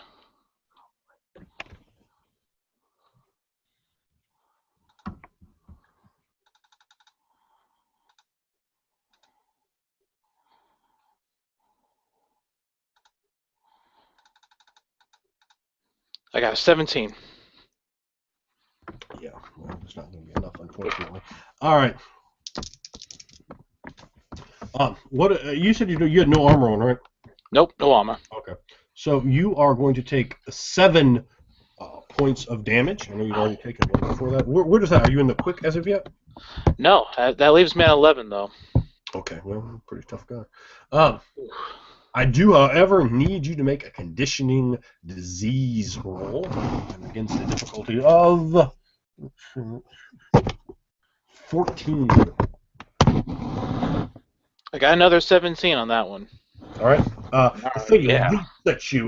You didn't notice until now. It has very long nails, claws that are yellowy and black with purple, like broken blood in them. And the thing leaps at you, its tongue lashing and hissing out of its mouth, its eyes beating down with yellowish cold hatred as it leaps from the window, slashing across your face with these dirty, despicable nails. And you seem to see something bad. It looks almost as if something dark and dreadful, hideous, lurks from the thing to slither into his cuts on his face. But you can't quite tell here in the darkness that is mainly illuminated by the light that spills from the window. At any point, at this point or after, if you want to get involved, George, you just let me know when you want to get involved, because you're simultaneous with them, and one of them has leapt and attacked. Oh, yeah, I mean, I'll go to act immediately. Okay, please do. Please do. That's all first thing I do, I immediately go to draw my broadsword, and I declare, Pelgin, witness your justice! I'll whip it out and attack whoever just attacked Articus. All right, one of these beasts. You have theology, correct? What are your grades in it? My grades are 3. Yeah, you think this is some kind of cursed creature, probably with no life inside it. It seems not to be breathing. Please feel free to attack it. Yeah, I'm going to have no reservations about killing these things. Nor should you. All right, I have an 18 for defense. 18. Uh-oh, I only have a 15, so I miss him. You will miss. As it leaps out, you slash as it sort of tumbles over, ripping his face as it goes, hitting the ground, rolling and standing up. With that, it's going to be more of them pouring through one out as you slap another one attack. Ooh. Okay. Okay. George, I'm going to go ahead. It was attacking you. I rolled a double 1 there. Who has the higher dexterity? I know yours is 10. What is your dexterity on your character, Phil? What does your catalyst have? My dexterity is a 12. A 12. Okay, I'm going to go ahead and let you go instead. Okay. It rolled a double 1. I want to go ahead and let one of you guys have a swipe at it. So, Phil, go ahead. All right. So I go ahead and make an attack on it then? Yes. All right. So 22 I got. And so... Oh. Oh my God. Uh-oh. Yeah. It. I rolled 16 and 19, 26. 34. Yeah, I got a bunch of exploding eights. You slice through the air with your sword, and as it leaps through the darkness, your swipe basically hits against his head, causes it to tumble forward, and it's behind you now. Of course, you have prevented it from attacking, which a blow was of no value to anyone. However, you have been attacked as well as he has. And the next one will be attacking you with a +1 bonus. Phil, you go ahead and roll defense. Right. You're going to be going against an 18. No, excuse me, a 19 for that bonus. Oh, I got an 18, so it doesn't quite cut it. Okay, that's going to be another 7 against you. Ooh. It has no armor surpass, but unfortunately you don't have any armor, so. Nope. Go ahead and describe that. I know that has put you into the quick. Remember, every point you are within the quick. A 7 is -1, 6 is -2, and so forth. So make sure you add that to all of your rolls going forward. Well, I also have the Heart of a Hero advantage. I have that twice, so I can negate 2 of those points. Yeah, that's a great add. That would definitely be useful right now. So go ahead and add that to your benefit. So like these beasts come pouring out. One of them slices me across the face. And as my face is curling backwards from this vicious blow, I take my swing at another one that comes through, and only merely grazing it as it gets behind me. But then it gets the jump on me, and then slashes at me again. Blood pouring down from my back as I get slammed up against the wall. I could feel just the life essence draining from my body, my torn body that's so battle hardened, all of these battles over the years. I could feel my soul, my very essence of my being almost drawn outwards. All right, I need you to go ahead and make another conditioning disease roll for me. If you have any, I don't know if you had any penalties yet. If you do, don't add them to this roll because it's a simultaneous roll with what happened to you. Gotcha. That's going to be 15. I got a 25 on that one. Okay, a 25. Very good. In fact, if you get another roll against you for that nice roll, I'm going to give you a +1 bonus to the next roll you might have to make. So towards a disease, and they're cutting you to pieces, and you can see that they can smell the blood, and they want it. They want your flesh. These things mean to eat you, and all of you realize this. It's going to be. It's top round. I think that's me. No. It's Phil. Oh. That other attack was a bonus because you got a double 1. So Okay. I'll give you guys a free bonus. Okay, right, Phil, they're all around you basically, and then Helios is kind of like you're here, and then Helios is here, and these monsters have you surrounded. Feeling like my life is about to be ended, I'm going to go out fighting as is the pride that I have based my entire life on up to this point. I go into a deep-seated rage, using my advantage. Then I take my sword and I begin to swing at the nearest one closest to me. All right, this is the new sword that you've gained. Mm-hmm. All right, first of all, before you roll, I need to tell you your sword has special properties as it is magical. Ooh. Your sword is steel, and your sword is magical.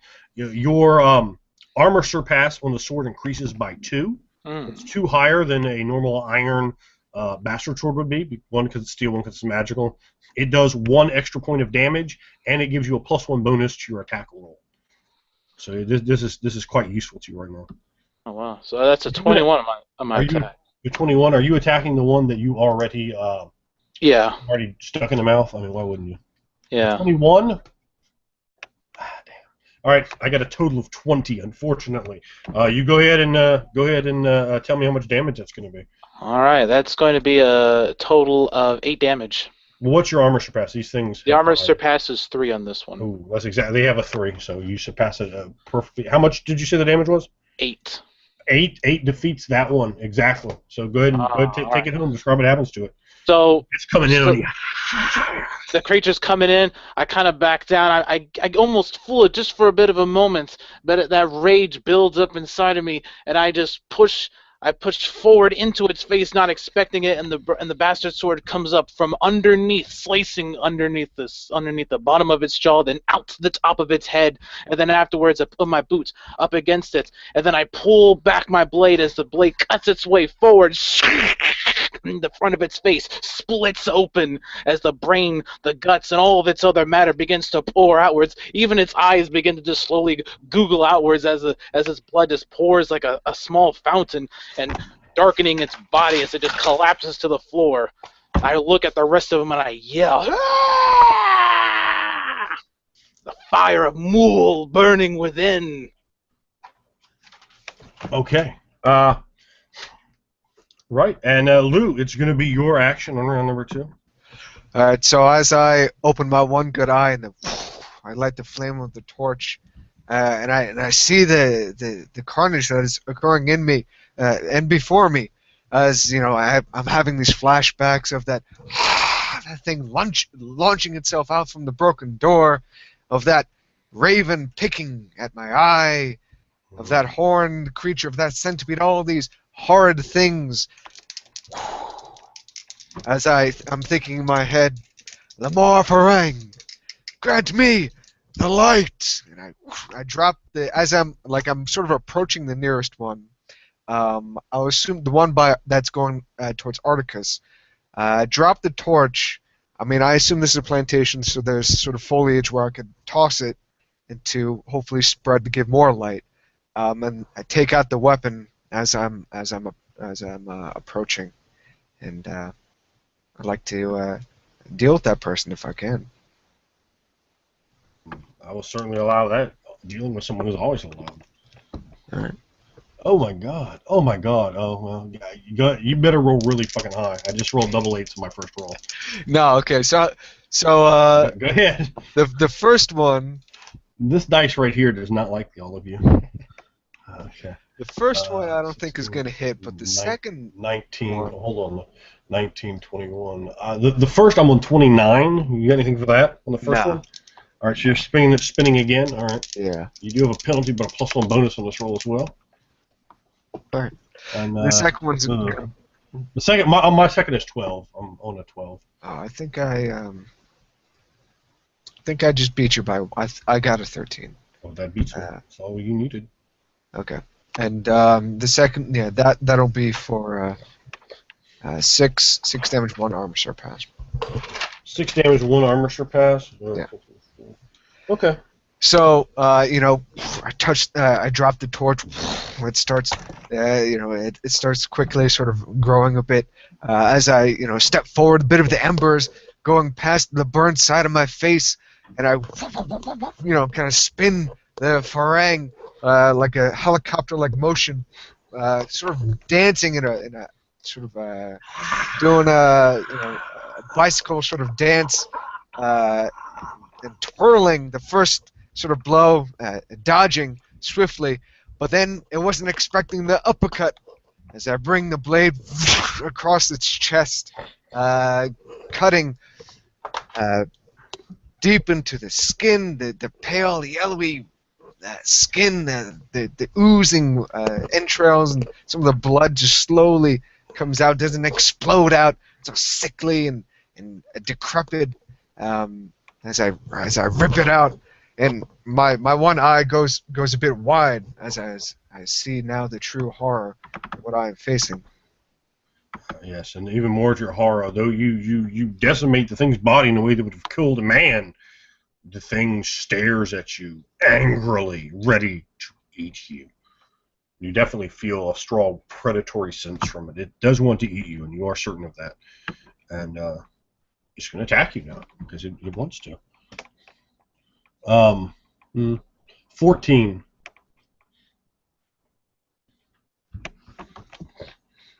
I got a. I got 11.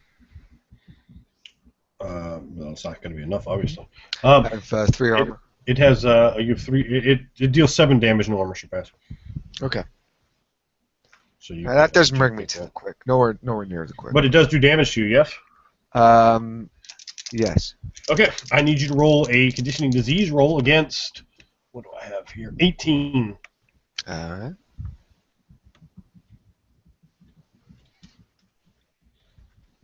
Ooh. 17. What'd you get? I got a 17. All right. Oh, unfortunately, that's not enough. All right, so it slashes, cutting down across your jaw, slicing ever so gingerly, like a razor cut shave, against your throat, and then scratching down on your jerkin.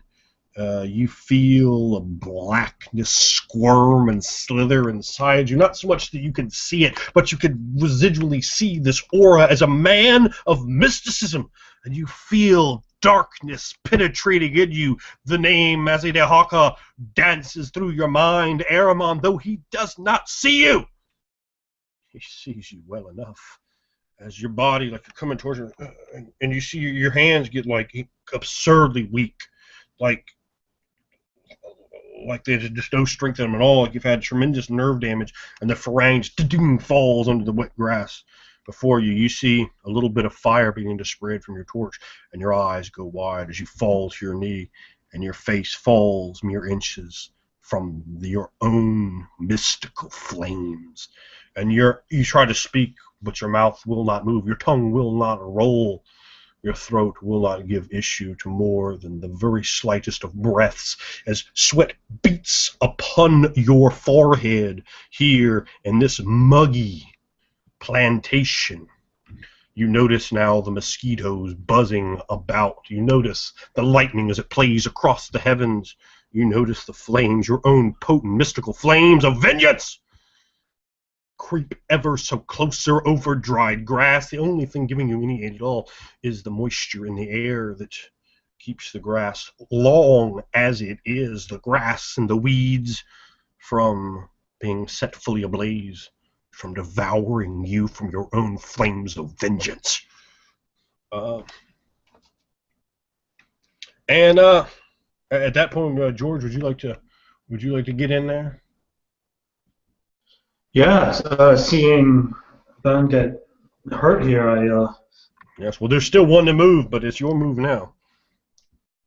no, I try to take the initiative. I go after the one that just attacked Bon. Sure. Well, even if you defeated it, it would still get its action. You all go exactly at the same time. Sure. So please proceed. God damn it. 19 from me. You got a 19? Yes. So Jack to you, because so did I. I'm sorry? Unfortunately for you, that's exactly what I rolled as well. As you swing your blade, the thing leaps back and it delicately moves against its chest, but its chest is firm and hard, not like that of a typical person's. And now, Phil, you might want to go ahead and make a roll to resist that, as you're going to be against 16.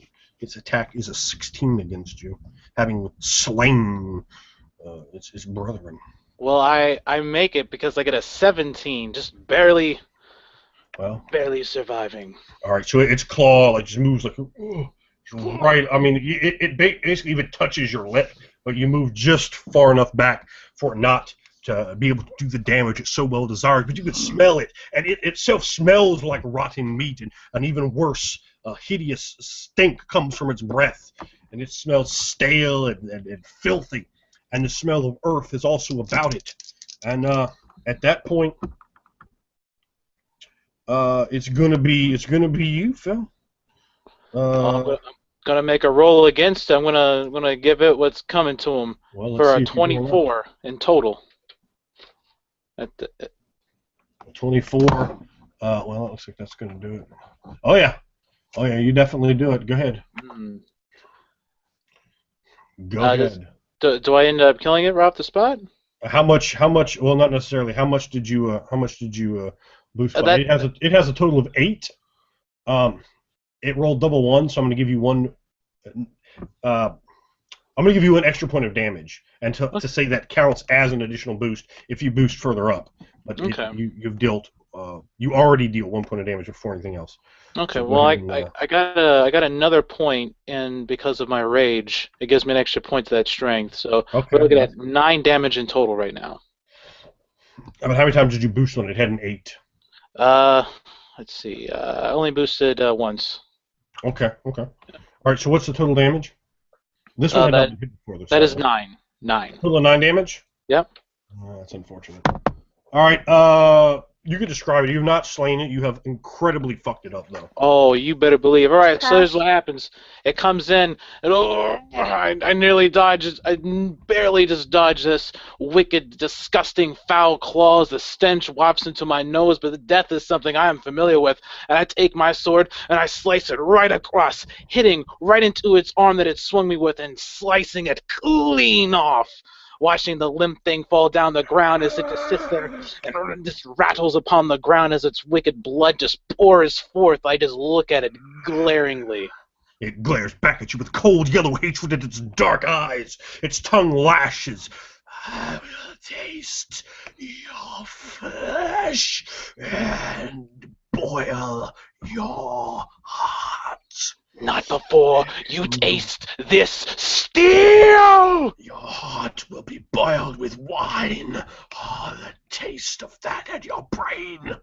It glares at you across the field. His arm hits the ground. You can even know the thing is a beast, accursed, an undead monstrosity. Fear does linger in its cold, yellowy gray stare.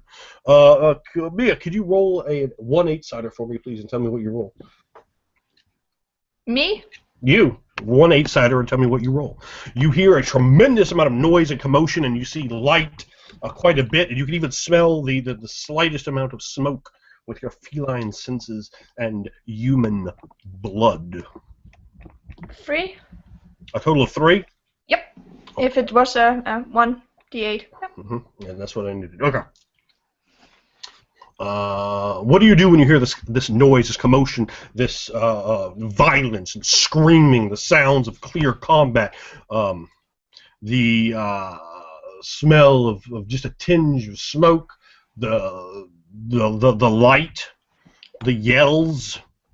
Yeah, I burst into my full speed. I wasn't running at full speed. I was just like half speed, and now I'm just bolting away as fast as I possibly can, thinking that it's well. Fortunately, you are very fast, and that's the only reason that I would even permit such things. But what's going to happen is you will get to act at the very end of the next coming round. But you can go ahead and roll your reaction to see where you fit in the round after that. And we are headed to that next round. Now, on the ground, you wheeze slightly, breathing in with shallow breaths. Your eyes see the fire that dances before you, mere inches before you, and the smoke that comes up from the burning grass as your hands and arms tremble involuntarily. Fear courses through you.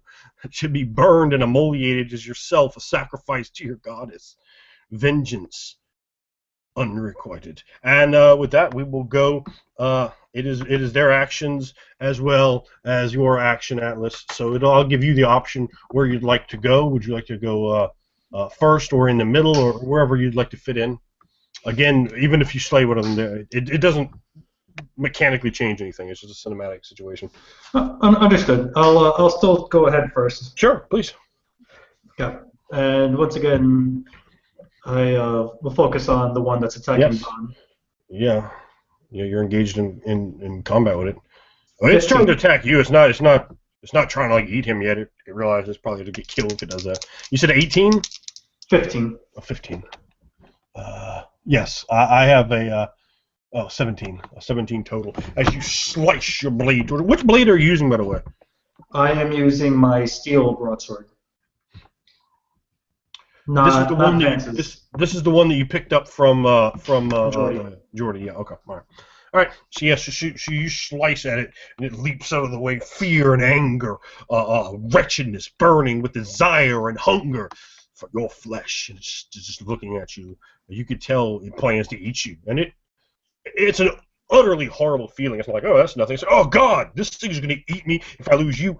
have to win. It will eat you. It will definitely eat Van, who's maybe even been slain. You're not sure. His eyes are open, and he's not moving or twitching. You notice his eyes are blankly staring ahead. And you feel trying to flee cover. Like, oh god, it's too much for me.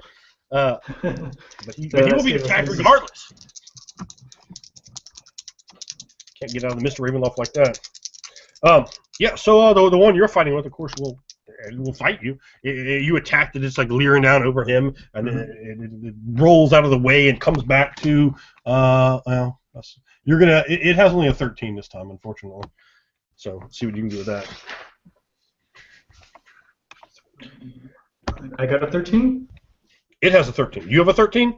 We got 13s. Oh, well, that's all you need. Yep. The tie goes to you as the defender. So it slashes at you, and you manage to like grab its hand with your free hand. And it's like going for your throat. You're like, no.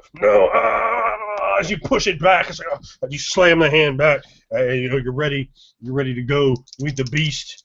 And the other one is going to have its attack against Phil, who has fled. You know, he actually may have run off to work. Don't know. Looking at the time.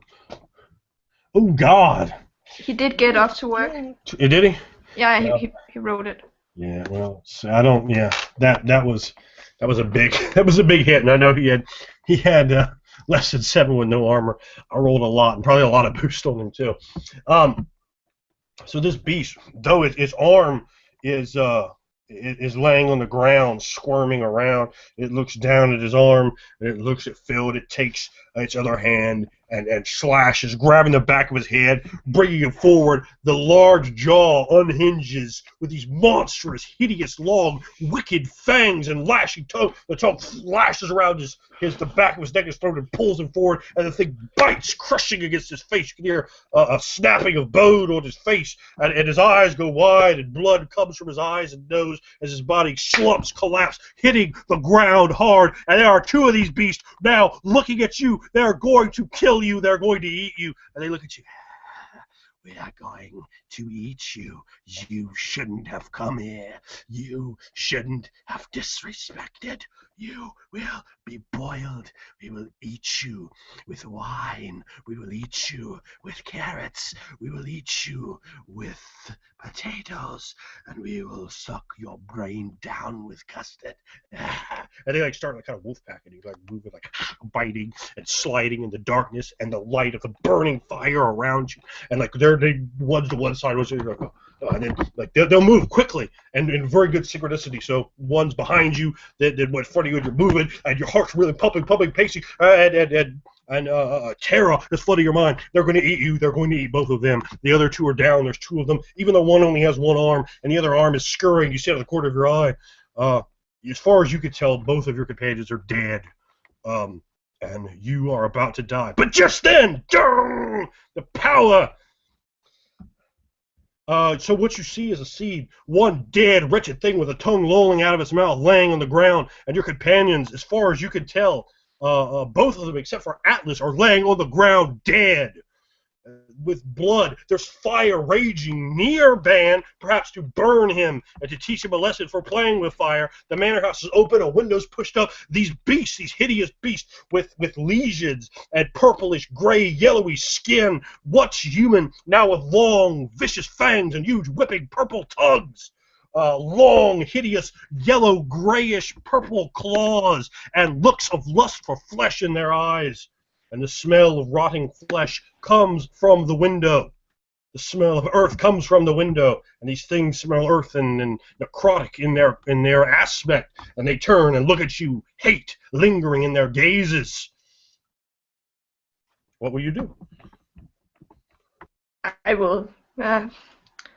I will burst forward with my short sword held high, ready to, well, cut them down for killing my slaves. That's not acceptable. Not at all. Not at all. Anger filling my eyes, like taking my profit. Just. Not at all, indeed.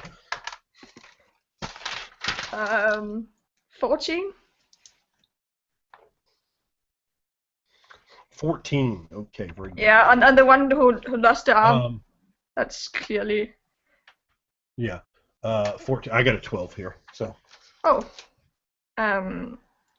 It's 7. 1 armor surpass. 7 and 1. Okay. Yeah. Well, I mean, it's destroyed. So go ahead and describe that.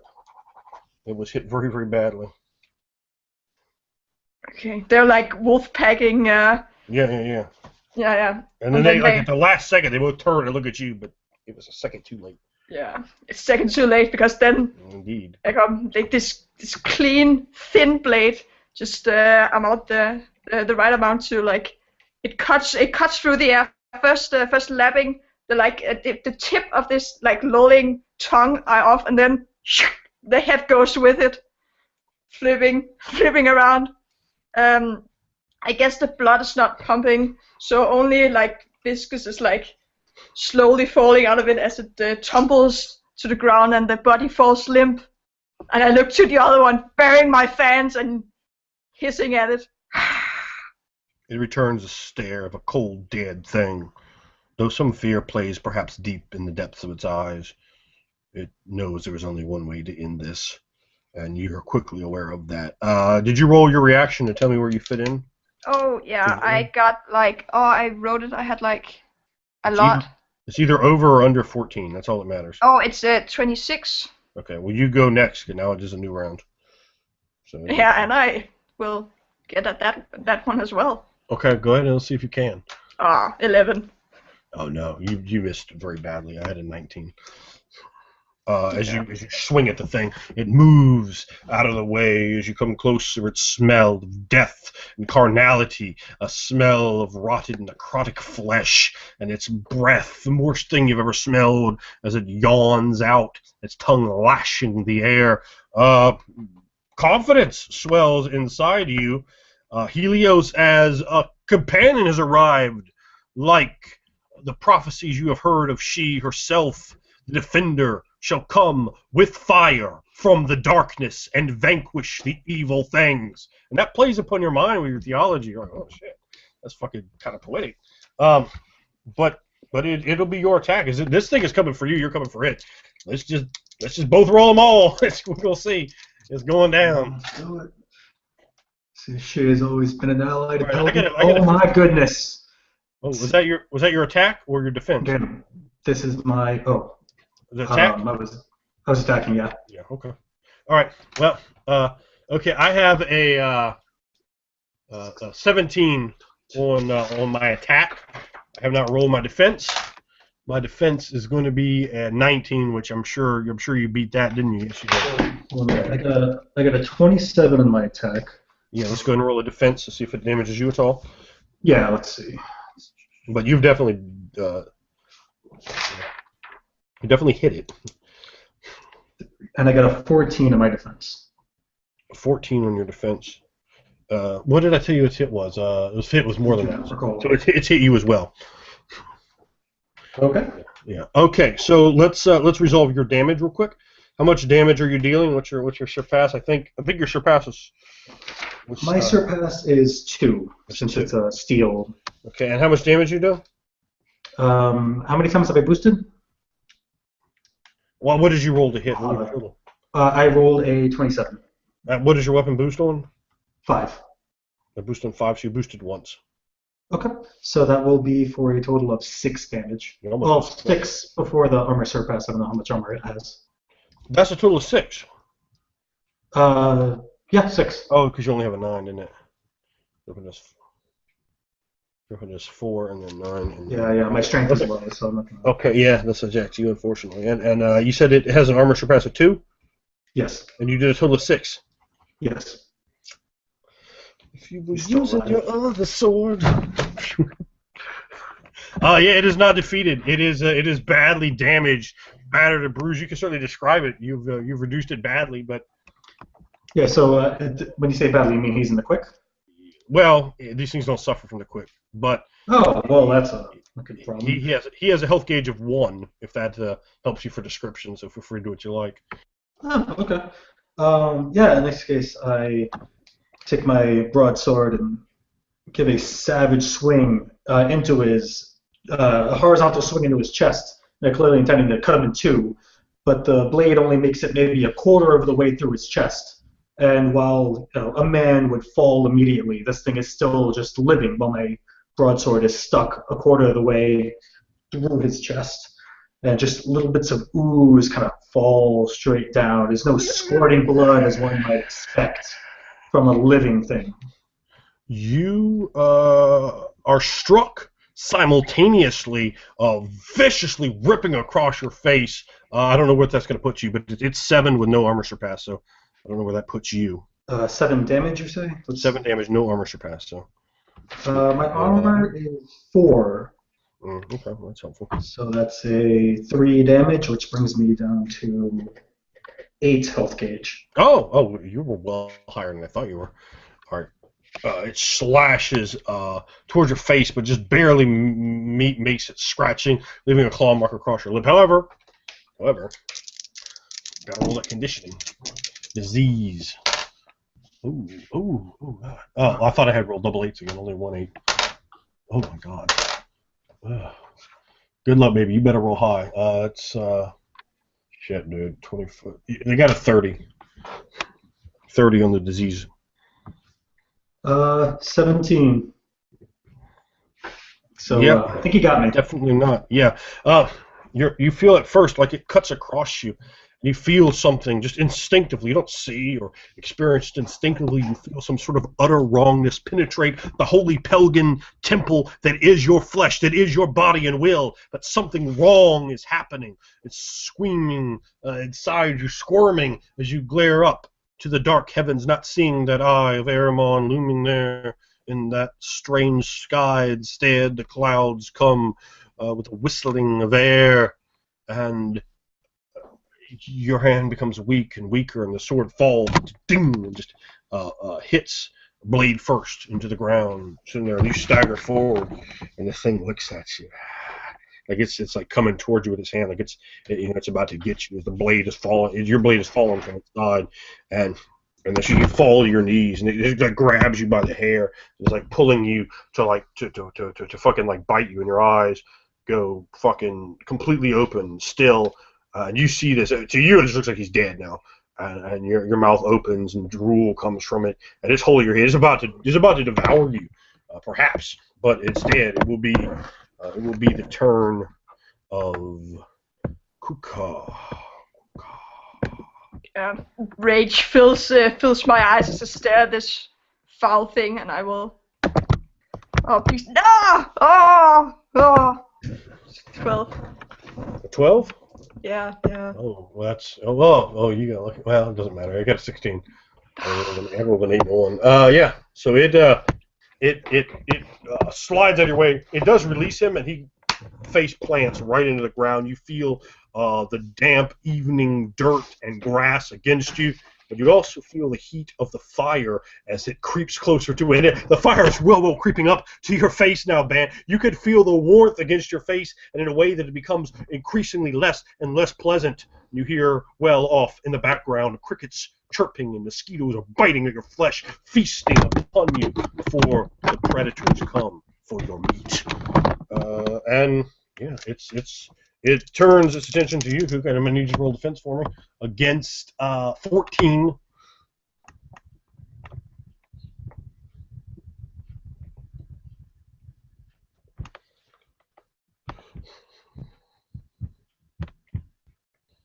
$11. Okay, that's 7 damage, no armor surpass. Yep. How much do you take? 7 damage. I'm in the quick. You're in the quick from 7? Yeah.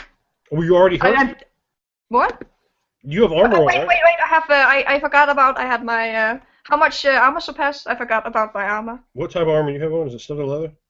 No, it's leather jerkin. It's just leather jerkin? Yeah. That's 3. Do you have any advantages that help you with it? Help me with what? Do you have any armor-based advantages? Yeah. Which ones? The basic armor. Oh, but you don't have like master or anything like that? No, no, No? no. Okay. I'm not All right. status 1 So, yet. So yeah, it's true. Yeah, so that's 3, so that's 4. You've taken 4 damage.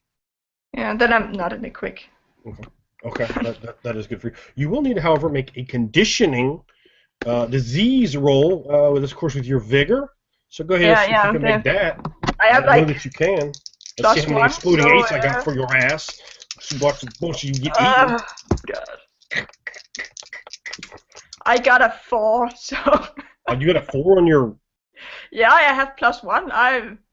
I'm really not in any shape. Yeah, I know. I'm surprised that you don't have conditioning at all. I have 1 in conditioning. And no, so you okay? All right. Well, Yeah, and let me see if I roll I'm not the thinnest girl, you know. I'm not in Yep, shape. that's fine. I mean, I have rolled 2 1s several times tonight.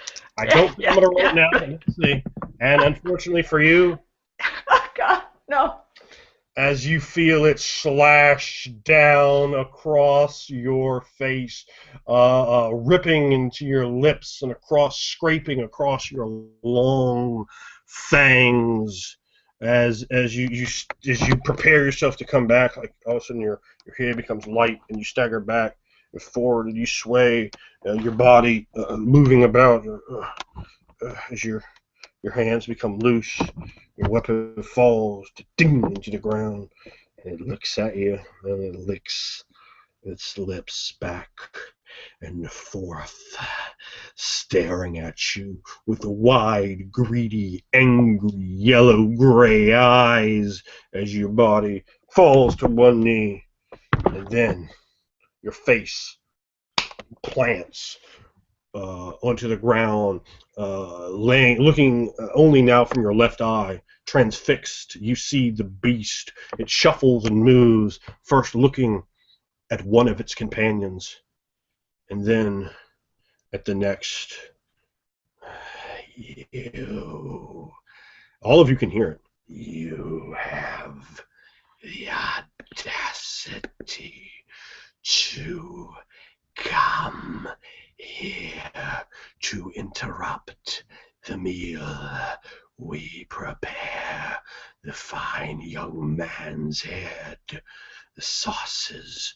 Do you know how much time in the kitchen I spent to prepare a fitting meal? But you seek to come here, interlopers. Your audacious ways will not be forgiven, will not be forgotten. But you will forget them soon enough. Oh, I smell your flesh, though I prefer it more rotten. Time comes soon enough to extinguish your internal flames. And the crickets are chirping. I will have you for what you have done to my waiting staff. Despicable creatures. It looks down at you, Mia. It has a look of like confusion. You should have stayed out of our town. Maurice the Tarascon is not a place you should have visited. You should not have tried to foil our plans. But you will pay the price now for your insolence, and you feel it. It is quite strong. It's stronger than this guy looks. He looks like some like kind of old man butler, like a widow's peak, and like all these lesions and fucking this undead appearance. He grabs a hold first of Atlas by the ankle.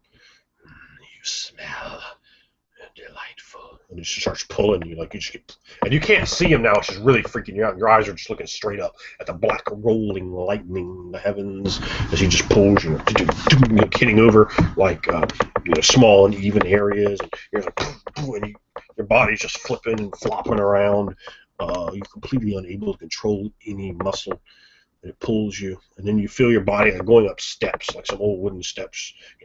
Oh, your head like it hits in, and it's very painful as you're pulled. You hear the sound of a door being opened, the same door you saw earlier, and it pulls you into the hallway. And you can only see dim light here in this darkened foyer in the back. It pulls you up there, and you feel a carpet under you, and under that is clearly hardwood. Yes, more food for the larder. Master will be pleased. Will be pleased that you no longer draw breath, interfere in his plans. And it moves out the door, and then you see Phil's character grabbed by the ankle and just drug off. So like you can see like parts of him, but your eyes like you can only see him like certain angles. As they're dry, it's creepy as fuck, man. And the crickets are chirping in the background as the wind blows, as the lightning plays upon the heavens, as the dark clouds roll, as the fire burns in a purplish color. The grass below you, and it's taking some minutes, you know. It's strong, but it's not that strong, in other words. And he's bringing up up the steps and in the house. And you see, just ever so slightly, like another form is beside you. You can't even see enough to tell who it is, Atlas. But the creature moves, and you can certainly hear. And then he comes out, and the mosquitoes are still biting you, feasting on your flesh, man. As he grabs you around the leg and pulls you in, as the dirt covers your head, as it looks down at the flames and pulls you in. Up the steps you go as a necrotic undead brings you beside perhaps your companions. You can see something out of the left corner of your eye, and you can smell inside the smells of rotting bodies. You can smell the smell of earth, fresh earth, and you can hear the buzzing of flies. Then it comes back out, and it grabs both legs of Kuka and it starts pulling you inside. And it's like pulling hard. And as he gets you inside, you see it move off and go off somewhere else, and maybe a minute later it comes back and has something large in its hands, and then you hear the door shut again and the water being dumped outside. You hear the sizzling of water extinguishing flame, and just then you don't hear the crickets anymore. And it drops something outside.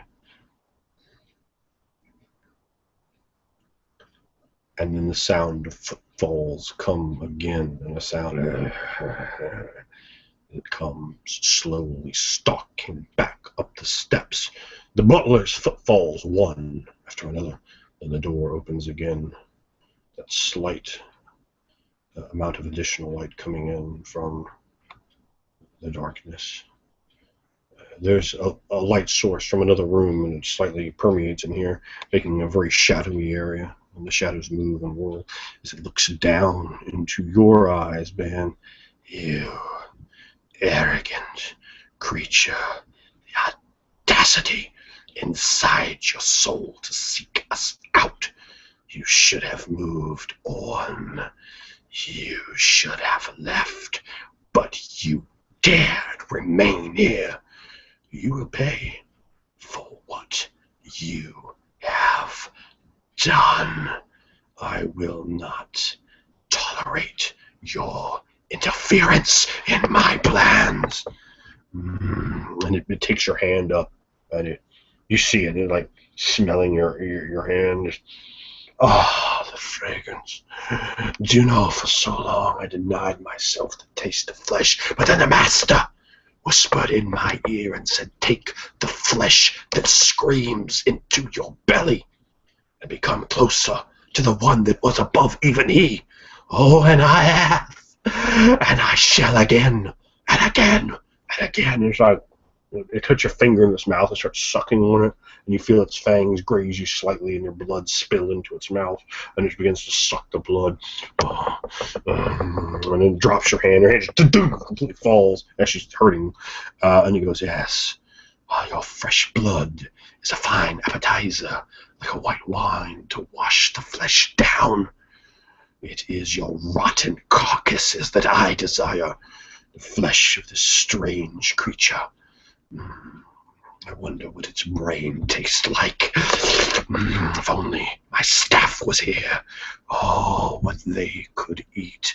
Your spleens, your hearts, to pull out your lungs, to snap your ribs and drink the marrow. Oh, you cannot understand how wondrous those tastes are. They make all imitations of food of mortals seem like nothing, for I dine on the food of gods. Ancient gods of death and devouring.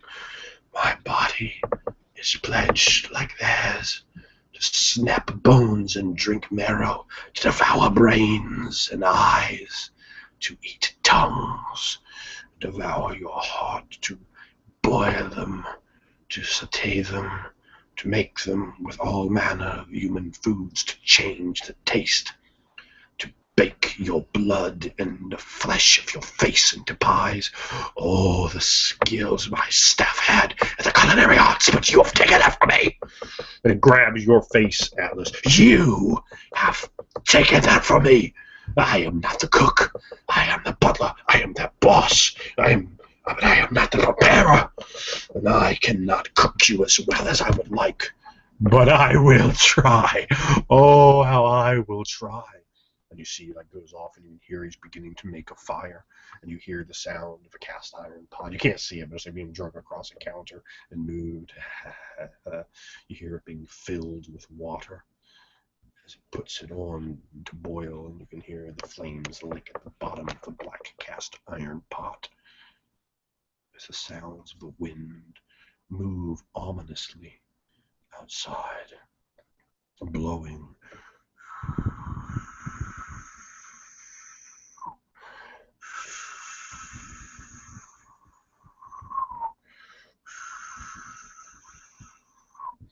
And the minutes drag by, and there is a burning sound, sound and smell of the water turning to steam. Oh, you'll be ready soon enough, my lovely ones. Now, where's that saw? And you hear it like moving to ding its feet against carpet and then against solid wood. And it comes, and it gets completely right over you, Ban, and it has this fucking primitive, despicable saw with like bits of bone, like, up into the metal, and blood all over it. How I will take delight. Oh, my sweet Lucy, your arm severed. Perhaps we'll begin there, with a nice left arm pie. So cool on the windowsill, the window still cracked from your intrusion. You did this to yourself. Whisper that in the private prayers of your very own mind. You did this to yourself. And now, I will enjoy your flesh, weak mortal. At that point, why don't we have each of you do a soliloquy, so if you want to break that music out of this.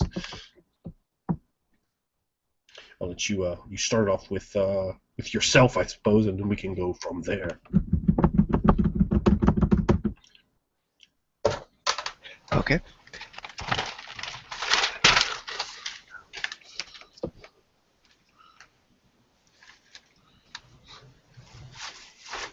What manner of world, of reality had I stepped through that causes men to rise again when they have been struck down, men that have been past their time on this world to rise again with fury, rage, hunger in their eyes. This place coated in death, even the spirits are coated in death. Nothing but gray, dark death. But the flame, that cool feeling, the moment it touches, and then the burning that follows after. The flame, Lamora, Farang, I see you now in my mind. I hear the symphony that has been sung for me. I have failed. In these dark times, the flame put out by simple water, by a wretched man, Yin, Wei, Tian, Ying, Shu, Maya, my family. Oh, how those flames, I fear, beckon for me, but they are not. They are not the path of vengeance that I had sought. The burning hatred that is the torchbearer. No, it screams. I can hear the screams. Endless people wailing. The flames are coming closer to me. What is this place? Singing of the damned. A place. I do not belong here. I've followed the path. It was I that was wronged. My mind was just. I was right. And yet I see your wings spreading before me now. Legion comes to take me. But I was right. I was right.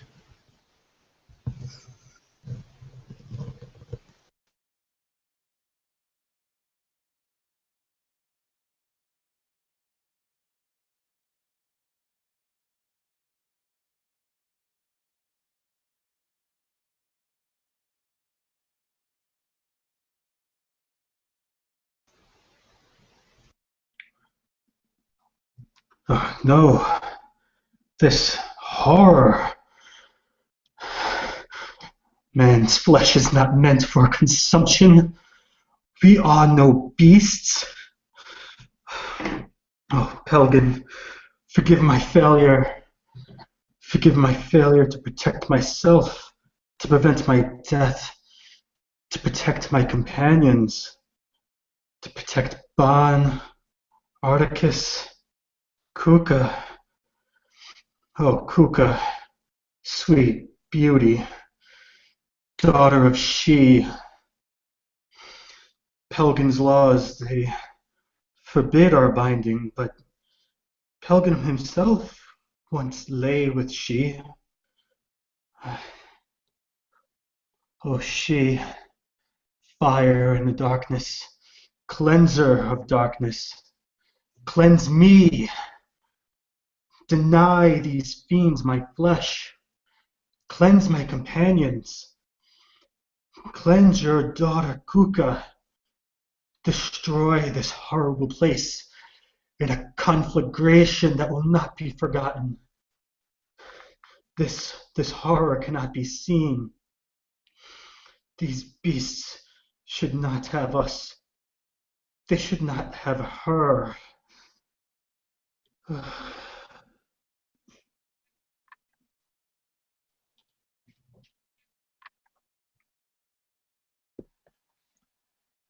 A tear slowly, well, falls from my eyes, staining my pulse as I look up at the floor at the loft. I should have run. Imbeciles!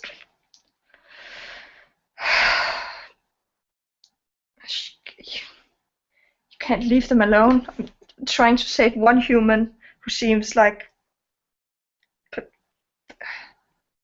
should have followed after them. Humans are really only good for giving orders, and then they have to follow them. Their own decisions are clearly not valid. Shouldn't have try to help this town. I should just have sketched up their buildings and left. There's no place for me out in the swamp. It's a place of Shirouche. Though I haven't laid my eyes upon them, I feel them. Every little glimmer of sunlight in the swamp, and every branch breaking, feel they're there, looking, waiting to eat me. But no, it wasn't Shirouche who's going to eat me, it's humans. It's despicable. I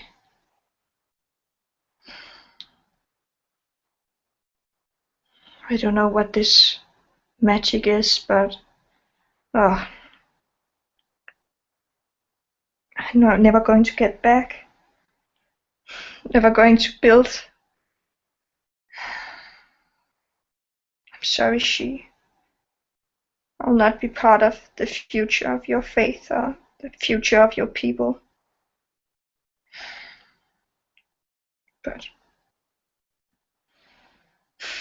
I should have run. And tears just fall from her eyes.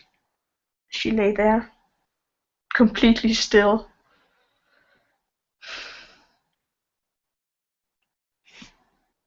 Yeah.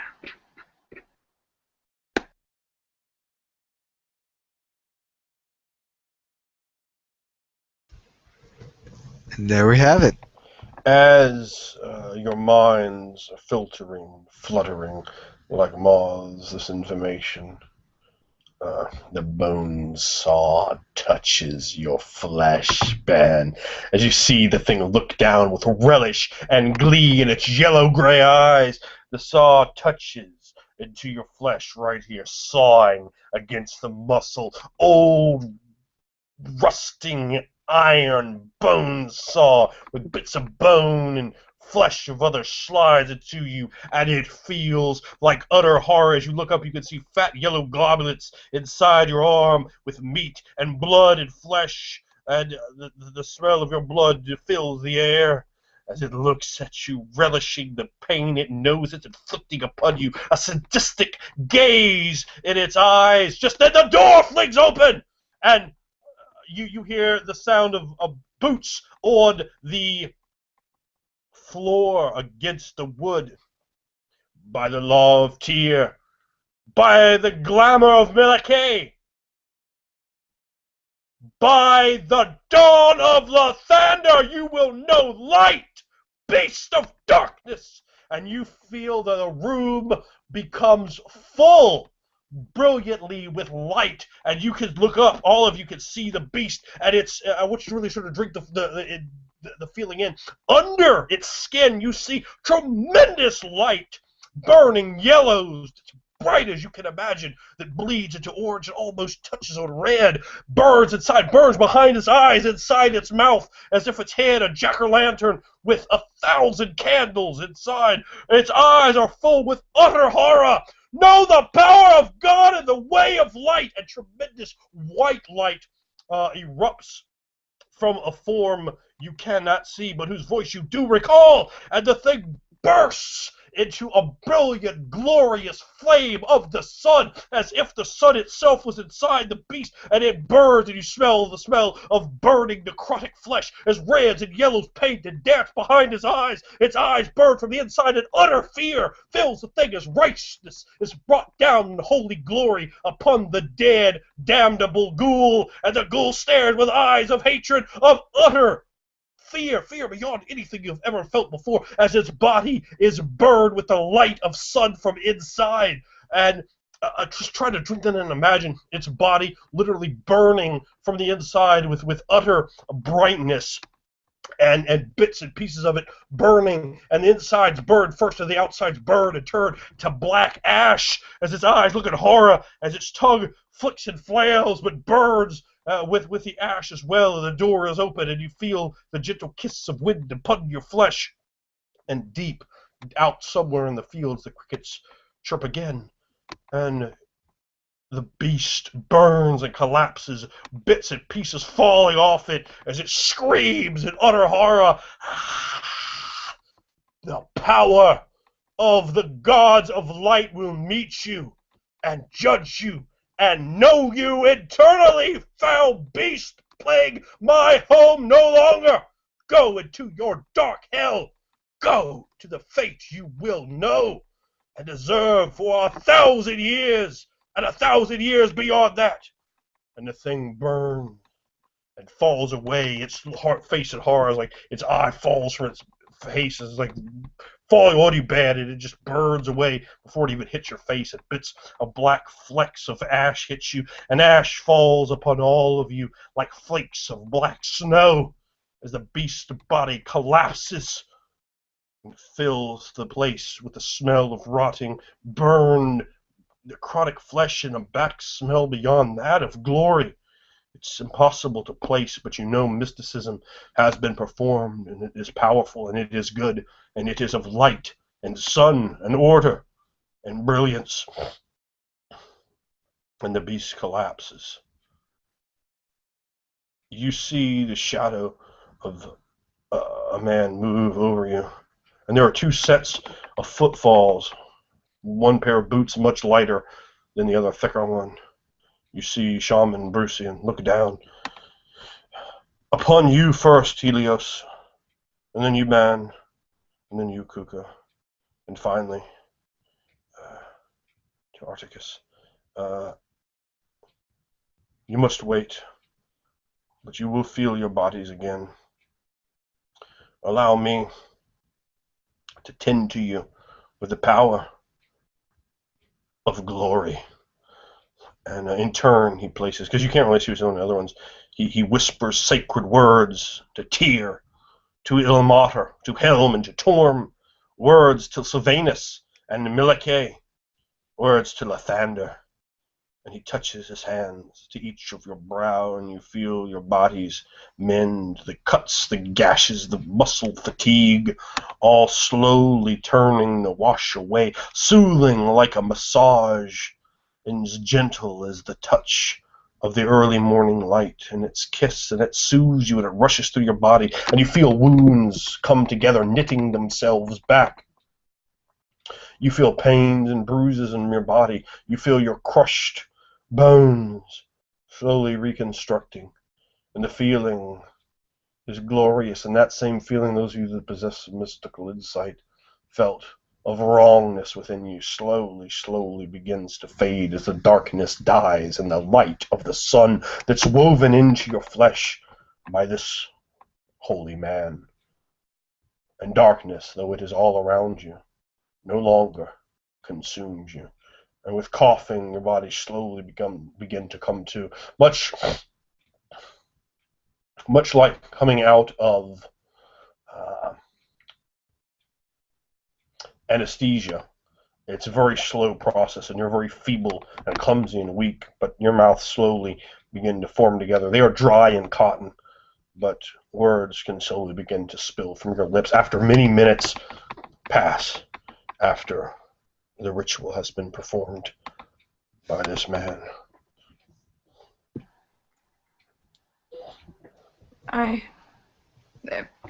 As I'm like trying to get, I look up at him, trying to get up, and as you do, as you look up, you're like, and he still has a slight afterglow, and he fucking looks holy. You're like, yeah, I'm just about to like crawl on my knees if I just get barely quadrupedal. I will just try to get over to him and like grasp him, try to hold some of this like holiness, just trying to touch it. My eyes are like full with awe and still the reminiscence of tears, and I just look up at him and with my face planted on the ground and say and mumble words of thank you as I just in my mind it's like the humans are no less a species. It's like that higher for like epiphany for me, like seeing this person save me. I just with my forehead planted on the wooden floor, I'm just mumbling, "Thank you, thank you." And he pats your head like you were some sort of house cat, just patting and rubbing it. And he goes, "Of course, you have fought well for us, and I will fight for you." And you look, and you're like, "How did he find out?" And then your eyes cast behind him, and you see Geordie. And you remember in the fields feeling someone was watching you, but you couldn't concentrate on that. His eyes were out for you. And Geordie's a bigger man than him, and he kind of looks over his shoulder, and he looks at you. He just nods. I look up at him, not even mad. I just look at him, but like a stupid smile, like just smiling at him, and puts my forehead like down again. I'm afraid Think-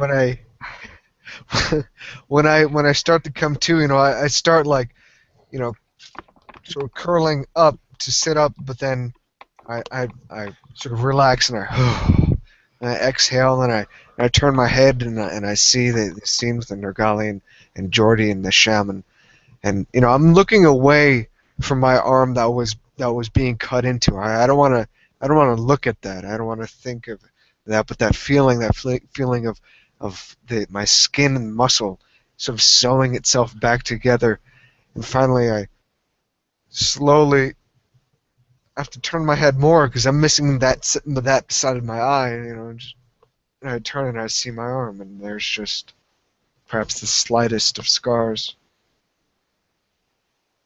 I'm just utterly awestruck. And then, I look at him, and then I look back at the shaman. Just utter awe and confusion and joy begins to stream out from the corner of my one good eye. Last time I had tears running down that, it was a time of great tragedy, but not this time. Rebirth, perhaps. As I open my eyes, I barely make an attempt to get up. But I look right at the priest, the shaman, and whisper, "You are truly of the divine."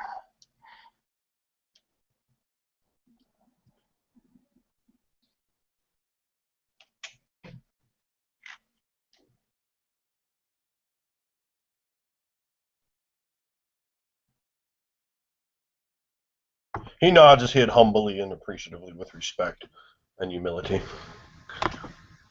See Geordie behind him holding his large war hammer, ready to crack a skull.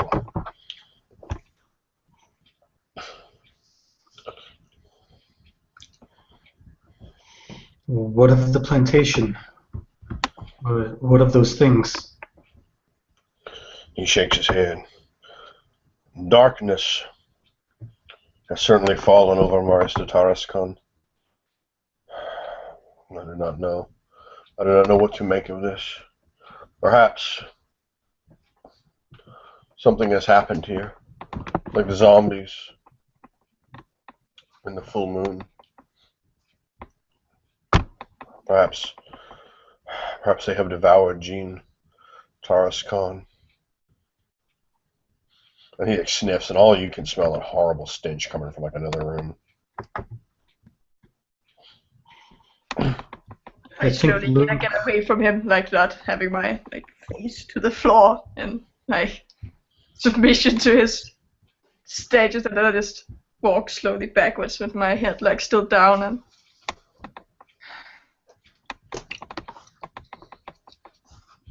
We should reconsider Luke. The boy, he deliberately avoided that place. Perhaps he knew what awaited us. Perhaps he knew not to go.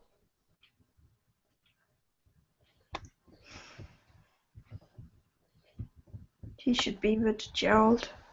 I told them to make him stay in a room and lock the door so he could sleep in a bed.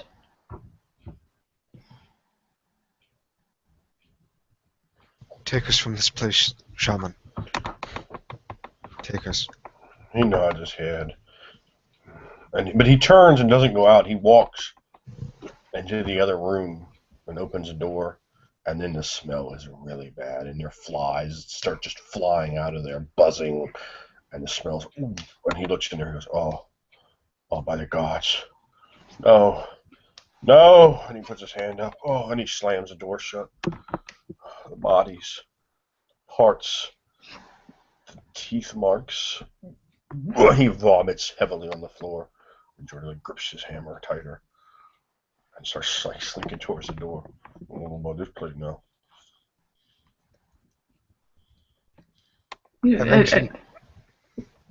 I eventually throw my legs over and sort of use that momentum to sort of lazily sit up, and I could feel like the blood sort of rush down from my head from being laid down, and I bring my hand up, and normally it would be trembling at this, but it is eerily still, as I hear in the faint background the sounds of those crickets. Clutches into a fist, and I sort of stand up on my own 2 feet. I get up as well, but much less gracefully than Ban. Kind of sit myself up in my arms, grunting and huffing up the way. And I get to my feet and follow him. I walk slowly, as painfully slowly as I normally walk quadrupedal. Just look at the priest one more time, like shakes my head like humans are. Thinking humans sure are a varied species. A wonderful varied species, thinking now, just smiling for herself, just she walks out, taking a big, like... And Jordy smiles back at you, a knowing smile. Your appreciation. Yeah. I smile, irritated at him. Not even, I can't even be mad, I'm just smiling at him like... And then I go outside and take a big mouthful of glorious air. I seen you come back down past my house. I was wondering, how a bear gonna walk down past my house? I opened the door and walked out. I heard all them violences happening and them lights down at this place here. And I come up and get the shaman. I said, ain't nothing right going on down there. Sounds like something happening. I didn't know. I thought maybe y'all was just killing people. I wasn't sure. But I'm glad to see that something bad was happening and you was doing good. You okay, Bear. You okay. I just, like, when he says bear, I'm like, I have like a defeated look on my face, like it is not going to change. And then she smiles at him and nods, like with a like nearly a bow to him, still the quadrupedal, and then she just walks out.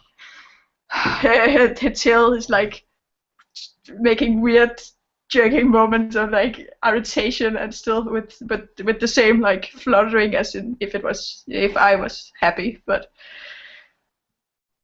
she don't know if she should cry or laugh at Geordie, but yeah.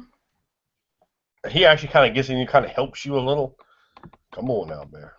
Don't fall down them steps there. And Shaman Brucian, once you're outside, comes over to you. He says, Ban, are you not a man of the gods? Strange as your gods may be. I am. You, Helios, you are a man of this Pelgan. I am. Yeah. Take this. And he hands it to, he stretches it out towards you. I don't know which one you take it. I'll reach for it. It's a large scroll. If truly the power of the god is ignited within your soul and sparks to your flesh, and you conduct the mystical powers, therefore, these words, say them, though they are written to Lathander. Say them, and they will be fueled and you may be able to grant the glorious power of the dawn-kissed healing. But two times there are spells twice written upon each of these pieces of parchment. Use them sparingly, for we will need your help, and we hope you are strong enough and brave enough not to forsake us in this dark hour. I know your courage must have been rattled by the pain that has been put upon you, but I hope by all those gods of light that have seen me here in this darkness, that you will stay with us and be the storm that washes the evil away. From Maris to Tarascon, will you stand up and fight with us? We will be the flame in the darkness. She looks up at him, smiling. He nods his head, not knowing what you mean, but like, oh, that sounds all right. So we'll see to it that this horror is cleansed from your town. Which one of you took the scrolls? He did. Okay. Yes, well, use these when you need them. They may well save your very lives. Ghouls, powerful undead, with merciless disease at their control. They will send you into this paralytic fit, a convulsion, as you have seen, and you will wait there for them to eat you. I have seen their kind, but on one other occasion, many, many years ago, back through the mists of time. They are potent creatures, but the power of the gods of life and light and holy sacrament will see them burn. And I thank you each, Sylvanus, Lathander, Teal, Mater, Helm, Torm, Sylvanus, Mileki, each of you for the part you play in being able to deliver them from the grasp and touch of evil itself. Cannibals. He looks down, but there's just other, ghoul bodies laying there, all fucked up from you guys just murdering them. And you can see your weapons and such out there just laying somewhere else on the ground. Some of them carry, covered in bits of ghoul, bio and loathsomeness. A ghoul arm laying there now, fully destroyed, and a large scorch mark put out with water of a holy fire. I'll pick up my farang, the one half of it having the blood, that dark crimson, syrupy blood of that ghoul on one end of the blade, the other blade being clean. There's an odd sense of irony that washes over me when I pick up the blade and I sort of hold and my knuckles go white as I hold the weapon tightly, as if being reinvigorated, reinstating my vows, the sacred vision quest that I had taken that cycle ago. I don't give an answer when he says, like, "Are you with me?" I just sort of look at him and when I hold the frang in my one hand, I look, I'm just looking back and I just have that look, like I nod, like I don't say anything, but he knows. He will know. He will always know. All right. So the two of them, with some struggle, managed to get the four of you back to the full moon, and your body. 4 of us. Huh? 4 of us. Did Archie make it as well? Yeah. Yeah. Oh. Yeah. These are the powers of God itself. I just when he's fine, I look to with like even more awe in my eyes, like within my mind is like, how did he do it? Like, I've heard about like normal like fast recovery, but he was clearly dead. Like he was dead. So I'm just like looking, but Hey, it looked like all of them were dead. If to be honest, they may well all three of your companions. Yeah, I saw one of them being like half scratched, and then he will fall. So that's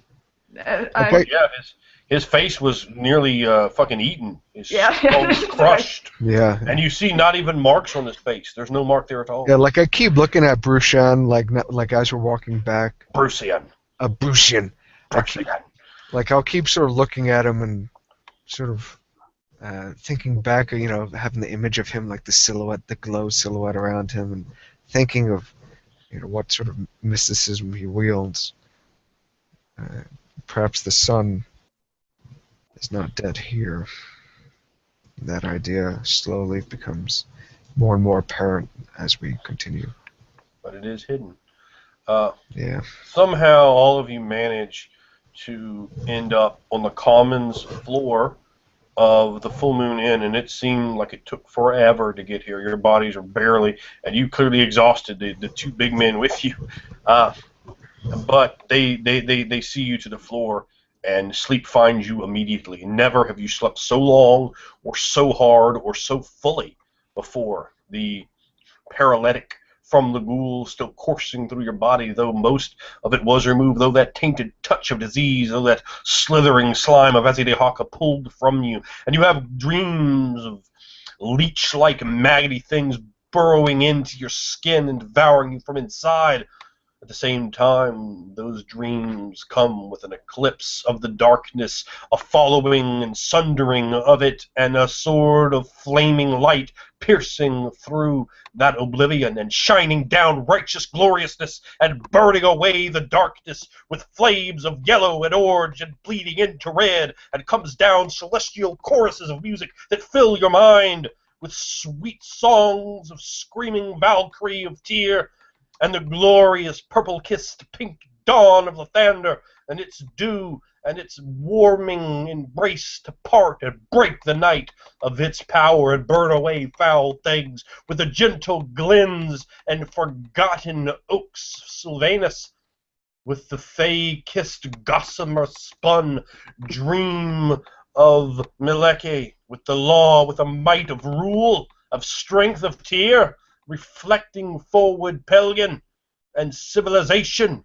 and order, and rule, and virtue, and courage, and strength, and might, and the sacrifice of Ilmater, the guarding eye of Helm, and all these things merge and slide through one or to another of your minds, changing, with strong warriors standing up against horrible vampiric things with fangs that suck, and creatures that feast upon flesh, and bone saws that rip into flesh to break through bone, and skulls put upon plates that bleed and are feasted upon with white wine and custard, with apples in the mouth, and all such things fill your dreams most foul and most glorious. As you come to awaken, it is well past noon on the fourth day. And there are actually people in here. Like, it looks like they didn't just come in, like, just people just eating, and all you're just collapsed over a big pile, like heads, like, you find Kuka and Atlas cuddled together, and the lot of you are just piled, like, just a pile, over, like, in the corner, as the heroes unsanctimoniously awaken from a pile in the corner.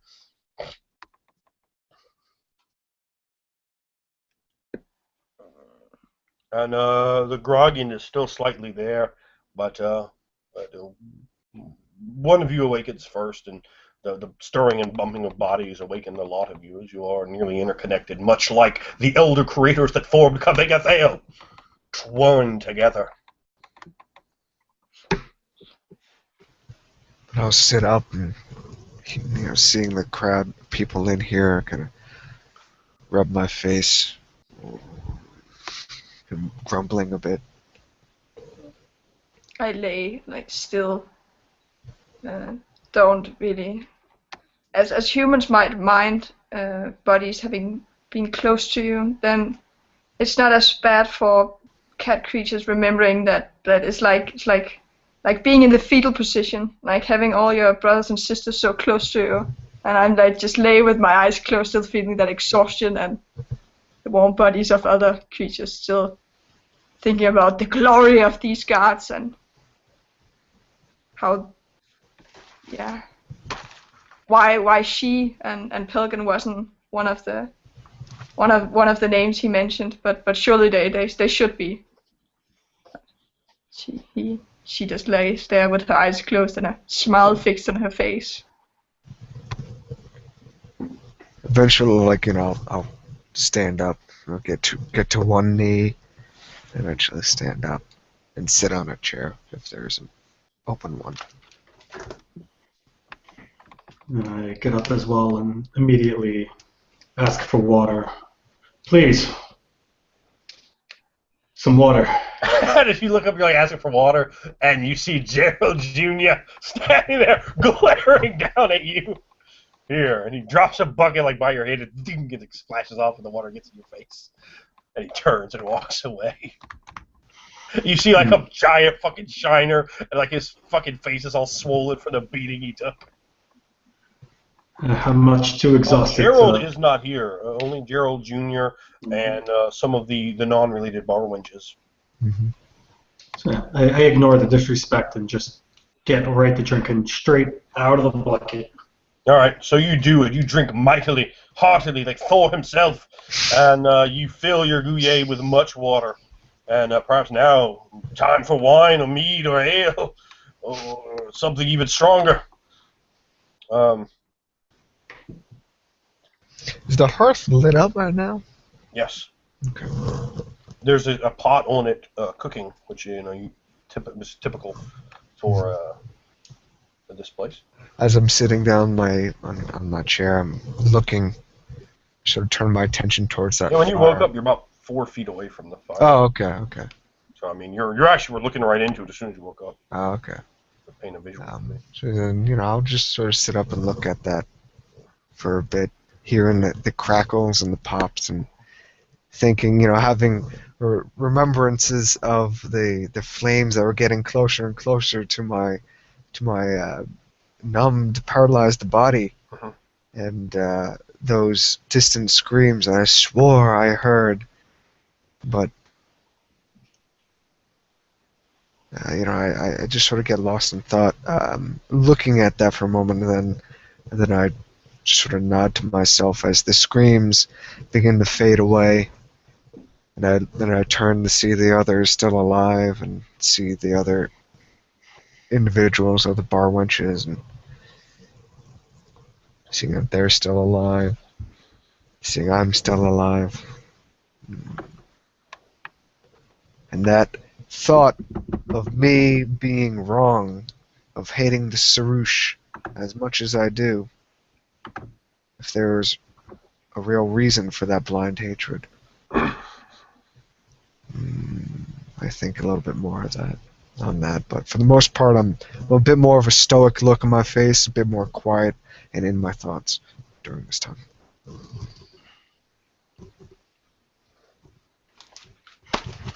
Bon, I feel that we owe a great debt to this place. As horrible as it might be, it's these people, that shaman who saved us. Yeah. Yes. Of course. I didn't hear you speak up earlier. You do intend on staying around and helping them? Yes, of course. Since the day I first saw that boy, I knew what had to be done. And speaking of him, Luke is right there, looking over you, almost like your own personal sentry, just as if he is guarding you. And he sort of smiles as he looks down at you, dopily. I look over at him seriously, and I tell him, "Boy, you should have heeded your warning.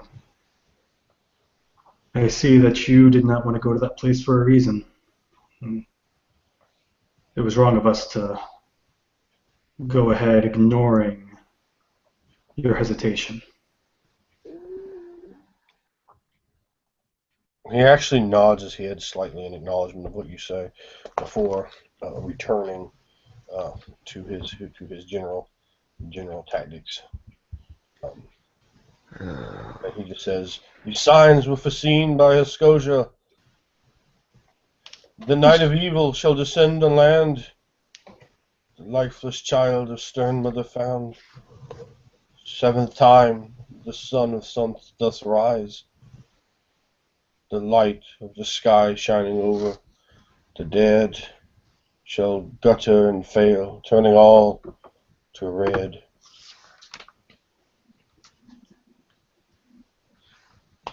With that name, it was familiar. Mm. She opens her eyes. Yeah, I mean, he's babbling things like this to you. Yeah, constantly. but yeah, it's the thing, but I don't. Nah. And after being around him for so long, I almost feel like it makes sense, but the sense just barely out of my grasp. How can you wield the light like that? The shaman. How? Who are you asking that to? I'm just Oh, Oh, you're outwardly just talking, asking. okay. Yeah, just talking. I don't know. I've never witnessed such a thing. Mysticism seems the power of it would only seem worthy of a Horomazda itself. He must have been.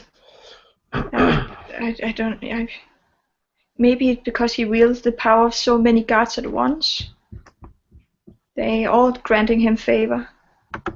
I'm sure that Atticus was taken from the death's grasp and pulled back into our world. I look over at him.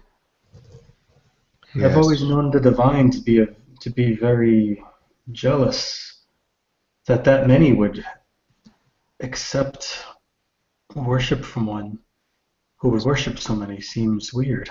Yes, that's blasphemous to worship many. Perhaps it is just one with many names. Or perhaps the many are union somehow. I've not known more than two divinities to marry, but perhaps something like that's happened, some sort of union amongst many. Mary? And look at you're like, what? Like completely like they I've only heard about Like Lacedaemon and Corlicillion, you can be granted mysticism from them both, so I understand. On account of their union. Do they wield light? Yes, I believe so. Perhaps there's something similar.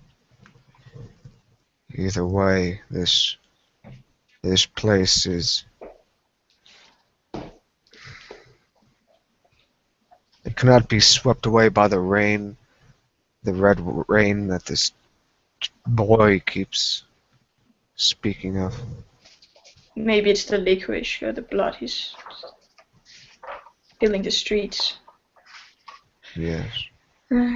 She walks over to the cauldron, looking down at it, smelling her belly grumbling, and looks to one of the wenches and smiles at her. Can I get a ball?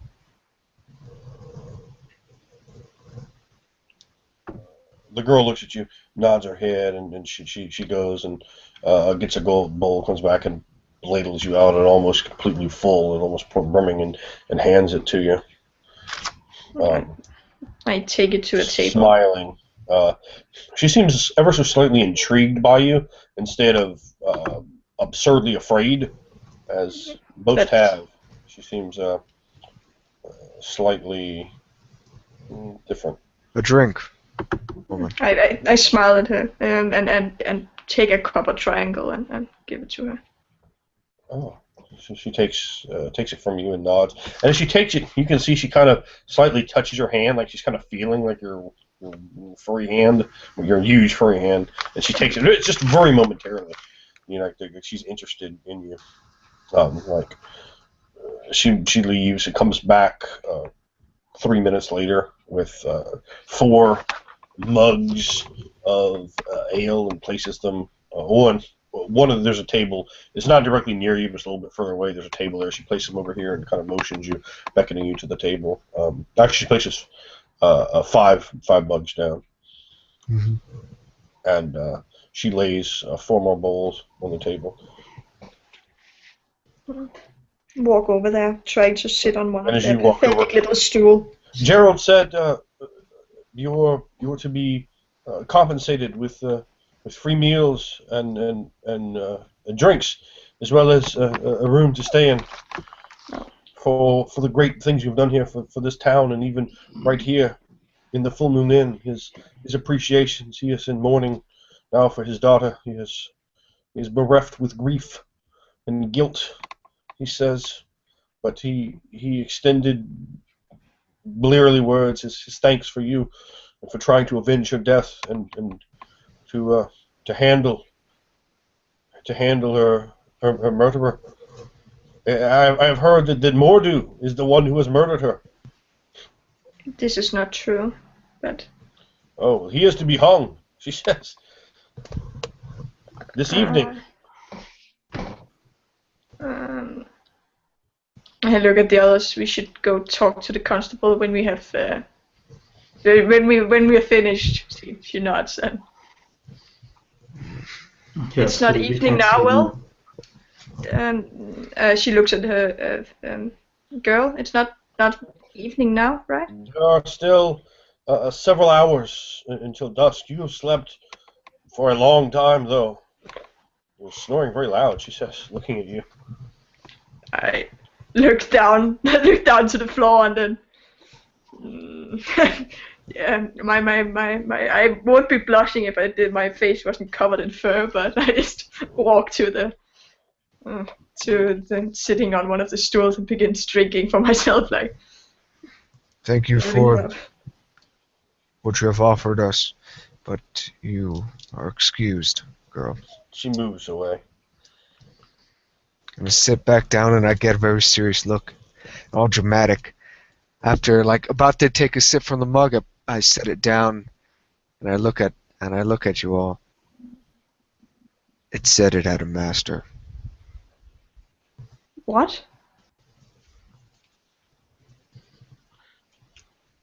It said it had a master.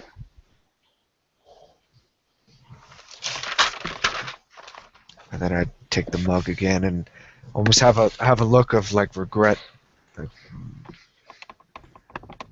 thinking of what that might just mean. Yes, I don't recall. Oh, sorry.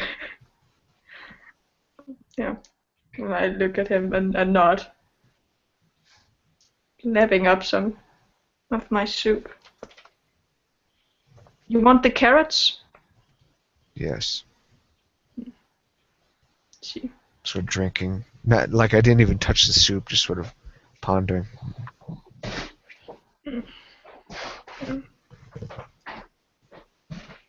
I leave them for him. Yeah. All right. And after you're finished there eating, you were headed over to the constables, you said? Yeah. All right. So the sky is unbelievably black, and the storm has to burst any moment now, any second. So Constable. long has it waited. As you bang on the door, the constable opens the door, and he looks real tired. And he looks at you. Yes, I was told by Shaman Brucian that you had vanquished a great evil. My thanks to you, and my thanks extended on behalf of Maurice the Tarascon for your good deeds and your virtue, for your valor, for your boldness. We have deduced that Mordu is clearly a criminal and shall be hung. And you see, actually, the other thing in Dimension 2, you see a fucking like a stage, a gallows, if you will, has been constructed for the hanging of Mordu.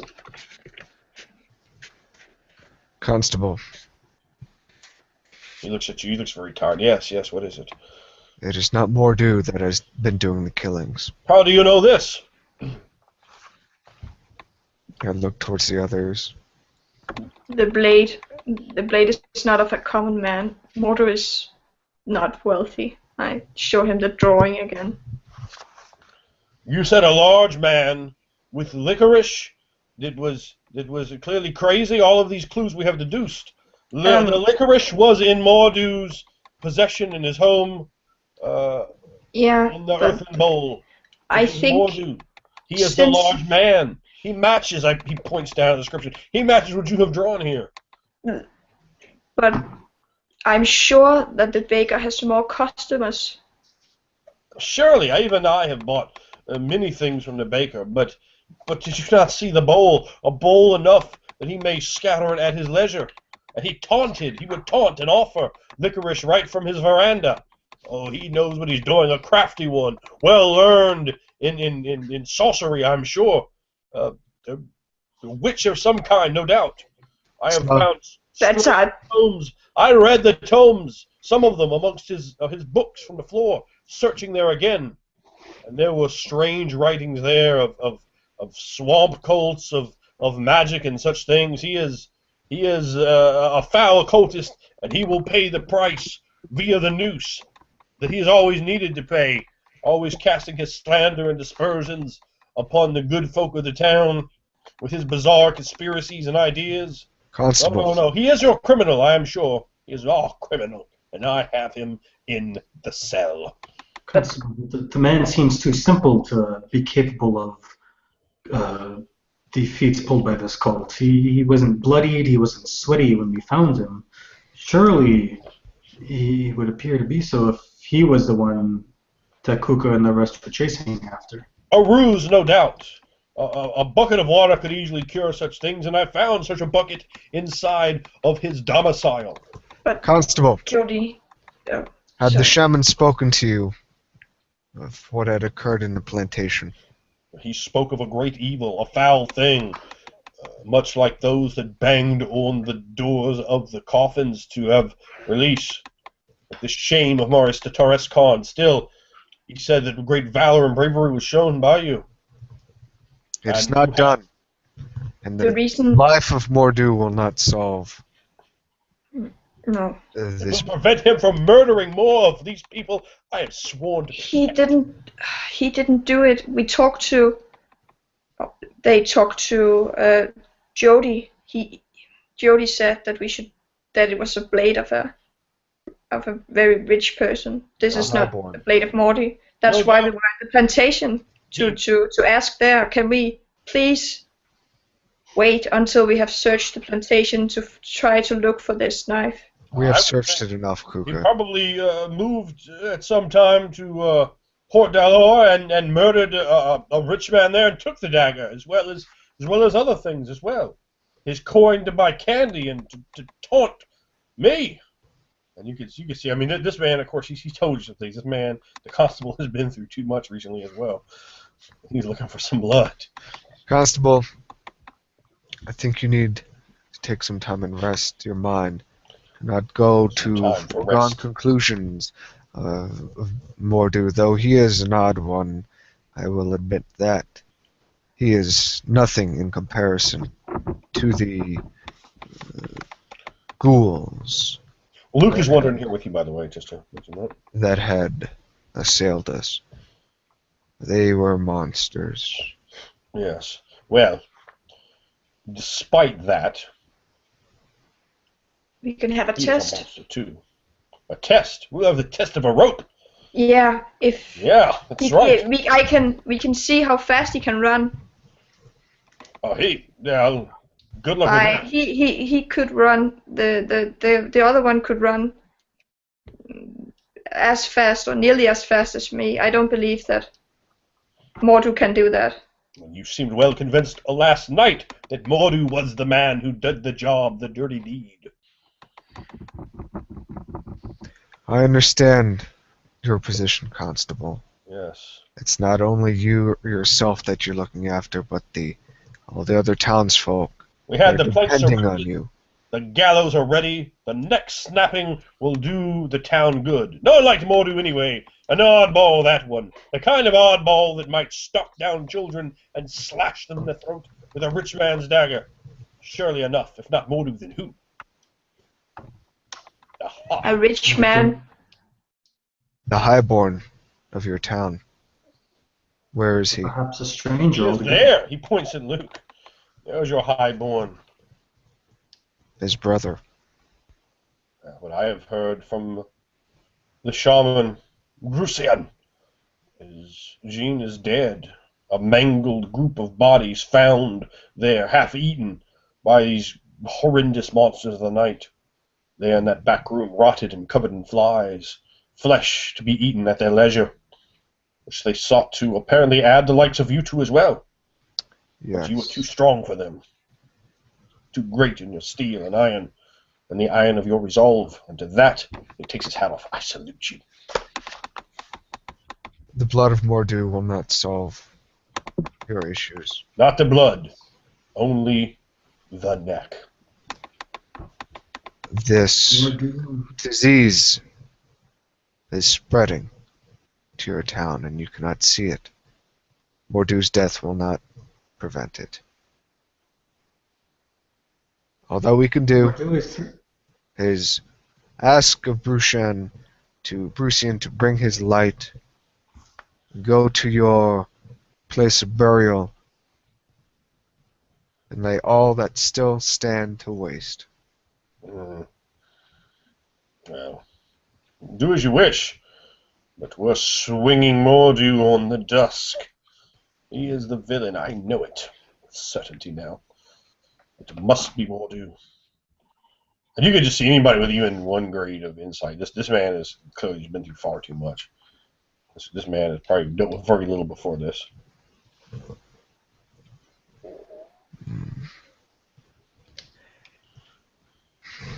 Mordu certainly doesn't seem to be anything like those creatures we came up against at the plantation. I tell you what, then, if you're so convinced of his innocence, go forward now into the town and find proof of this. You have some hours until dusk.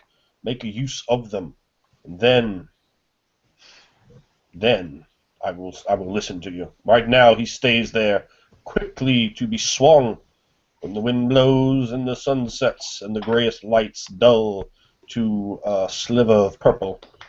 He will swing in the wind, and the townsfolk will rejoice that that murderer is gone. Go now and find the proof. Perhaps Brucian could come and use his mystic eyes. He saw those things. He destroyed those things that were about to consume us. Surely he could tell that Mordu is not one of them. Mordu is not one of what? One of those ghouls. I do not know exactly what you speak of, but no one is claiming him to be departed from this life. Merely the murderer you saw. I understand. How big were these ghouls you speak of? I thought so. They were not men. They were And something did else. you know, like, all of them were kind of small, so...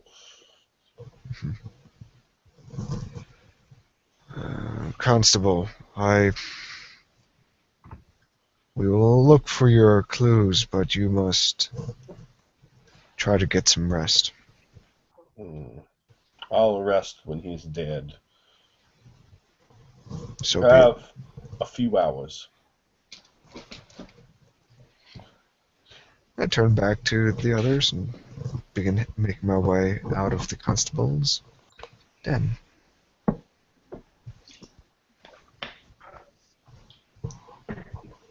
Alright, so what do you They guys could want to use do? Morty for something. He's a big man. They clearly need more patrols here. If he wasn't so off, then they could use him for this. It seems a Yeah, waste. that would be useful. Well, he could yell loudly at something. That's Brucian, the shaman, he had seen the body of Jean in where those monsters were. But he called itself a butler. It had a master. We must find where this master is. Or at least... but that's not the same one who did this. Need to find out the man who led us to that trap. Need to go back to the forest and look for him. Then maybe they are the same. Can't imagine Maybe there they are did so that. many different horrors going on here at once. Besides, going into a forest when it is so close to a storm, that is ill-advised, for golly. What else then? Would there be anything else left at that plantation? Anything No, we could find that the shaman overlooked? I think we must go to the manor. Yeah, the Manor shaman house. haven't seen the picture of the dagger. We can maybe find that. Yes. In the Highborn's house. Dagger. Other blades. Jewelry. Who knows? It's either that or the cemetery. Articus says, maybe I should stay here and make sure that Mordu is not hung. Buy the rest of you some time. Yes, best of luck to you. He nods. Constable And to you is as well. unhinged. Well, I saw that for myself. The reason for my suggestion. Yes. Still, you may be able to stall him long enough to give us time to Exactly. find this And I proof. can yell loud too.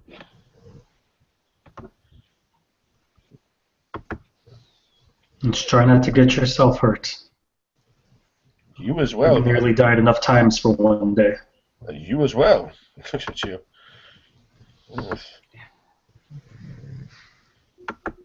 I nod to him as I walk.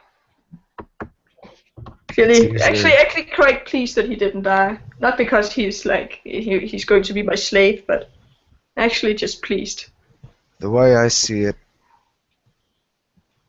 it's either that place of burial this town has, or the dwelling, the high dwelling. If we go to the cemetery, there perhaps we could speak to the groundskeeper. He could tell us how many of the dead still stand. And we could simply burn them while they are in their holdings. One of them has to be the master. I have. They said that I was 6 people missing. If we find them, the people missing in the manor, half rotten, then we can prove that Mordu isn't the killer. Should take someone with us who knows the faces of the ones who are missing. That would be the constable. I don't think that is. Perhaps the shaman could join us. If there are any more of those ghouls, his light would come to great aid. Yeah. I, for one, wish to look upon the house of Luke's brother, the highborn of this town. If the servants lived in the plantation, the master must surely live there. A strange type of thing they were, living in buildings, eating dead flesh, like some strange Sarush, but a man. They could speak. Yes. They were not like those things we saw a few nights ago. Where are the lot of you at this point? Where have you traveled to? Sort of outside the constable. Okay. I didn't know if main you thoroughfare were walking kind of somewhere. I wasn't sure if you'd gone to the plantation while you were talking. I thought you were on your route somewhere, not just standing there. But we should make it to them. We should make it to the Highborns. A quick note for you as well, Lou. So it was actually quite difficult to keep track of during combat. You, because of the bracers, you have an armor 4 instead of the 3 you otherwise had. Okay. So you just one better. Which I was keeping track of for you. And,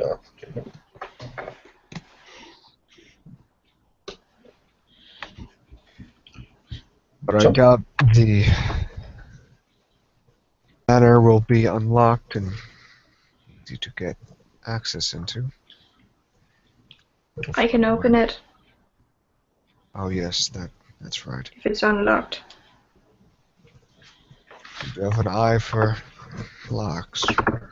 I like, well, I like locks and the like. It's like when you're up at a tall building and looking down on the world. Everything's so small and orderly. She smiles for herself as they walk. Strange devices. All right. Where are the group of you walking to? To the manor.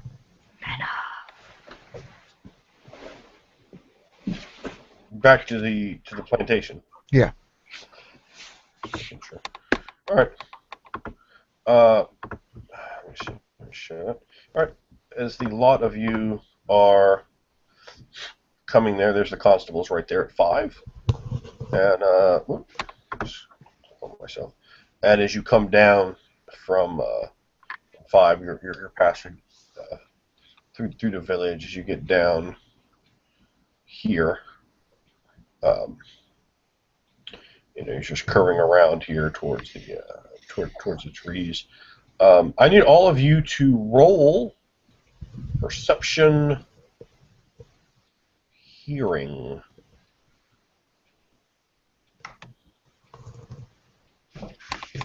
Tell me what you got. 9.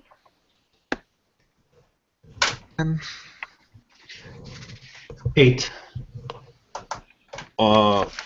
Okay, I heard 9 from Mia and 8 from Atlas. What did you get? 10. Okay, no, none of those are anywhere near enough. All right.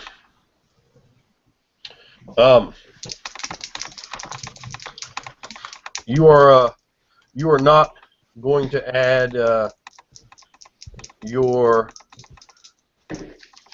dex to this, but go ahead and make a roll for me, Lou. All right. It's a really good one to make. Oh my God, sorry. Oh well, that actually worked out not as bad for you. All right. Not adding your dexterity to the roll. You're dealing with a 20. Yeah, 24. You got a what? 24. Without adding your dex. Boosted twice. You are very lucky because this would have been really bad for you. Okay, why don't you hit me a little creepy, violent music, if you will, Elvis. That will. Got something up there. As the trees dance gently in the wind under the black sky, something moves behind you. As you turn, you see the flash of a blade, and your eyes focus. The madman stands before you, completely enshrouded by a black hooded cloak. Only the curved dagger in his pale right hand is visible. Then he tosses back the hood, revealing a face twisted by madness and eyes lit by the fire of insanity. That fire is clearly consuming him, burning away what is left of his mind and his humanity. You should not have come to Morris de Tarascon, the madman hisses, and you should not have brought that whelp of a brother with you, he shouts, waving his dagger at Luke. You have forced this confrontation. Let the blood be on your hands as you taste the blade of Jean Tarascon. With that, the madman attacks, and it is a reaction.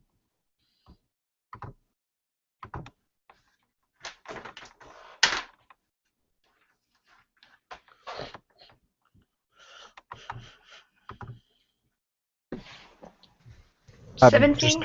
I'm just typing what I got. Okay, oh, he has a 15. 17. Yeah. Ooh. 17 is better than 15. Yeah. Yeah, and I got a 15 as well. Okay. Well, 17, please. I take out my whip and I will attempt to trip this fellow before he runs away again. And Okay. I have to check about. Yeah. And I get 2 extra bonus because it's a whip to trip. I do got the advantage, so 15. 15, and that's going to be against his acrobatics balance. Yeah. Ooh. Ooh. Yeah. I'm sorry, but that's not going to be enough for him. You slap the whip around his ankle and start pulling on it. But as you do that, he's able to dance away, leaping from the whip itself. After you only apply a little bit of pressure upon him, his bellowing black cloak dancing with the wind, his eyes fixed with rage upon his brother Luke. And Luke, his eyes fill with horror and dread, a different aspect than you have previously seen. And at that, it is a tie. What is your dex, man? See if you 10. go first or he does. You will go before him. Okay. This is lower than that. All right. So I dodge back.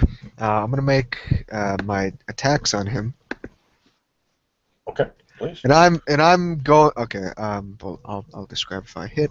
Sure. But first attack. Oh God, that was bad. All right, what did you get? He has a massive 9. Unfortunately. I got a 13 for the first one, Okay, well, that's definitely going to be enough. and then a 16 for the second. Let me make the second one. Both of those actually hit him. All right. So Remember, each of those is at a +1 because she already. Well, one was a +1, one was a +2 because she already attacked him. So. yeah, 16. But Okay.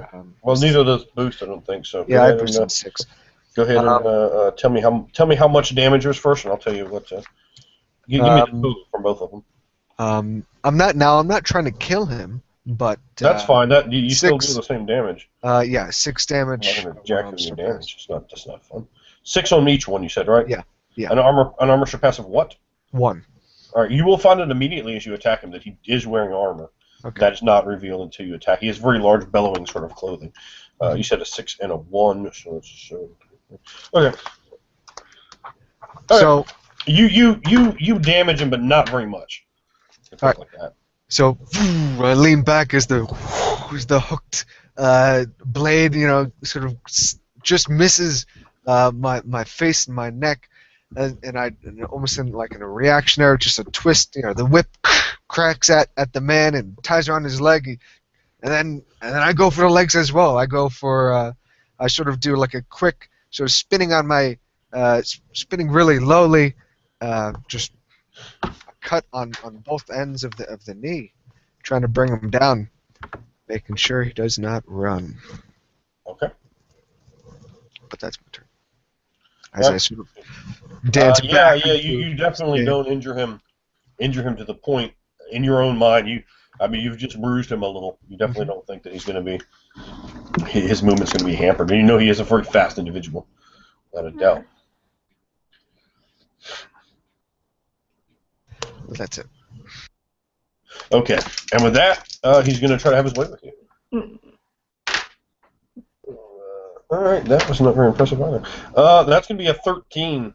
I got a 13. No, excuse me, a 14. He's already attacked you this round. I got a 13. Well, his previous attack on you will make the difference. So that's good for him. You're going to take 6 points of damage.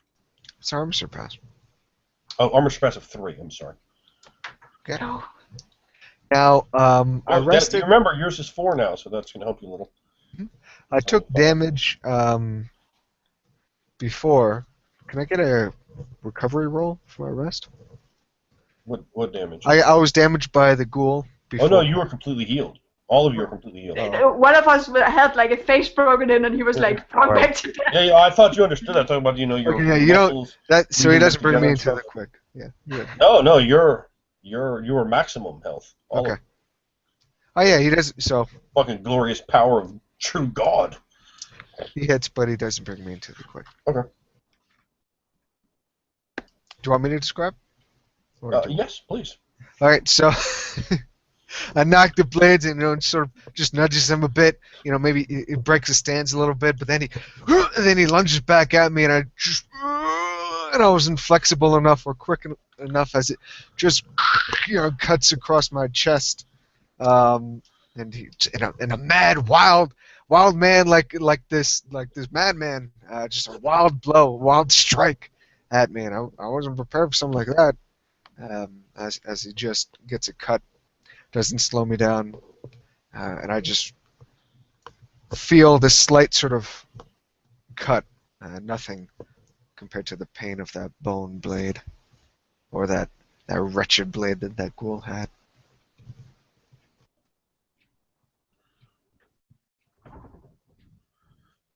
And that's 15. I mean, we're coming down the line to you, George. Okay. At this point, reacting so slowly, I have a bit of an epiphany. I will not fail you again, Pelgin. I will prove myself worthy of your true power. And I go across my back instead of on my hip to draw out Vance's broadsword. Okay. Now, you've also entered a very interesting statistical position because of your friend who happens to have a farang. You now have run into someone who no longer has any defense capacities left. And you are rolling this swing with a +3. So you're in a very, very nice place to be in. Yes, he's kind of in trouble. You're rolling against a set 7. So what you're rolling against with a +3 bonus. He no longer gets a roll because he's just been overwhelmed with attacks. Okay, so that comes out to a 17 for my attack. Well, and you boost on what, 5? Yes. So that's 1 boost. Remember, the boost will calculate off of an 8, unfortunately not off of a 7. So you have boosted once. So please, what's your armor surpass? And this is the weapon you took from the man who brought you here, yes? Yes. Oh, okay. Well, actually, you're in very much luck then, as you actually you said you boosted on 5, so you actually will boost twice. Your weapon gives you a bonus of attack of +1, an extra point of damage, and it gives you an extra point of armor surpass. So you have boosted twice on him. So what is your damage with 2 boosts added in? And remember, it gets another +1 to damage as well. So base damage is 5 plus all the bonuses brings it up to 8. Plus a strength bonus of 1, right? Yeah, I already included that. Oh, okay. All right. So you said it's 8 and an armor surpass of what? 2? Yes. Okay. Assuming that this blade is made of iron. It is. Okay. It is. That blade is straight out Kavega. All right. So that's 4. All right. Well, you can go ahead and describe that. Again, he's still pretty good. You haven't gotten him anywhere near the quick. He is a star after all. So go ahead and describe that if you'd like, or I can describe it for you. Okay. Yeah. I quickly approach him and take the blade out from over my shoulder and try to make a cut right along his side. Unfortunately, not doing as much damage as I would hope. It clinks against his own armor. He has. You can see it now because it's taken some cuts. You see beneath his large blousey black shirt, he has a jerkin of studded leather. So that's something. Okay, so yeah, it does make like a decent cut into the leather. It makes a quick You see bits of leather go flying out, and even a trickle of blood from his side, right in the arm.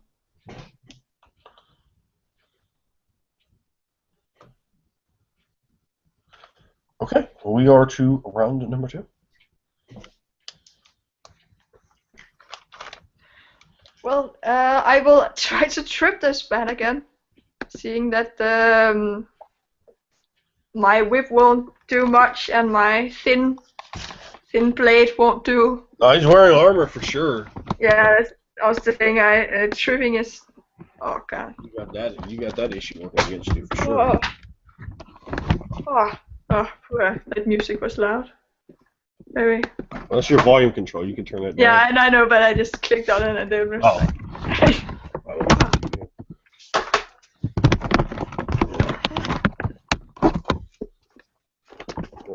30. A 30? Yeah. Well, that's I haven't rolled yet, but that sounds unfortunate. He's going down. I think so. Hopefully. No. What? I haven't rolled yet.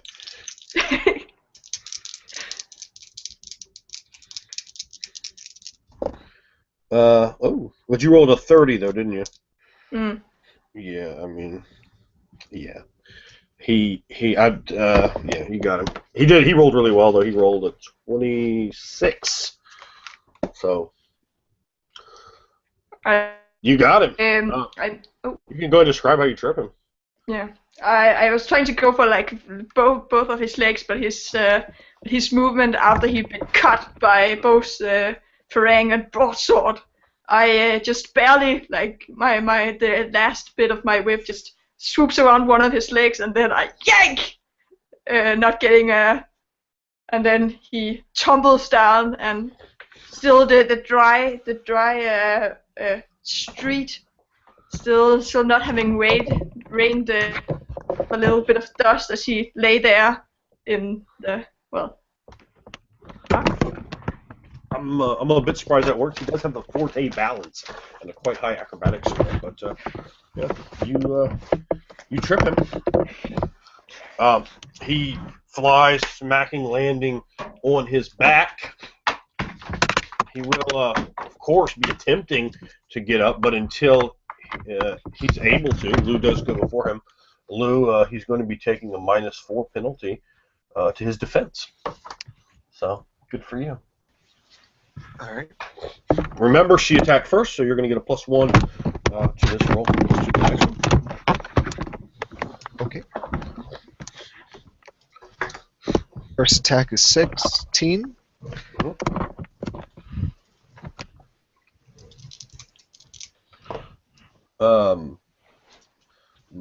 No, he has a 13.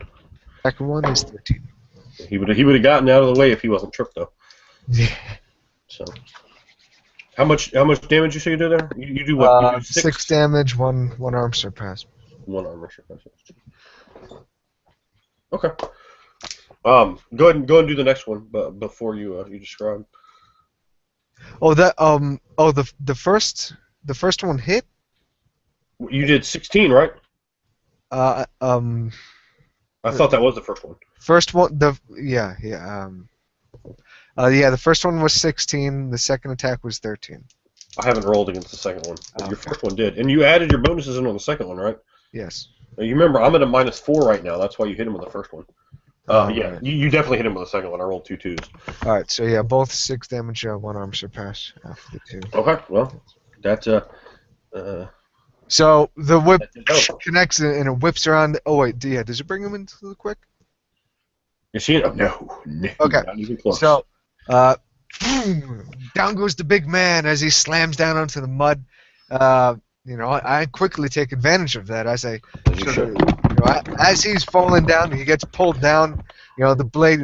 I sort of like do a clothesline with the blade and throw my shoulder in it as it, cuts around his waist, sort of helping him slam onto the ground quicker. And then, another blade, he holds up his hand, and, it hits hard against his tricep. His other blade whirls back around and cuts hard.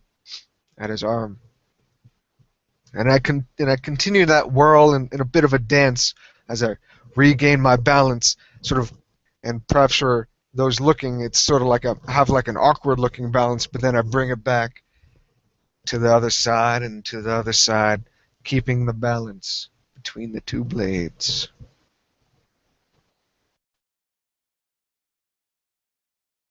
That's it for me. Very nice. But now he's got something for you. He will use his move action to stand up. He will attack you. And ooh, that's an 8. So it's 25. A 13. Huh? I got a 13. Oh, okay. He boosts on 5. He has a Maggie's to 13. 20. So he got 2 boosts on you. You are going to be sustaining 7 points of damage. 3 armor surpass, right? Yes, 7-3. 7-3-5. Yeah, just double check here. Okay. That doesn't bring me into the quick, but Well, you can feel free to register that however you like. Alright, so then he wildly gets back up, and just as I'm switching back to keep my balance, sort of twirling the blade, he sees that opening and he lunges and he cuts hard into my shoulder, and it digs a bit deeper than it digs deep into the leather armor of mine. It kind of cuts down a bit into my clavicle as he wildly sort of swings about like a madman. And I pull back a bit, and as I grip my teeth, and I look back at him with my steely one gray eye.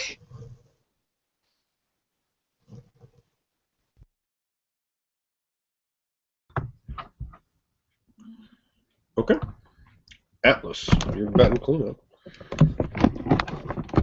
I'm here dancing around, avoiding Van's blade myself. It goes around in all sorts of directions, and I will attack this man with the same broadsword. Well, please do. He has no ability to resist you other than with a 7. That's all he has. Yeah, to tell the roll anyway. I got a total of 10. Well, that's more than enough. It should be almost impossible for you to miss him unless you roll double ones. I almost did. Yeah. Okay, There you cool. So that's no boost, I assume, for a total of 5 damage. Well, how's it 5? It's a +1 to damage, and you get your strength damage, isn't it? So what is that 6?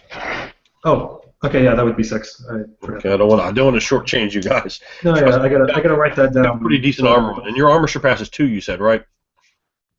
Yes. Okay. Yeah, trust me, getting those extra points in is extremely important here. Mia, what would you like to do? As he's down, I take forth my my shortle, and I will try to stab him. All right. You don't have leather worker, do you? Nope. Does anybody have that skill? I have 3 grades. Oh, okay. As you look down, as you now have had some time to examine his armor, it's definitely exceptional quality studded leather. You can tell that. Oh, that's very nice. Gotcha. All right. To give you the benefit of that skill, clearly granting him a more bonus to his defense than otherwise would be there. You, what did you roll now, Mia? 15. Let's see. I got a 14. You just got him. Oh, awesome. You're not trying to trip, right? No. I'm Okay, using my. I'm yeah, using you're my. good. His acrobatics is 2 for. He's got balance forte. His acrobatics is 2 higher. So But isn't he down still? No, he stood up. You can stand. All it takes is move action to stand up. Well, no. Well, I'm still stabbing him. Oh, I would have so much to remember. Yeah, I'm stabbing him, and I do 7 damage, 1 armor surpass. 7 damage, 1 armor surpass. That definitely will be enough to get through. He is barely in the quick. So if you want to describe that, I mean barely. Okay. He's okay. He stood up and he just took a hit from Atlas, and Yes. his arm is like ready for a strike, and then my short thin blade goes in his elbow. Still, I don't know it. Here, armpit. Just go inside the armpit and stab him, and quick out again. He screams incredibly loud as you. I mean, there's so many nerves in there. He screams incredibly loud as you stab into him, and that'll bring us to Lou. You know, as I grip my teeth and I hear the scream from this man, I strike back at him, trying to get him. He's at 13. Got a 22. Oh, First that's bad for me. All right. Well, you're against a 13. Tell me what your total damage and armor surpass is. So I boosted once there. That'll be from my first attack is 7 damage, 1 armor surpass. 1 armor surpass, 7 damage. Okay. He's well into the quick, but he's still got a little bit left. You get a little bit left. Okay. Then sort of my second attack here. Yes. It'll be 12. Will be my second attack. 12. Well, he will most definitely use this roll against Mr. Likes you, but I'm gonna have to pick my die. That's right. Okay, that's a 14. What did you have? I got a 12. Oh, All right. So, he gets cut in the armpit by the Chotel. A quick, slice, and then, I almost, I sort of dance and get him in the back as I bring a downward sort of arcing strike and almost do a cartwheel, a slight half cartwheel from the momentum of my downward strike, and bring up again for another strike. He sees that one. He sees that one coming. He won't be fooled twice by that same maneuver. He dodges nimbly out of the way. Even while in the quick, even sustaining those injuries, definitely. He's going to be better than that. All right.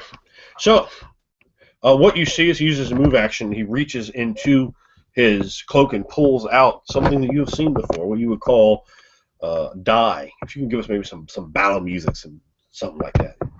We would get you down. And he pulls out one of these things, a die, and you can see his body is cut up and bleeding, and blood's on his armor, and blood's coming from his lips as he's been savagely beaten and he looks nearly destroyed. He pops the cork on this two-tone blue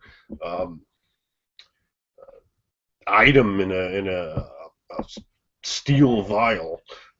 And he drinks it right in front of you, perhaps confusing the hell out of all you. What the fuck are you doing? He's drinking poison! Well, he's crazy, so anything goes, I guess. He drinks it, and then he takes it, just throws it on the ground as the wind blows in, rippling through the violence that is ensuing. And he stares at you, his maddened, crazed eyes, as he looks directly at Yuban, and then his eyes flash to Luke, hatred filling them. You dare interfere in family matters, and you see like the cuts on his face and the lip, all of it starts fucking just knitting itself together, closing, the blood just drying on his face, the cut marks through his armor sewing themselves back together, the flesh itself mending as he stares, looking at you with dominance and defiance.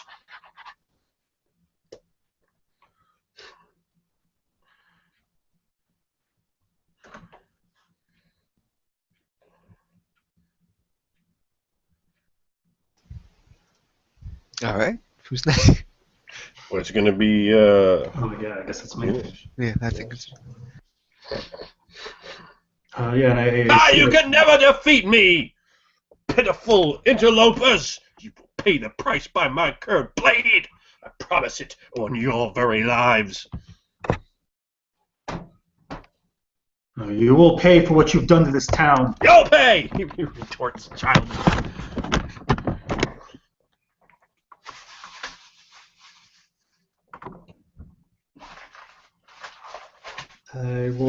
18.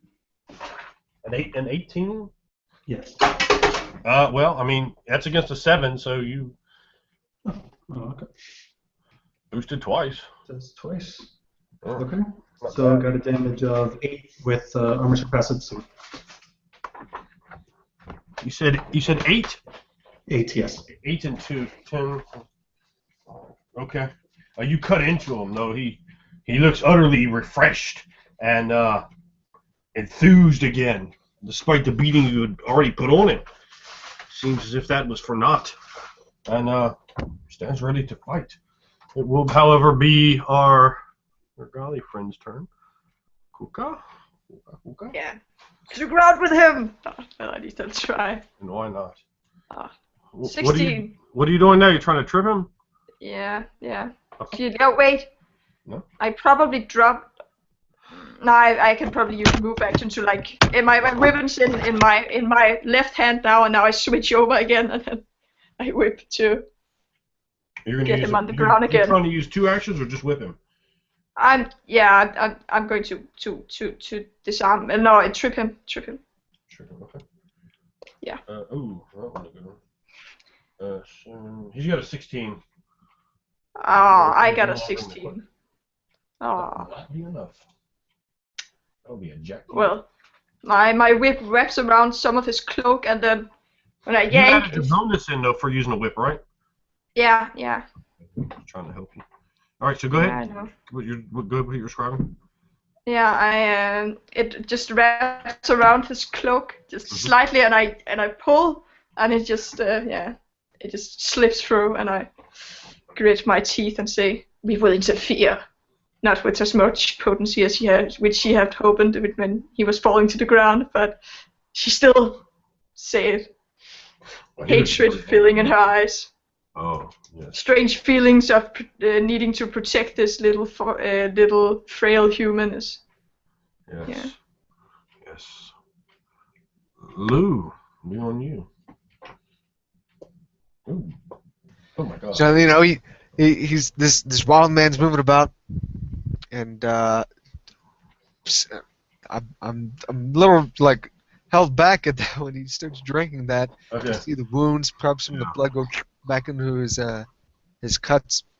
But my attack 31. That's 31 for the. Yes. All right, so the first one's not gonna get you. Yeah. As you are so overwhelmed and confused, like and you just have to, have to sustain his grandeur. That's right. And the second one's gonna be a 15. So you can see the difference there for the audience of how extreme the rolls can be because of exploding 8s. I have a 12 on the second one, and you had a what? 15. Well, that's you. And that'll be 6 damage, 1 rupture surpass. Okay. All right, does that bring him into the quick? No, nowhere near it. All right, so with this newfound. He won't be there for a while. I'm gonna tell you that. With his newfound vigor and like I cut into him, like the first one he nimbly sort of ducks down and dodges, and the second one sort of just cuts across his chest, just really like sort of silky and plainly just sort of hits it. And as I turn back around, I'm hoping he should be there should be damage on him.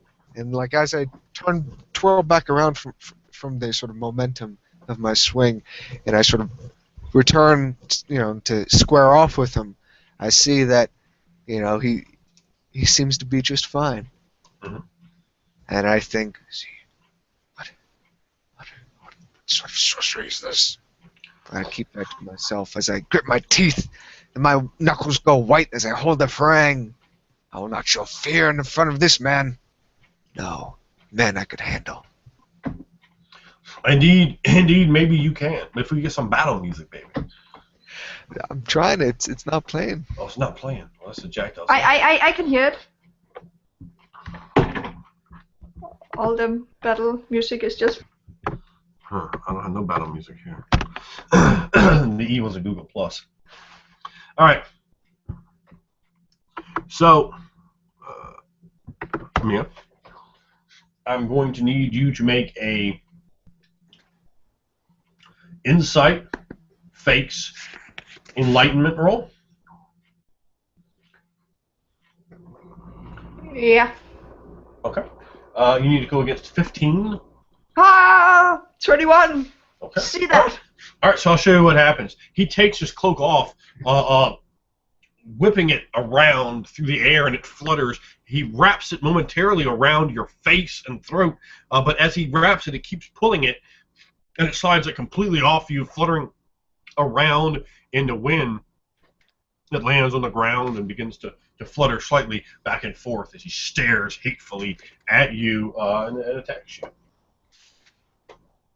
Hey. 14. I didn't. Oh, I have to. I got 13. Yeah, I got suppressed. Well, you get hit because that's a 14. Yeah. That's going to be 5 damage with armor surpassed 3. With his wicked 5 damage. 5 damage, armor surpassed 3. Yeah. So I can. Yeah, please feel free to register that.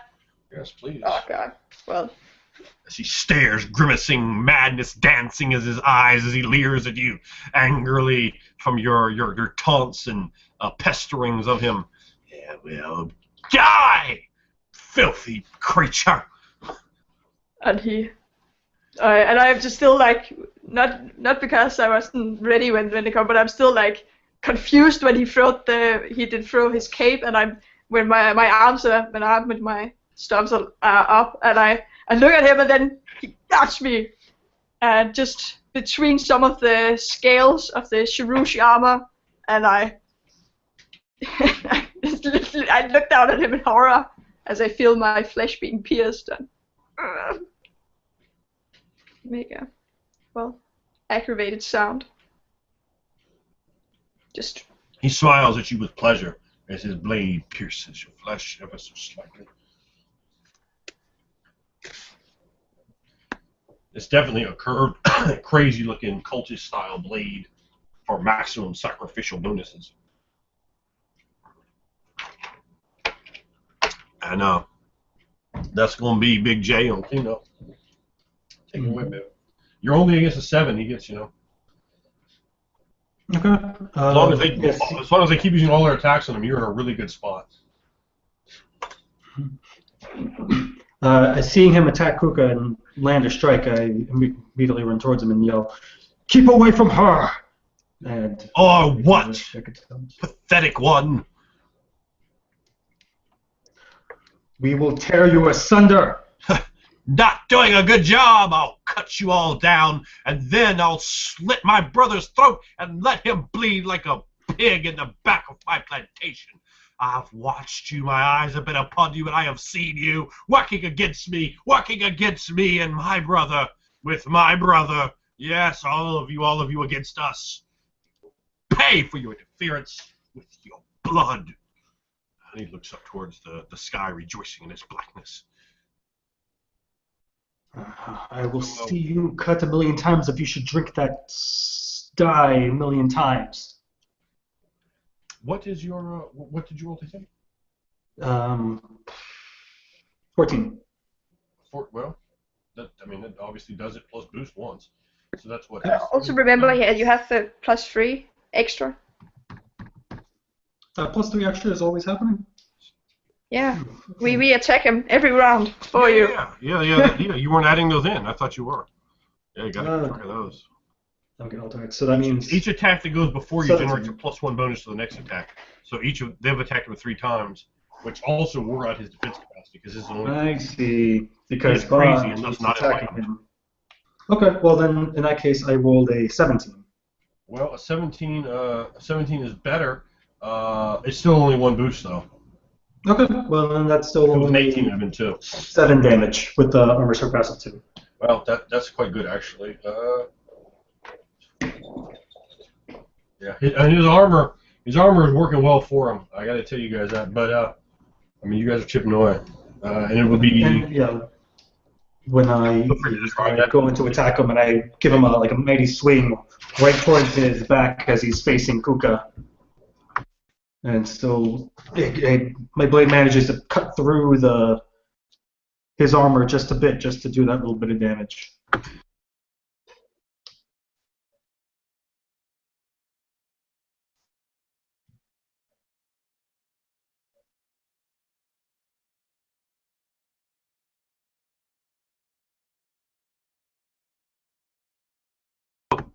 I'm sorry, I was talking to you with my mic muted. He turns, looking towards the savage beast in front of him. Savage beast, your turn. Okay. I will take. I just let go of my whip, seeing that. Nah, I'm going to. The only thing that really works is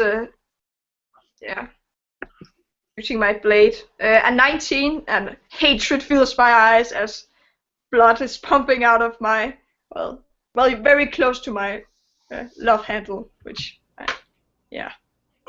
You get him. He got a 15. Oh, 15. Yep. Ah, I nearly boosted. And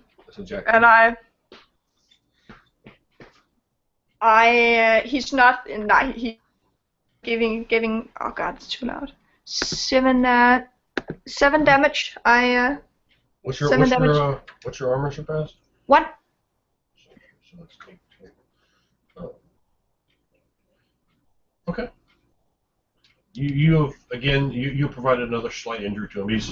He's miles from the quick, but yeah, I pierce his armor slightly on the thigh, giving him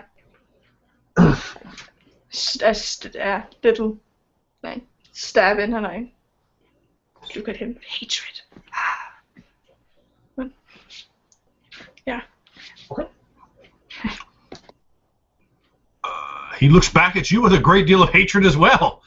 He definitely has that in abundance, staring with rage, ravaged, insane eyes, glaring at you, wishing nothing more than to injure you with his blade again and relish and paint with your blood. Okay. Lou, it's up to you. Are you attacking him?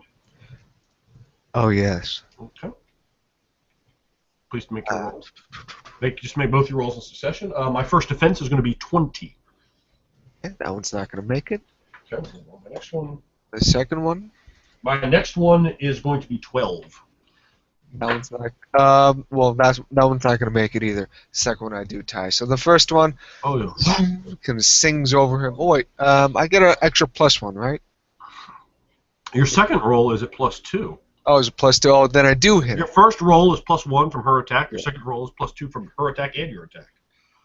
Right. Okay. So then the second one does hit him for right. 6 damage, 1 arm I'm surpass. surprised you missed a 12. Yep. So you do. In fact, let's make this nice and easy. He's got armor beyond what you guys have. Just take your armor surpass and your damage, put them together in one number. What's your number? Just you guys keep doing that. 7. 7. Okay. All right. You again. All of these wounds are very minor, but they are adding up. I mean, you're barely doing much of anything to them. But please feel free to describe. Another cut. The second one sort of misses wildly as I'm getting my groove. I'm getting the dance down that Aronya's Yamor had taught me. And this man, this town, this brother, he will pay. But that's perhaps for another time.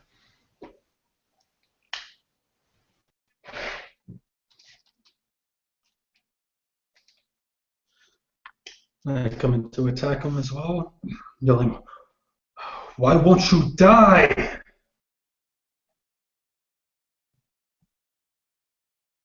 Seeing as at this point I no longer care about this human surviving. I'm sorry, I was talking with my deal muted there. He's a 21 to hit you, Mia.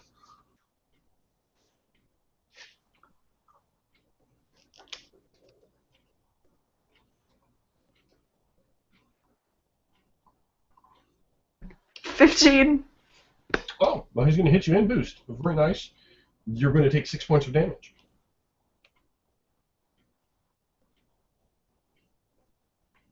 with the armor surpass of 3. Does that put you into the quick or anything like that?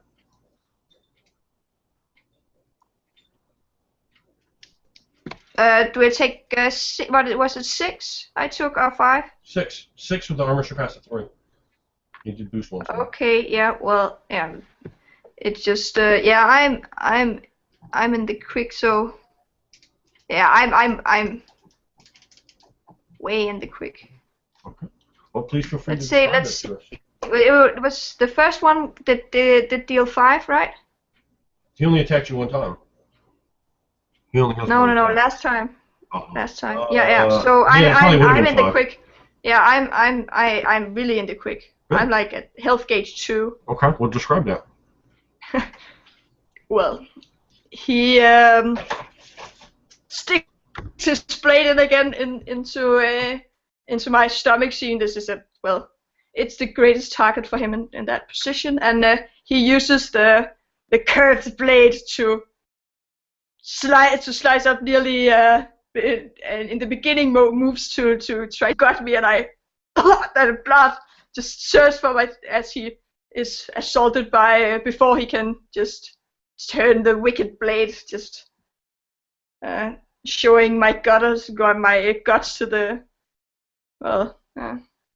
thoroughfare, and my blood just seeps out of my mouth, and standing quadrupedal seems like a challenge, right? And bipedal seems like the greatest challenge in my life quite now, with my opened nearly like opened, but like peeking innards, not spilling, but they're like, yeah, the first cut is made. Yeah.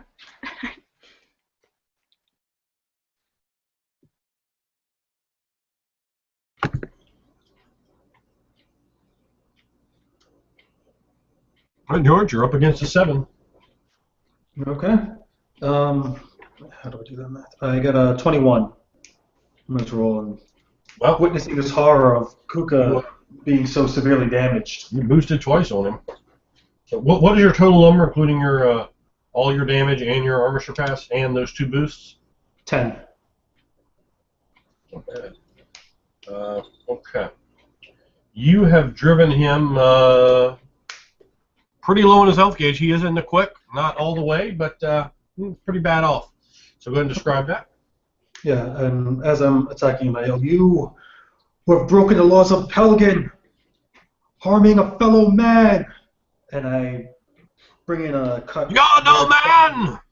Right across his chest, cutting deep into the armor. Blood just pouring, spitting her out. The blood splashes onto me, splashes onto my blade. And I probably at this point look as crazy as he does, partially covered in his blood and furious that he would harm Kuka so.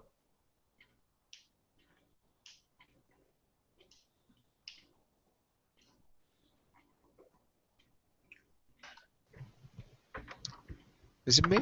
Yes, it is. Okay. No, it's Kuka. Okay. Yeah.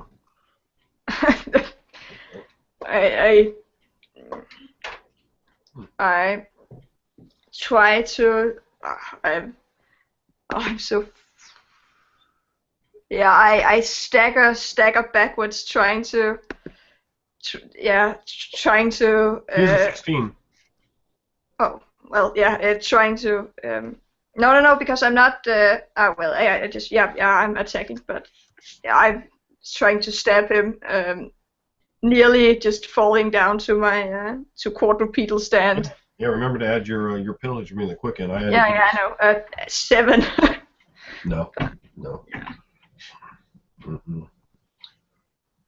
So he's staggering around, and kind of moves back, and he's ready with his blade to bring the blade down on you, perhaps ending your very existence, unless Ben can say something about that, which we know he cannot. All right, go ahead and get your rolls in. All right. First one would be 14. Oh no. I don't even with his penalty, I don't need to keep rolling for that. He easily avoids you. And the second one is 12. Oh yeah. Oh wait, Well, is that 14? even it's you hit him easily. In fact, let me see if you boosted it to A boost on 6. 12, and I got a -4. He has an 8 Okay. with his being in the quick. Alright, so then that'll be 8 damage. 8 damage. 7. Well, that's just adding. That's with a boost and. Okay. That is a total of 8, and that included your armor surpass, right? Yeah. Okay. You can describe it. You have reduced him to a health gauge of 1, and that's exactly you.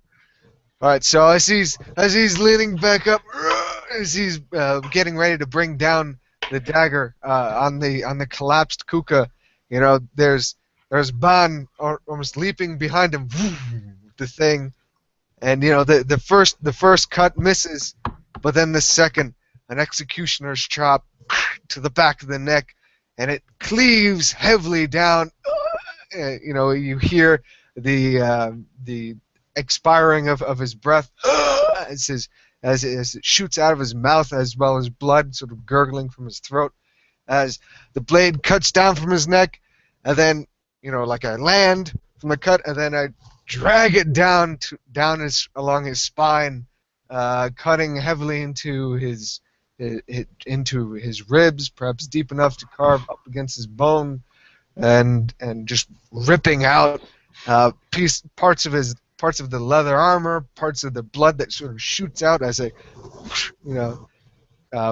bring down the long, thin end of the iron farang down on the back of this man. As he falls down, he's like, from such a blow. He stares in horror, touching himself. He starts frantically looking for something. Oh, another potion. And then you see his eyes fall over to his cloak, just like drifting in the wind off behind you guys, like kind of close to the woods. His eyes filled with horror. No. And he reaches towards it. No. And he pulls his hand back, and his hand is covered in blood. You'll pay for this. My blood for your blood for my blood. And he lunges at you, Cooper. He is definitely gets a penalty, but unfortunately so do you.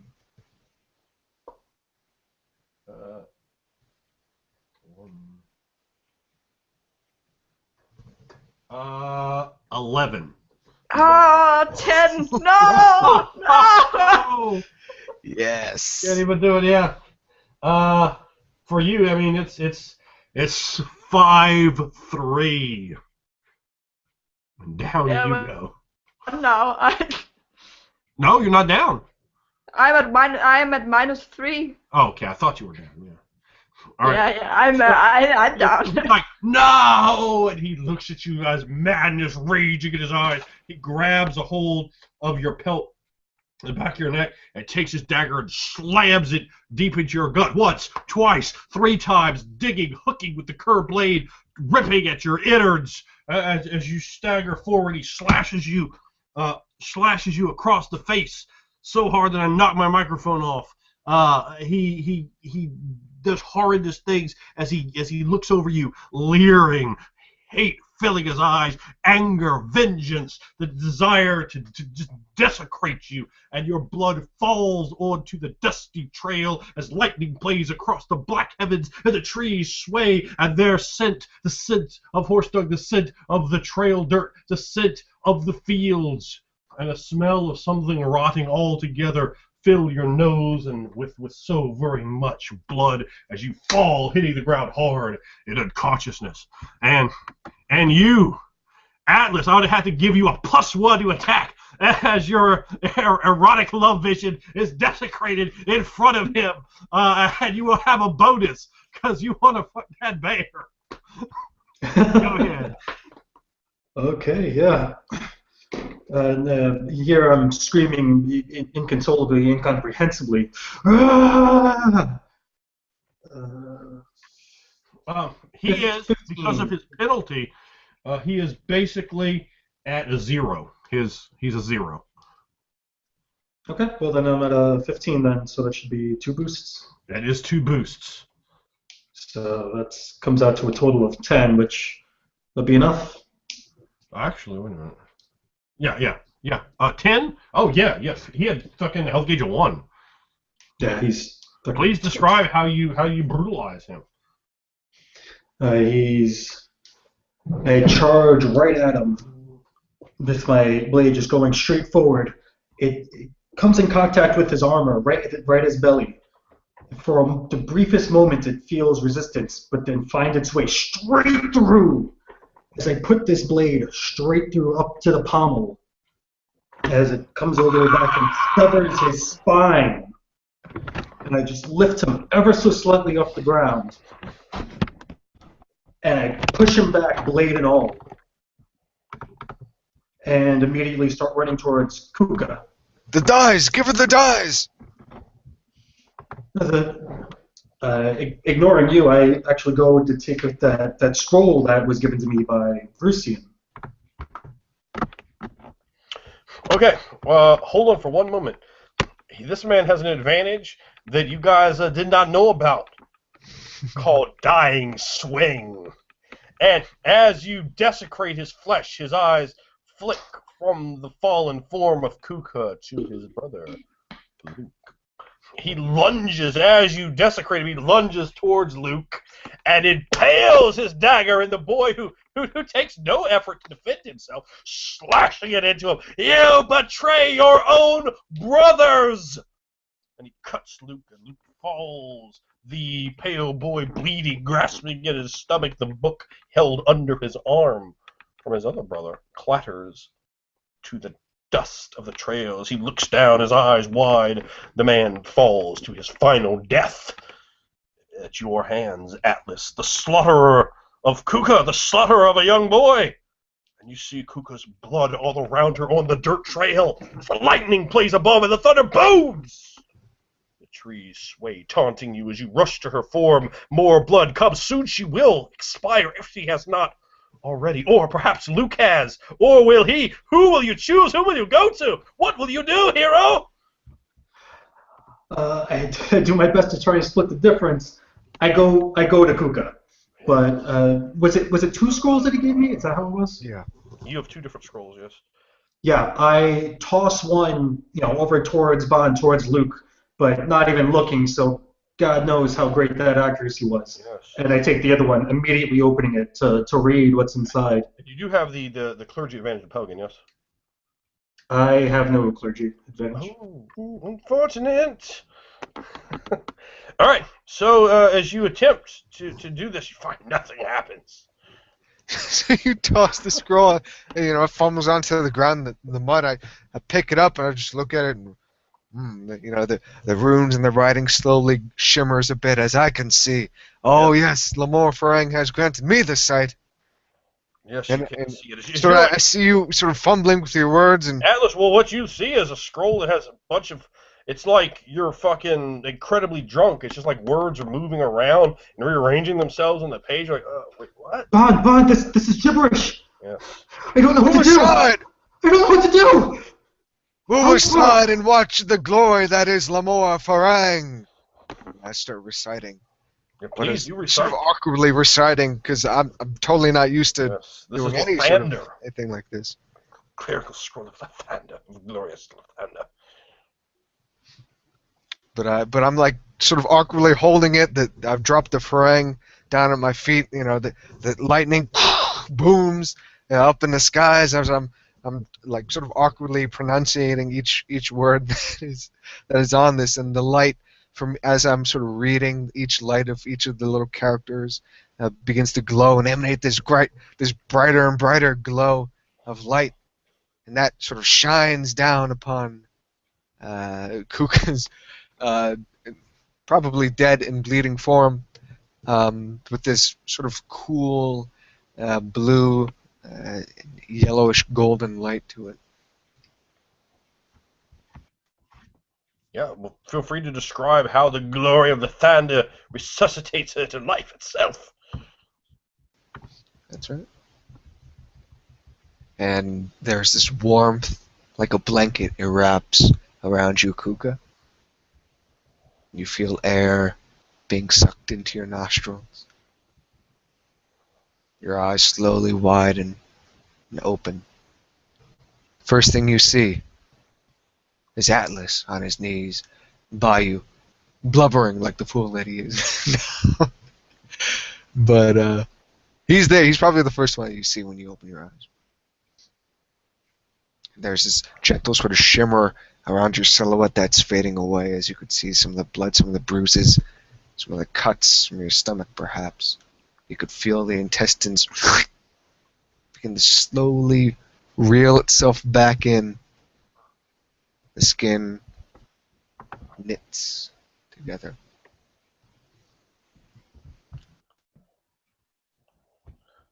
And one additional aspect to your description there, as you read the scroll, as you read each line of it, unweaving the magic from the parchment begins to catch fire. And the fire continues, it goes down, and the pieces form airborne embers, and they float into the wind, being scattered about and slowly be consumed by the flame itself as they float into the air. Morgul and Igvale, and the scroll itself burns into nothing except sacred holy words of light that shimmer over her body in positive gleams of gold and yellow and blistering white. You are restored to maximum health gauge. And you see Luke Tarascon, bloody, bleeding, and laying in the dirt. I'm sort of in awe as I see the last of the scroll, Yes. and the embers sort of fluttering, and then I snap out of it. The dyes! Where'd you keep the dyes? Quickly! It was poured on his wound! So I think you must drink it. Is that not? Give it to the boy! Atlas? I look up. Them yelling at each other. Just groggy and all. Well, You're safe now, Kuka.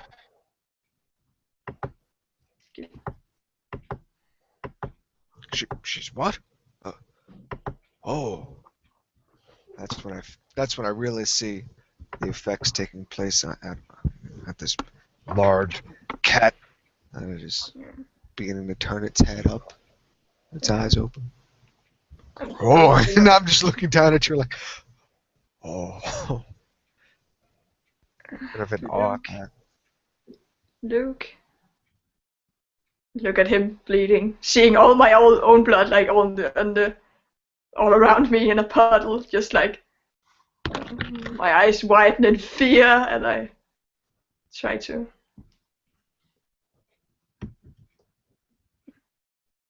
Atlas, Van, where? What happened? Why are he bleeding? Why? Put the dye in his mouth, quickly! Quickly, Atlas. Okay. Yes. Pour it down there. Okay. I would ceremoniously open up his mouth and try to get it in there. And you do. It washes down cooled and quickly. His body bleeding badly from the dagger that's still impaled in his own flesh. Perhaps removing that would be a good idea. Yeah, I'm startled to realize that's happening. I'm all frayed around. And Sure, and that do occurs go to down you there at the to- moment. Yes, Do you remove it? yes. Okay, you don't have to. I'm just pointing things out to you. That's all. Oh no, I'm removing it. Just All right. it You took me a remove while the to dagger, realize. and you see this huge hole, and his intestines are slit and cut into, and you can actually see shit inside them, and you can see fat and blood pours from it, punctured. His stomach itself is punctured, and acidic bits are flowing from his abdomen. And you see all of these things begin to weave themselves together as the cool, refreshing liquid, the blue, gushes down his throat. His eyes flutter open. He looks down at his own stomach coming together. He goes, oh! I hold him down to try to divert his face from looking at this. Don't look, boy. Probably helpful as he does not have any sanity points. as you see the stomach itself being knitted back together by the power of the strange blue liquid, and all his body has left there in the stomach, though his clothes are damaged, is blood. He has blood all over him, but other than that, his stomach is as if it was never hurt at all. Not a tiniest of scars, nothing. It looks perfect. And in fact, as a note to all of you who have undergone these healing abilities, not only did you maximum health gauge, I mean, you feel like great. You know, I mean, it felt like you've just like maybe any kind of little like, oh man, I had that little tendonitis up here, or you know, oh man, that I couldn't quite get my shoulder. Like everything works. It feels perfect. You know, the alignment of your back is perfect. Maybe an old knee injury you had, that's been healed too. I mean, you were just cleaned out, feel like fresh, perfect, ready to go. All injuries are gone. No injuries are legal, and you see the boy has been saved. You see the madman lays there in his own blood, and rightfully so, in a heap before you. What do you do? Kuka, are you? I'm just What do you feel? stretching my, smiling. I I thought you were lost to us. I thought that too. She smiles. But what did you do? Is this the power of the Morpharang? It is. Know its glory. Know her strength. For it was her words that I spoke. It was her light that had saved you, Kuka. Know that not only is Shai alone in the darkness, she is not the only flame there. She nods as she touched over her armor, looking at the small cuts in it, and feeling her stomach is back together again, and she nearly, yeah. Nah, she doesn't, but she just. The So, adrenaline's leaving my body. I can feel the aches more and more from my blows, and I kind of. This man, his mind simply gone elsewhere like his brothers. I We must bring him to the town.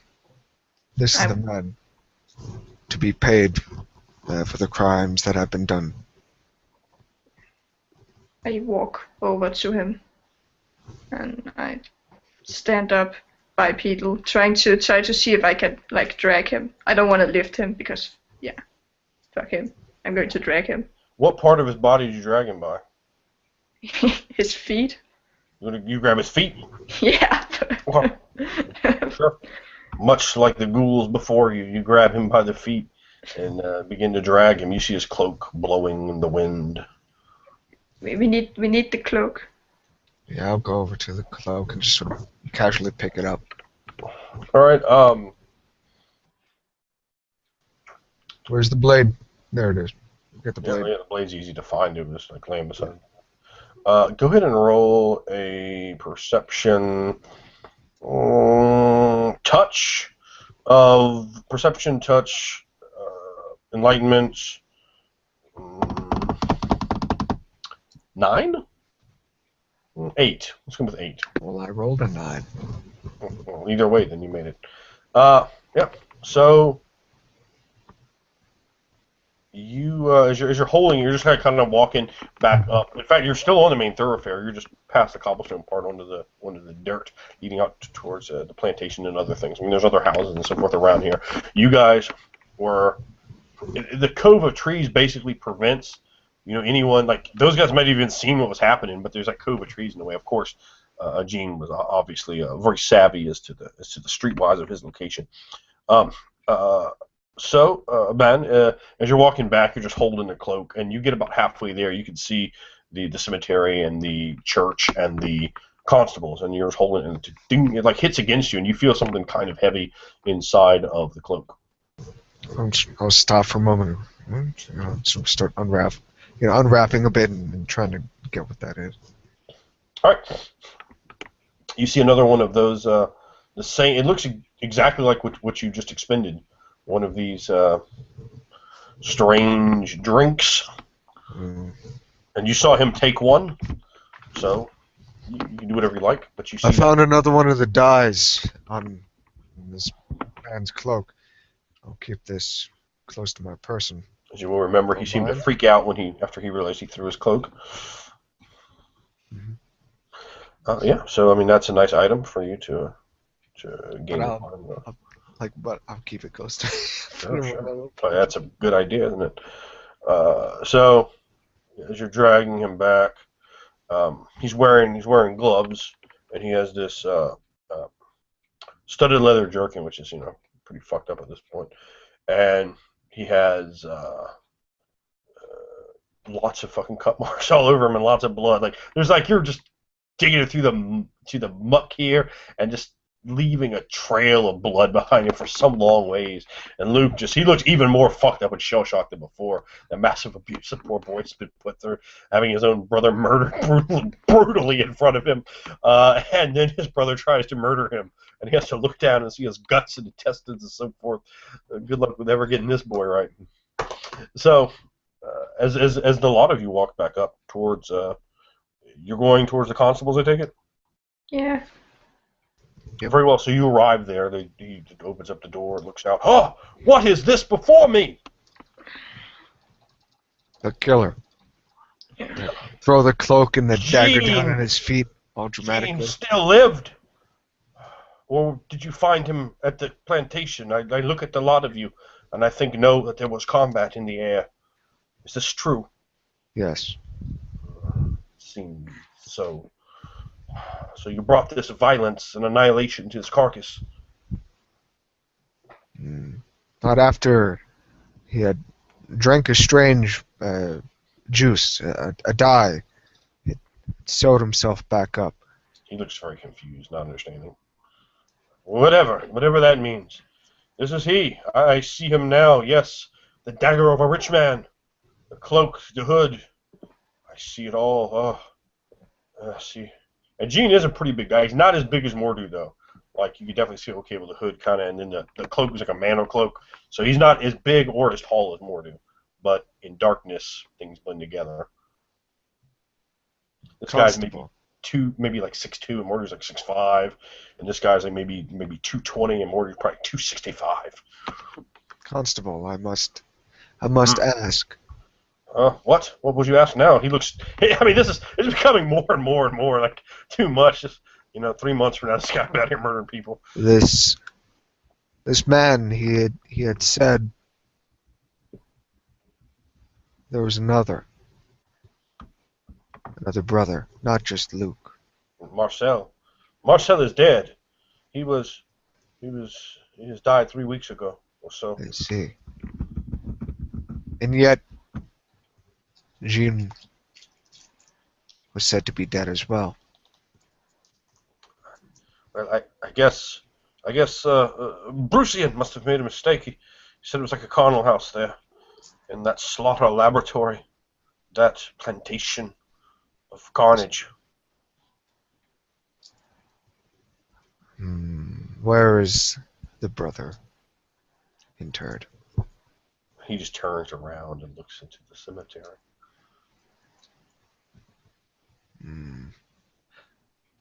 Would be a nice hiding place. Yeah, and I think we'll stop there, giving you the last line, as we got several minutes ago the 30-minute warning. So we're even going to run this expanded leak down for Ravenloft versus Within the Ring of Fire. Now, why don't we go ahead and hear from your soliloquies? I don't know if any of you did anyone plan to do anything else to the body? I'll just let the viewers know that if you did. Okay. No, I wasn't going to do anything to it. Oh, very well. The dragging that Kuka did was justice enough. Yeah, that was my very passive aggressive drag.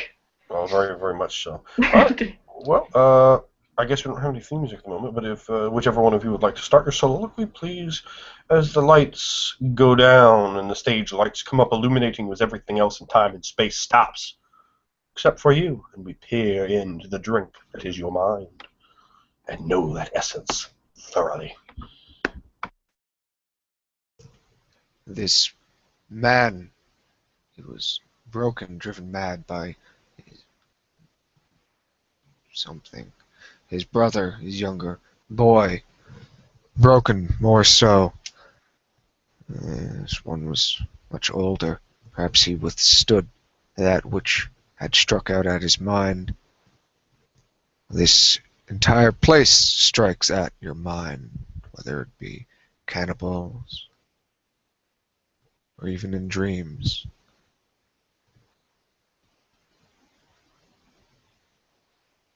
I know that this place is strange, new, where it has its threats and dangers there, it also has hope and light and warmth. It appears Ahura Mazda's light is known here, is drinkable, is written on simple parchment that burns like little fluttering embers. It's beautiful. The sky, the one moon, and the many bright lights.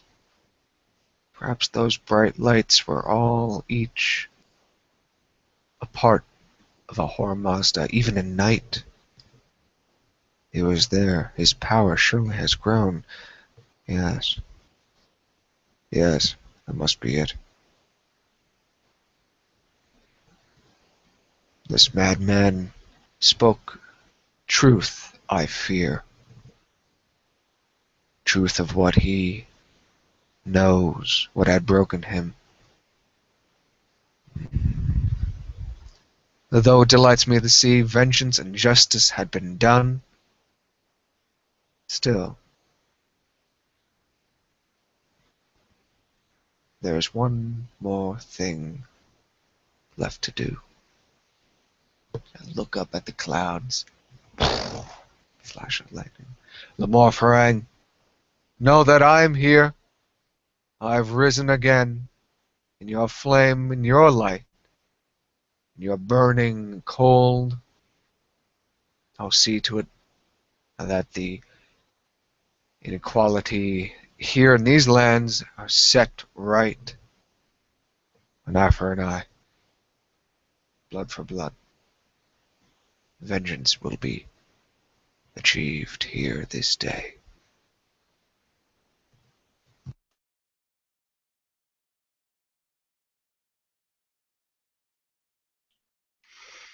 Oh, I have seen things, men and women cut down in the heat of battle, but this, in this place, these simple murders, and all those missing people, oh, that poor girl Lillian, oh, what senseless murders.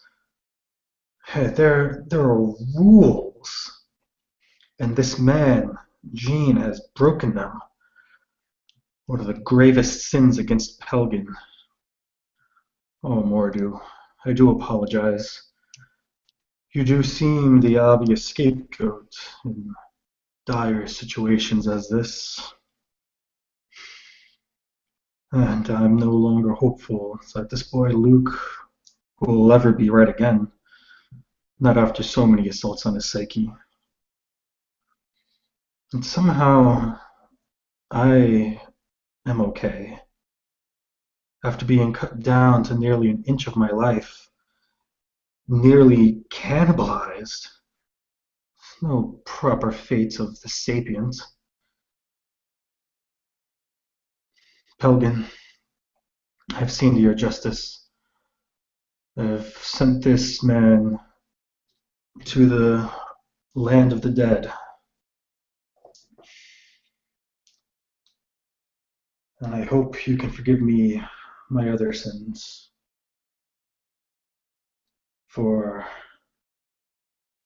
you can understand a weakness to she herself.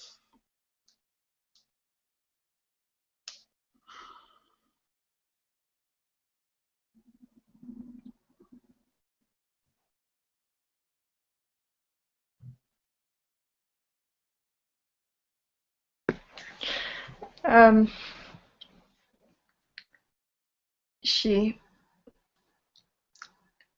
looks down at her armor with these stitches just showing where the pinpricks to her stomach was, and she grits her teeth. I'm as new again, restitched. First time by the power of strange god I don't know anything about. I haven't heard any of their names before, but yeah, still they grant me healing. And the second time by Lemora Thorang,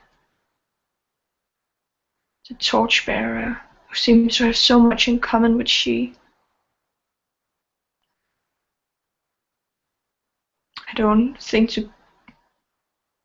I don't dare to believe that they're the same, but they seem to have so much in common. It wouldn't be strange to me if they were, well, at least similar.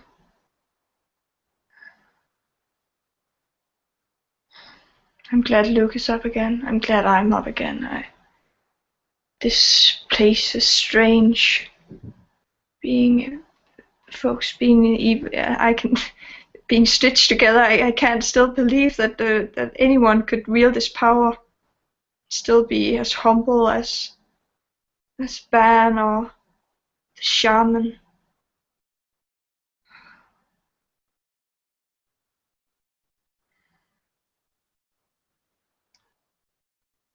This Atlas. Really concerned for my condition, not yelling out when Van is being struck. Strange. Appreciated. It's always nice when you're in an alien place knowing that someone cares for you.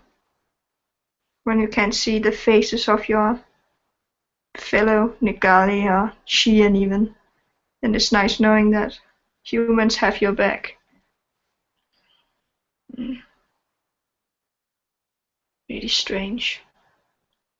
She smiles. Up into the dark skies.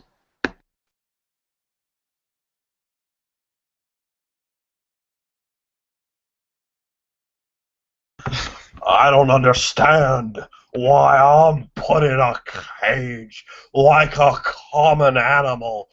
I tell you, Shazad of Mohrandi was right when he wrote the book, The Cult of the Swamp God. This damned constable, he's a cultist. This Brucian, a cultist of death, of the swamp, poisoning our children against me, against Mordu. I'm the one here to tell you the truth. I've been in this town for a long time, seen people come, seen people go, but I'm the constant. I'm the one that's told you the truth from day one, and you have the audacity, the unmitigated gall to put me in a cage like common vermin.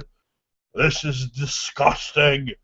I can't tolerate this anymore. I hear the hammer fall, the building of the planks, the tying of the rope. I think to put me down just because I like licorice, just because I know the truth about what happened in Maurice de Tarascon. They all thought they would silence me with a stretched neck and 18 feet of rope. Well, they could all go to hell for all I care.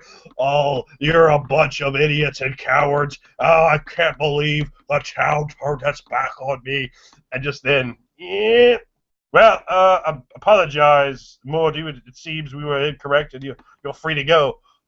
Wait, what? And that's where we end our episode of Within the Ring of Fire meets Ravenloft, and Ravenloft gets taken to the extreme, and its soul will be burned because fire will burn the mist away and bring back the daylight to Surania, to Maurice Taris Khan, to cleanse and burn out the evil by the light of Labora Farag, and bring the humanity of Billion. Thank you, and I see, gosh, we have a ton of viewers still out there for Within the Ring of Fire versus Ravenloft, and I appreciate each and every one of you out there in YouTube land. Throw it up. Barbarian Horde hooks to the sky. Yep. It's Veil until you die.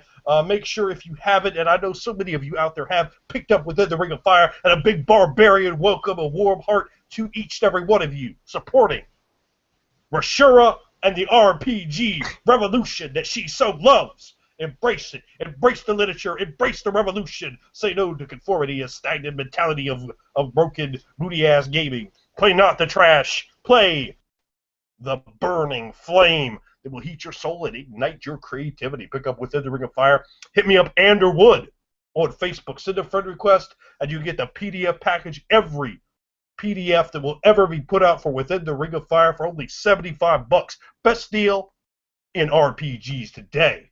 That you get 5 PDFs right off the bat, plus some bonuses, plus you will get the PDFs for every book that comes out before anyone else does. You're on the list. Big Bay Boob VIP treatment. You can't go wrong with that. The books are going to inject a role-playing enthusiasm into your RPG group, a cinematic love, a narrative design. If you loved what you saw here today, get Within the Ring of Fire and use the soliloquies, use the narrative contributions, use a system that is intuitive and makes sense and will not have you digging through books over and over again, will not allow for any rules lawyering or foolishness. A one-roll system with explosive dice, with dynamics, with intrigue for your thoughts and mind and your RPG experience. And you go to drivethrurpg.com and pick up hardback or softback at your leisure, and hardback, softback PDF combos from drivethrurpg.com. Within the Ring of Fire, type it in, and you'll go right there, baby. And join us on Raw Immersive Games, the forum on Facebook, 1,000 members strong, loving the RPG revolution. You too can ignite your passion for RPG perfection within the Ring of Fire. Raw Immersive Games, and you'll get all the latest news on what's coming up. You can find your own Google Plus and or Skype, and even local games on Within the Ring of Fire. You want to get into Within the Ring of Fire games, that's a place to go.